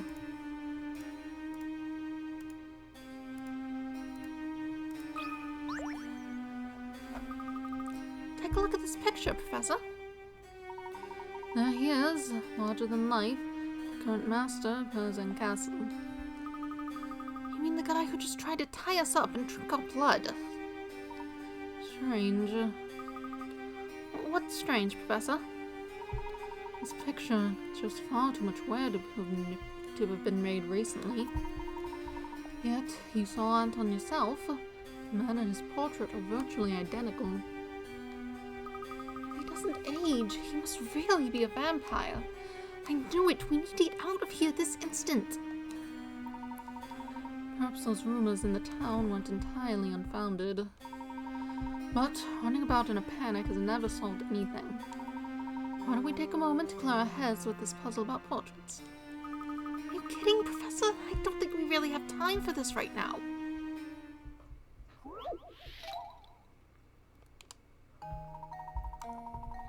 Two brothers have inherited their parents' 5-piece art collection. According to the will, the older brother will get a set of paintings worth twice what the younger brother gets. In order to ascertain the value of the paintings, the brothers called in an appraiser, who valued each painting as shown below.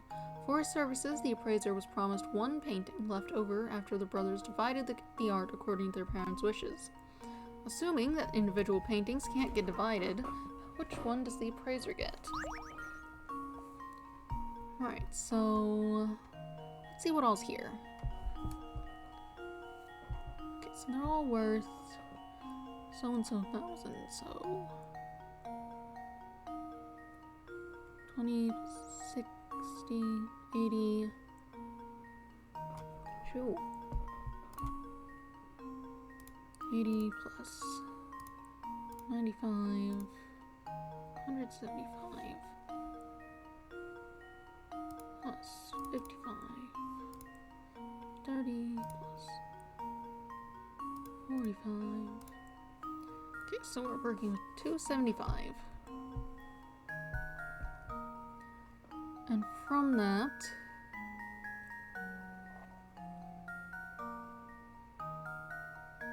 what do we have? So 50 plus 5 plus 45. That comes out to 90. No. No, 100. 100. And these two will come out to 80. That's 95. 95 plus 55 is 140. No, 150. 150. 150 can get to 75 out of none of these. 75, 70, 4, 6, 65 now. 95 plus 45, 140 could get to 70. 70 is not an option from what we have. 95 plus 60 is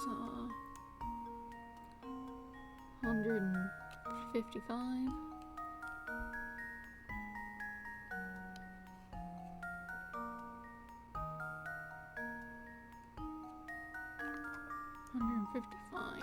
Cut that in half is a pain. We're not doing that clearly. Or maybe we don't factor that one in and we use other ones. If, for instance, 95 times 2 is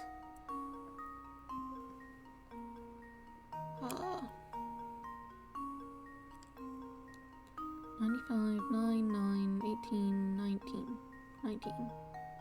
190. 190.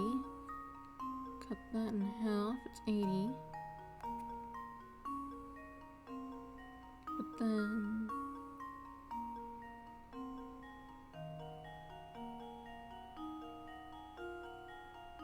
not cut that in half. 180. Can I add these up to 180? That's 100. I don't think there are any, are there? Hold on. 80. These two add up to 100.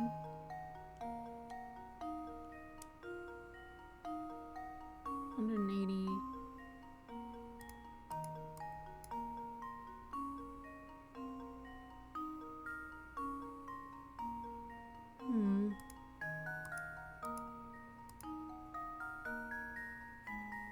Hold on.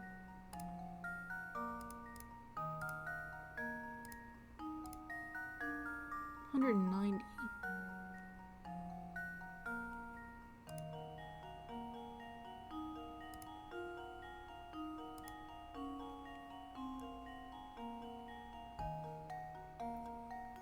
Okay, and that doesn't add up. Maybe we assume that one goes to the appraiser and we work with the other ones. That would make sense. So this is 100. If we did 120, then you get that.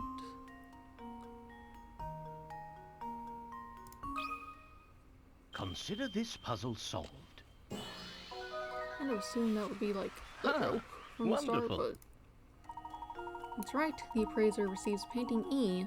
The older brother inherits paintings A, C, and D, which are worth $120,000 total. The little brother gets a single painting worth $60,000, half of what his brother gets. In the end, the appraiser takes home the most expensive painting of all. Why isn't that convenient?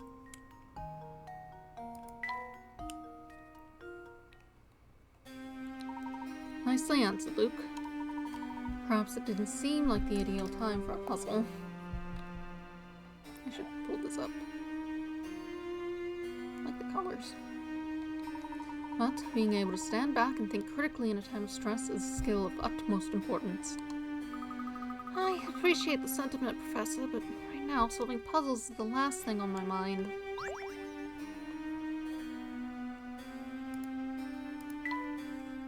One heck of a chandelier. I believe I saw that. Anything else to say about this? Vampire. So he's one of the unaging and undead. Yikes, do you think that's you really think that's true?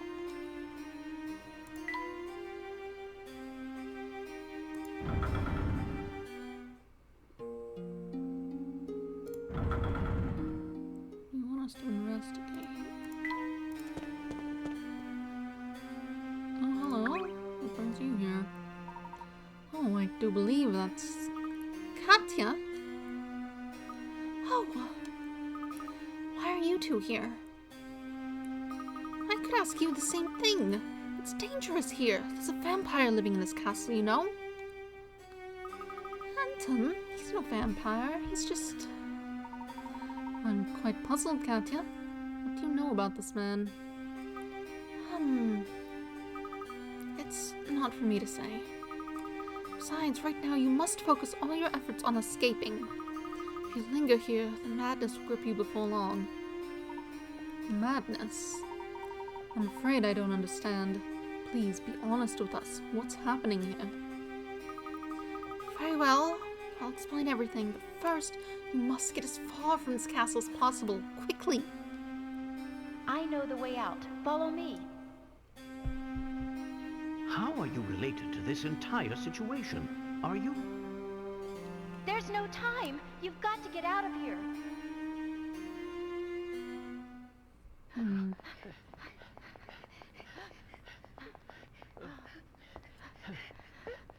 This won't do. People are trying to sleep, you know. Is it you? It can't be. Oh, how I've waited. It's been so unbearably long. Professor, do you know what he's talking about? Not in the slightest. Come closer, my dear sweet Sophia. I've missed you so. What's this?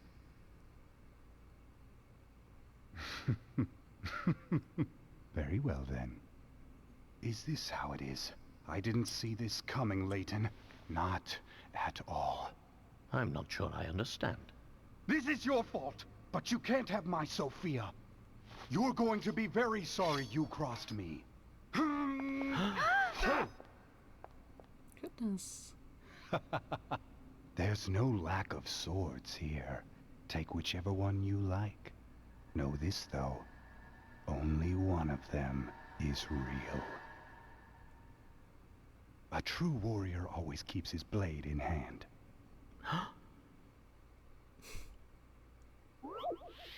One true sword. A true warrior always keeps his blade in hand. Those are Anton's last words to Professor Layton before the start of their duel. Can you find the one real sword among Anton's collection? Circle your selection to draw your weapon of choice.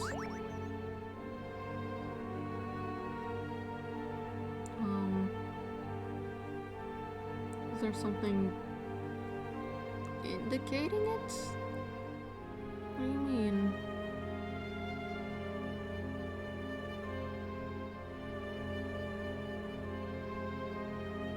What's that noise?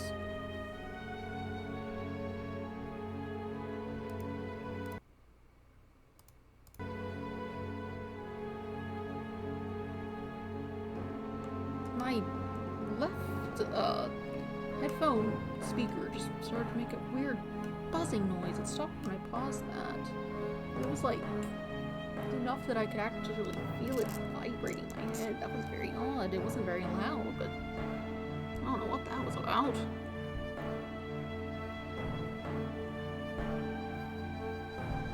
Alright.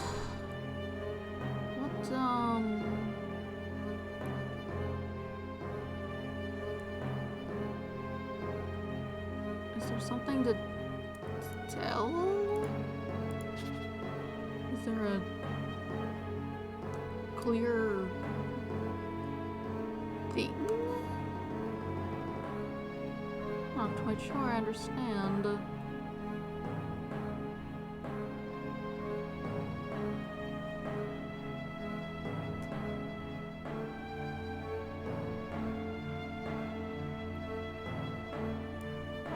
This one.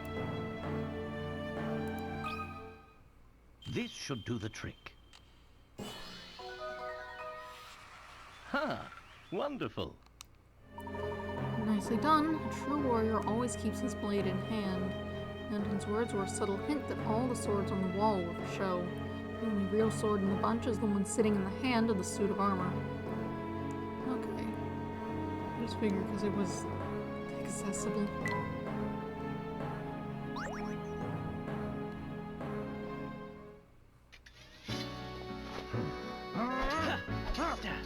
I didn't think you had it in you, Mr. Layton.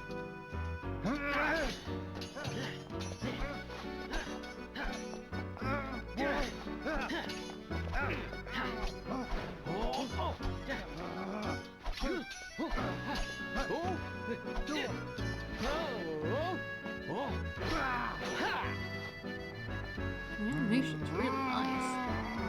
Layton! Sophia belongs to me. You can't have her. Ah!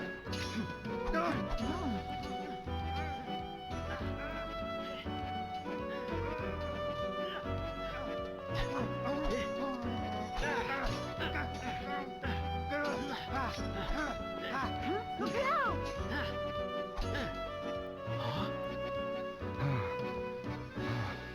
Something strange is happening.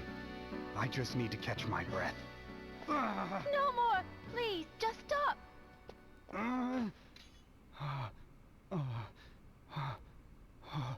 What's happened to me? Are you all right?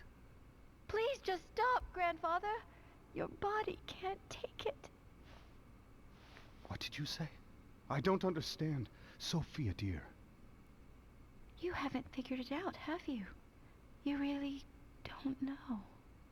Then I guess it's up to me to tell you the truth. I'm your granddaughter, Anton. Don't be ridiculous. Look at me. I'm too young to be anyone's grandfather. But what you see around you isn't real. It's just an illusion created by your own mind. Your youth is part of that illusion. The truth is, well... Allow me, please. The gold mine built by your father, the late Duke Herzen, brought this town much growth and prosperity. But something terrible slept deep within that rich gold deposit.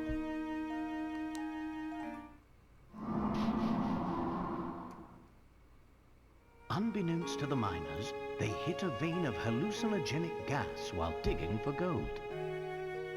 The gas made those who breathed it extremely susceptible to mental suggestion of all types. Tales of the nightmarish visions seen in Folsense then spread, as did the town's sinister reputation. In truth, neither the Folsense we see before us nor its residents really exist. This is all a creation of our minds. How did you figure it all out, Professor? The images of Folsense we saw are 50 years old, yet they show a town identical to the Folsense of today. No town can remain unchanged for 50 long years. The photos we saw in the train station formed our impression of the Folsense we'd see. The Folsense of 50 years ago. Enough of this madness. Folsense is real. I'm real. None of it's real, Grandfather. This town is just a thin shadow, an illusion born of greed. You and Sophia, everything you know changed 50 years ago.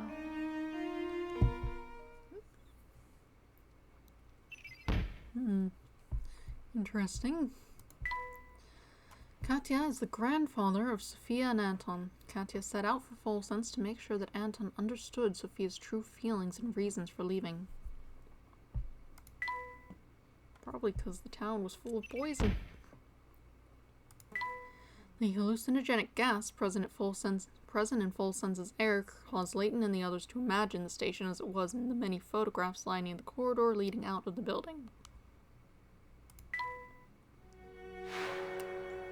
But you and I are betrothed. How can you just leave me here? I won't have it. This whole town is cursed. If we remain here, all those dear to me will die. Am I not dear to you, Sophia? Stay with me, and we'll rebuild Folsense together. I'm sorry, Anton, but there's someone else I love who needs me even more than you. Is that the real reason you want to go? Because there's someone else?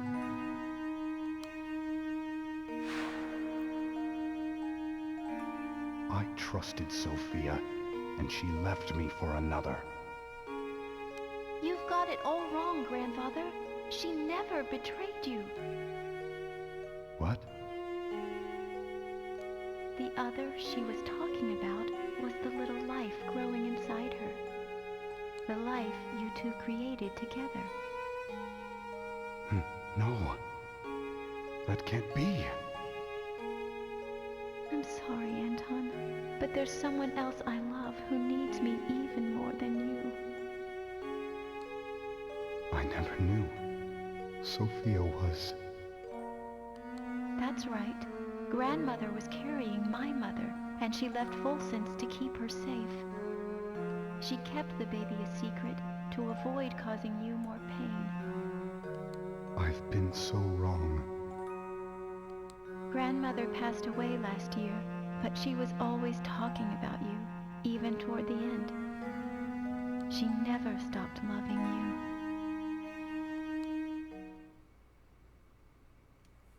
you. Vampire solved.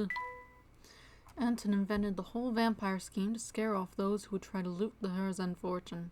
He did this by whisking away all those who came too close to the castle and setting them free to run away once properly scared. Sophia is dead? No, it can't be. I've had enough of your lies! Oh! No!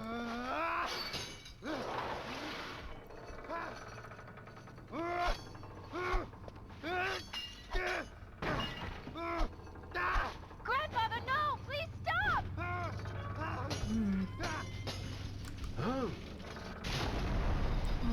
good? Oh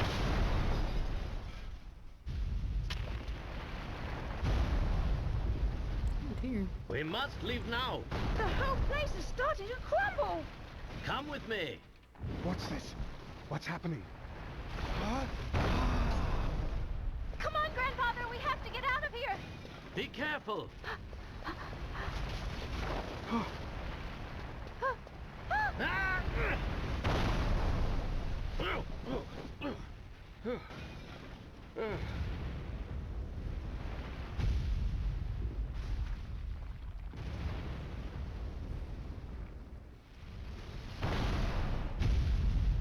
now it's exploding.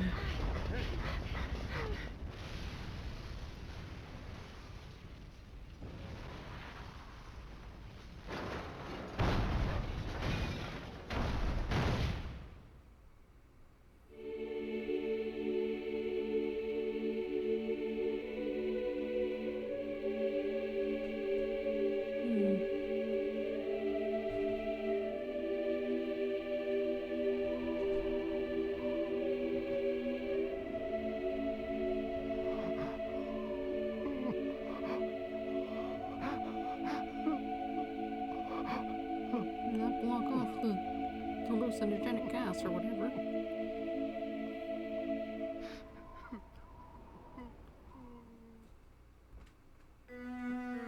It seems I've found the answers I was searching for. Here, allow me to return this to you. Thank you. So, the box wasn't cursed after all. No, Luke, there's no curse to be found here. But if I were to guess, I suspect you'd find traces of that gas in the ore used to make this box. The same fumes that drove the town to ruin were released upon each person who opened the box. What was that? Sounds like it's the dog, probably. Those who opened the box expected death, and in doing so, fulfilled their own grim predictions. I suppose it was just an ordinary box then. Oh, I assure you, it's far from ordinary. This box was crafted to hold the words of my heart. What do you mean? The box contains a hidden message, one meant only for Sophia. Many years ago, I asked a traveler passing through town to deliver it to her. Unfortunately, the box's value made it a target for those hungry for wealth. And so it was stolen again and again, thus perpetuating the whole chain of sad events. But we checked the box. It was as empty as could be. Ah, well that's because there's actually a second way to open it. The sun rises when you and I meet, and when the wind blows, you will know my heart. These old words are the key to understanding this box and what it means. Do you follow, boy? I think so. Let me give it a shot. Nice puzzle. The sun rises when you and I meet, and when the wind blows, you will know my heart.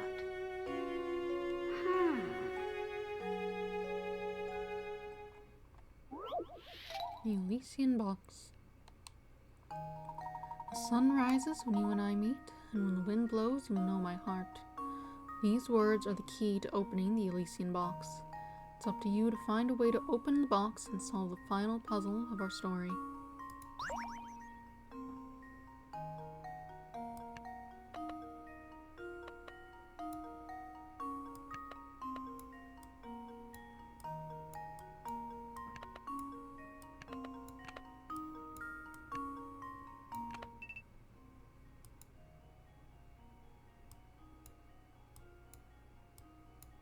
It's gotten very quiet very suddenly.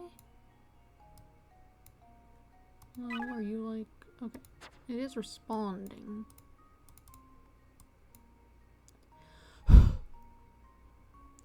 I know what it needs. How do I do that? Oh dear. Oh no.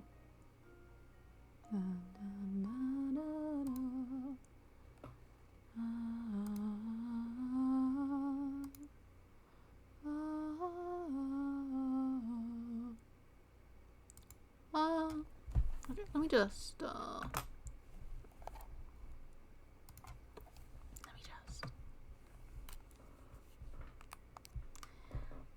let's see if this works.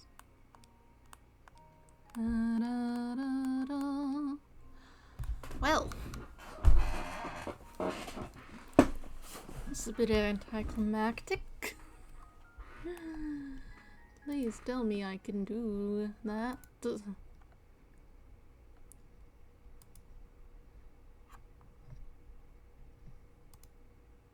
Please. Please allow me to do a microphone.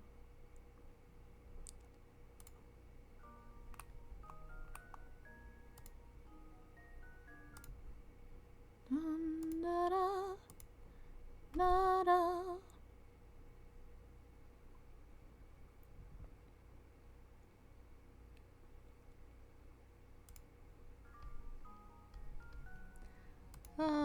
Oh no. Please, please do something. Help me.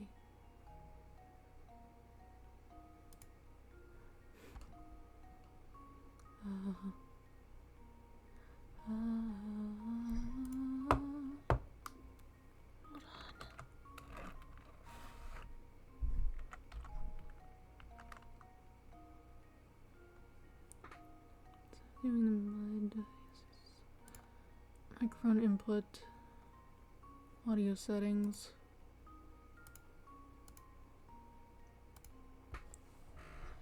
Microphone input. Yes. Yes, please use that.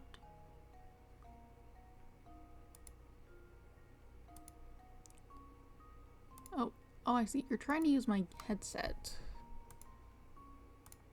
Use my microphone.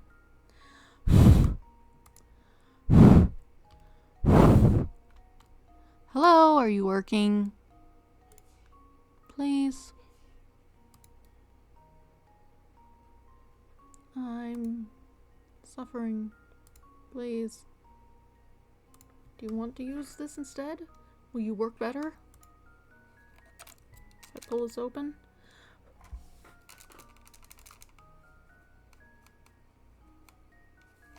No, it does not seem to be. I'm losing my mind. I did not think I would need to use a microphone. Ever. White noise feeds random noise, which is enough, controlled by the microphone hotkey. Let's see if that's enough. Please.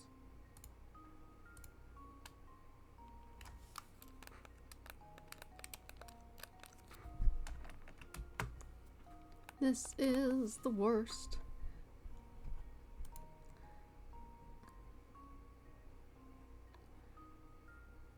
I'm suffering. Please.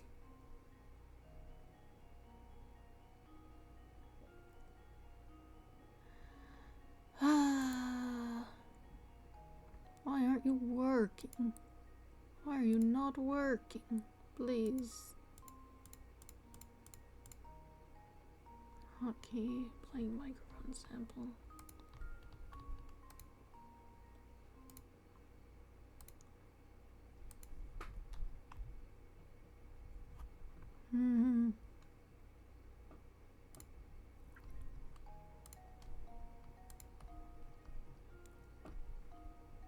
Misery.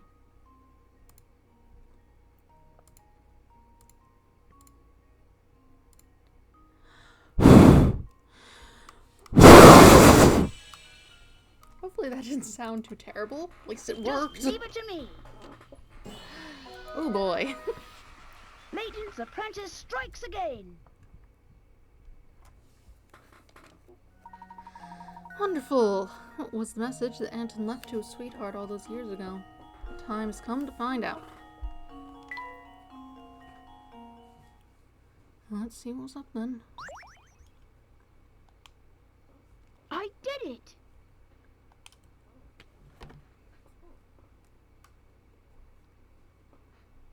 Oh, What's the matter? this isn't the letter I wrote. This is Sophia's handwriting. The box must have made it to her after all.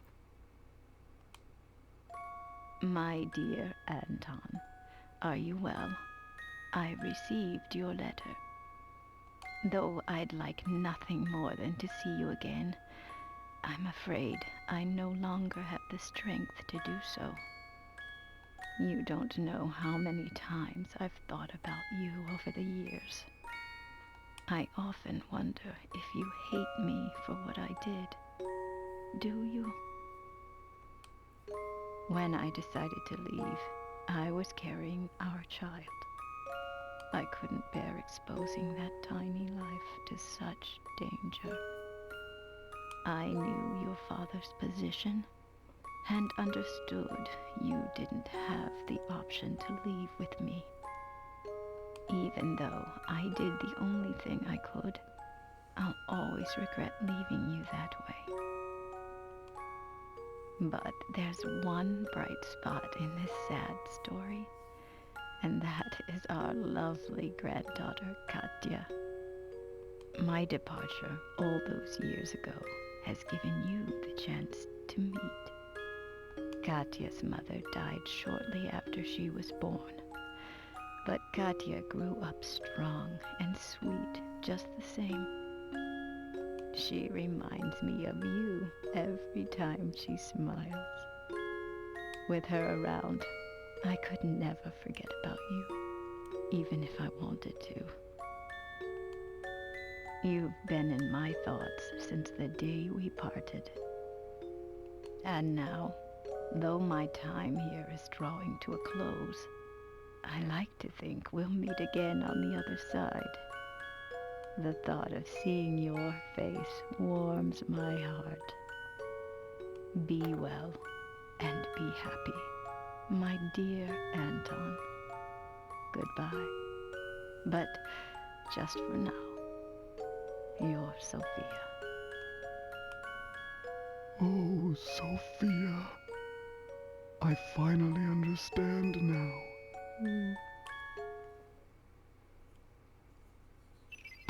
Elysian box solved.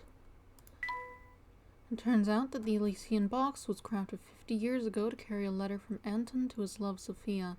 A gas present in the material used to make the box causes hallucinations in those who open it. These visions are how the rumors of a curse began. These games are lovely, but they are not good for stream. I will not be streaming the rest of them. I will play them on my own. Grandfather.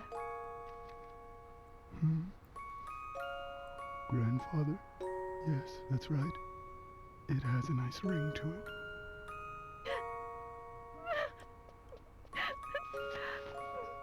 I am so happy we met, my dear granddaughter. You don't know how much this means to me.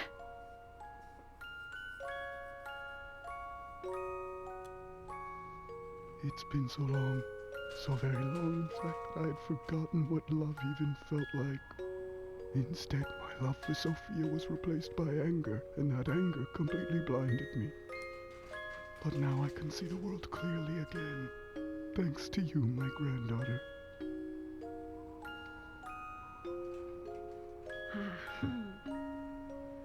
Are you listening, Sophia? I'll have to put off returning to your side for a while. There's someone I need to get to know here first. Will you forgive me for making you wait just a little longer, my dear? Wherever she is, I'm sure she's very happy for us.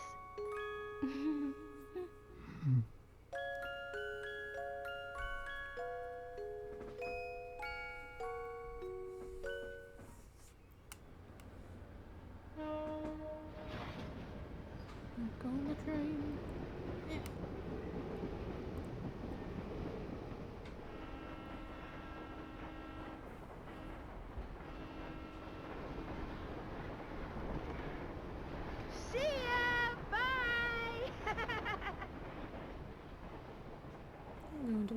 her hat sticking her head out the window like that?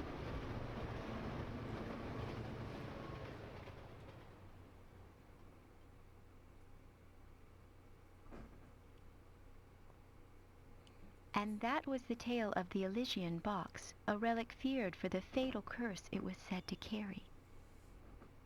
But when all was said and done, there was no curse sleeping under its gilded lid. Instead, the box was revealed for what it truly was.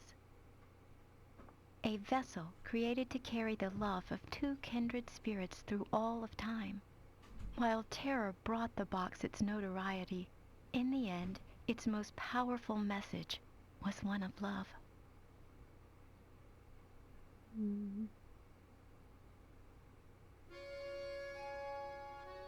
Puzzle Master. Alright. Those are the credits. We have lovely little pictures up here.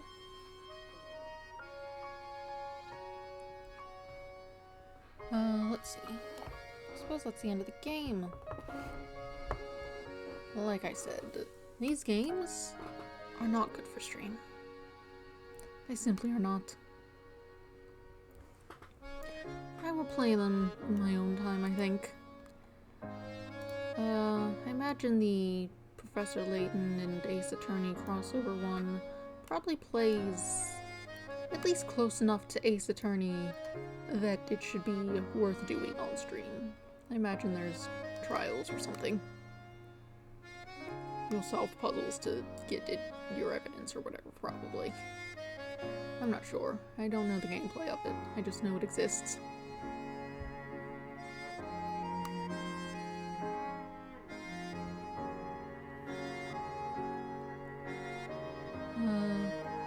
But yeah, I'll just make sure to play them on my own time.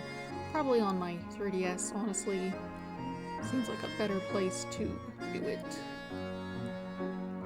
Especially given the nightmare I had to try to configure it to start functioning for that last puzzle. If it's on the 3DS, it will just function. I don't have to worry about it.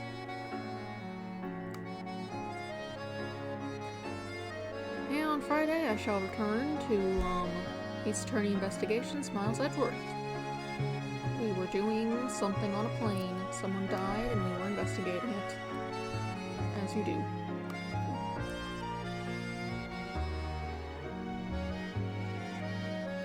And hopefully you picked Flora back up. Despite her appearance in this, she didn't do anything.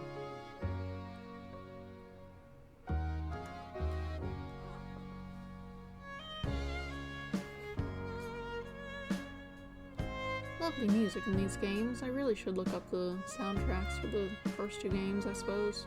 Maybe Miracle Mask 2, since I've already played that.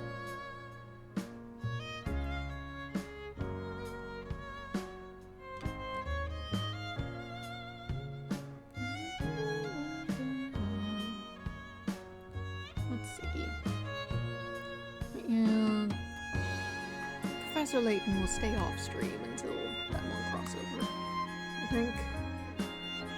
Other than that, maybe I could throw something else in the Wednesday thing instead. I mean, I can definitely fill it with more Ace Attorney until I find something, but, you know.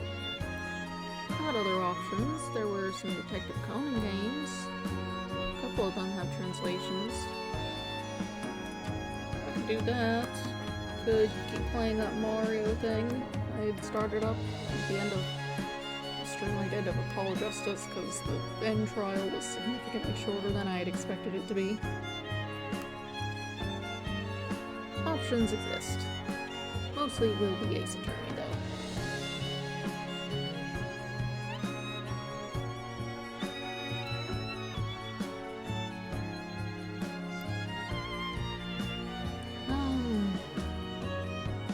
Yeah.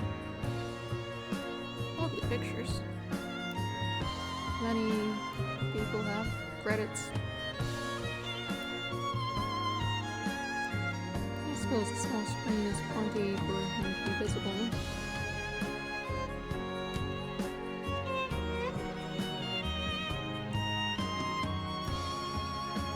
I'll wait till the end of the credits and then I'll end the stream, I think. It's already quite late. I'm hoping it'd be over slightly quicker than that.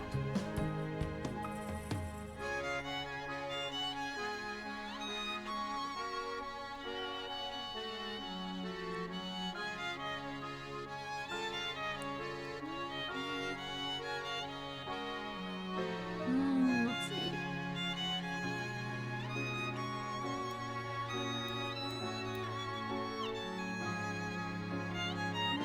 Council room. She seems to be fine.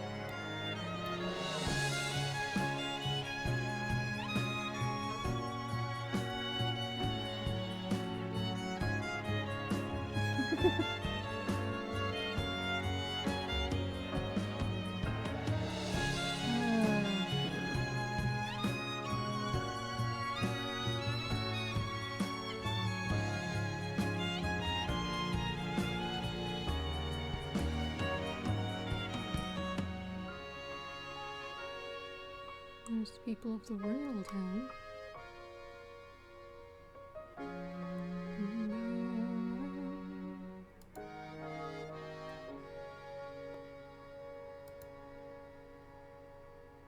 How nice.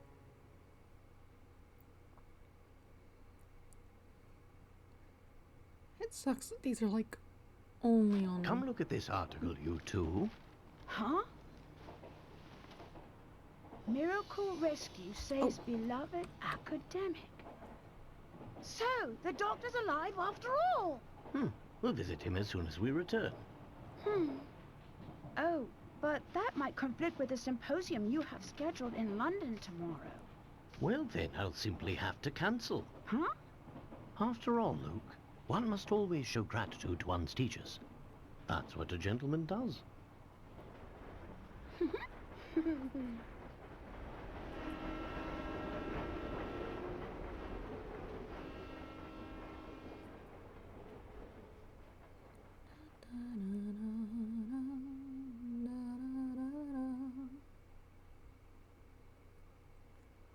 Alright. Right. I was saying, it's too bad these games aren't on, like, anything but the DS. The DS is lovely, but it's not exactly present. Big old clock thing. I believe that's Unwound Future. We hope you enjoyed Professor Layton in the Diabolical Box. We've reached the end of our story. The fun is just beginning.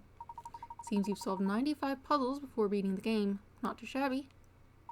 The story mode in this game contains 138 puzzles in total. If you haven't solved all of them already, try and find and complete all of them all. Also, check the bonuses section where you can unlock more content by fulfilling certain criteria. If you unlock enough stuff, you might even find some new and challenging puzzles. Have a great time playing through the rest of Professor Layton in the Diabolical Box.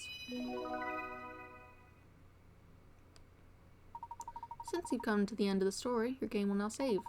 When you continue this game, you will resume play inside Herzen Castle just before finding Anton. From there, you're free to return to town and hunt after items and puzzles you missed. Sure. I might get back to it at some point, but, you know, not on here.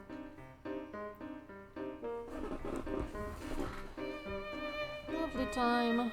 Professor Layton is not good for stream, and so he will not be returning until that crossover game. I will play the games myself. There will be Ace Attorney. Perhaps I will fill the Wednesday slot with a Detective Conan game, maybe. I have a couple available. 2 of them on the Game Boy Color, I believe it was, and 1 on the PlayStation 2. I seem to have them set up to run all just fine, so we'll see. Or I could continue on with that Mario I've been playing briefly. I'll see how things go.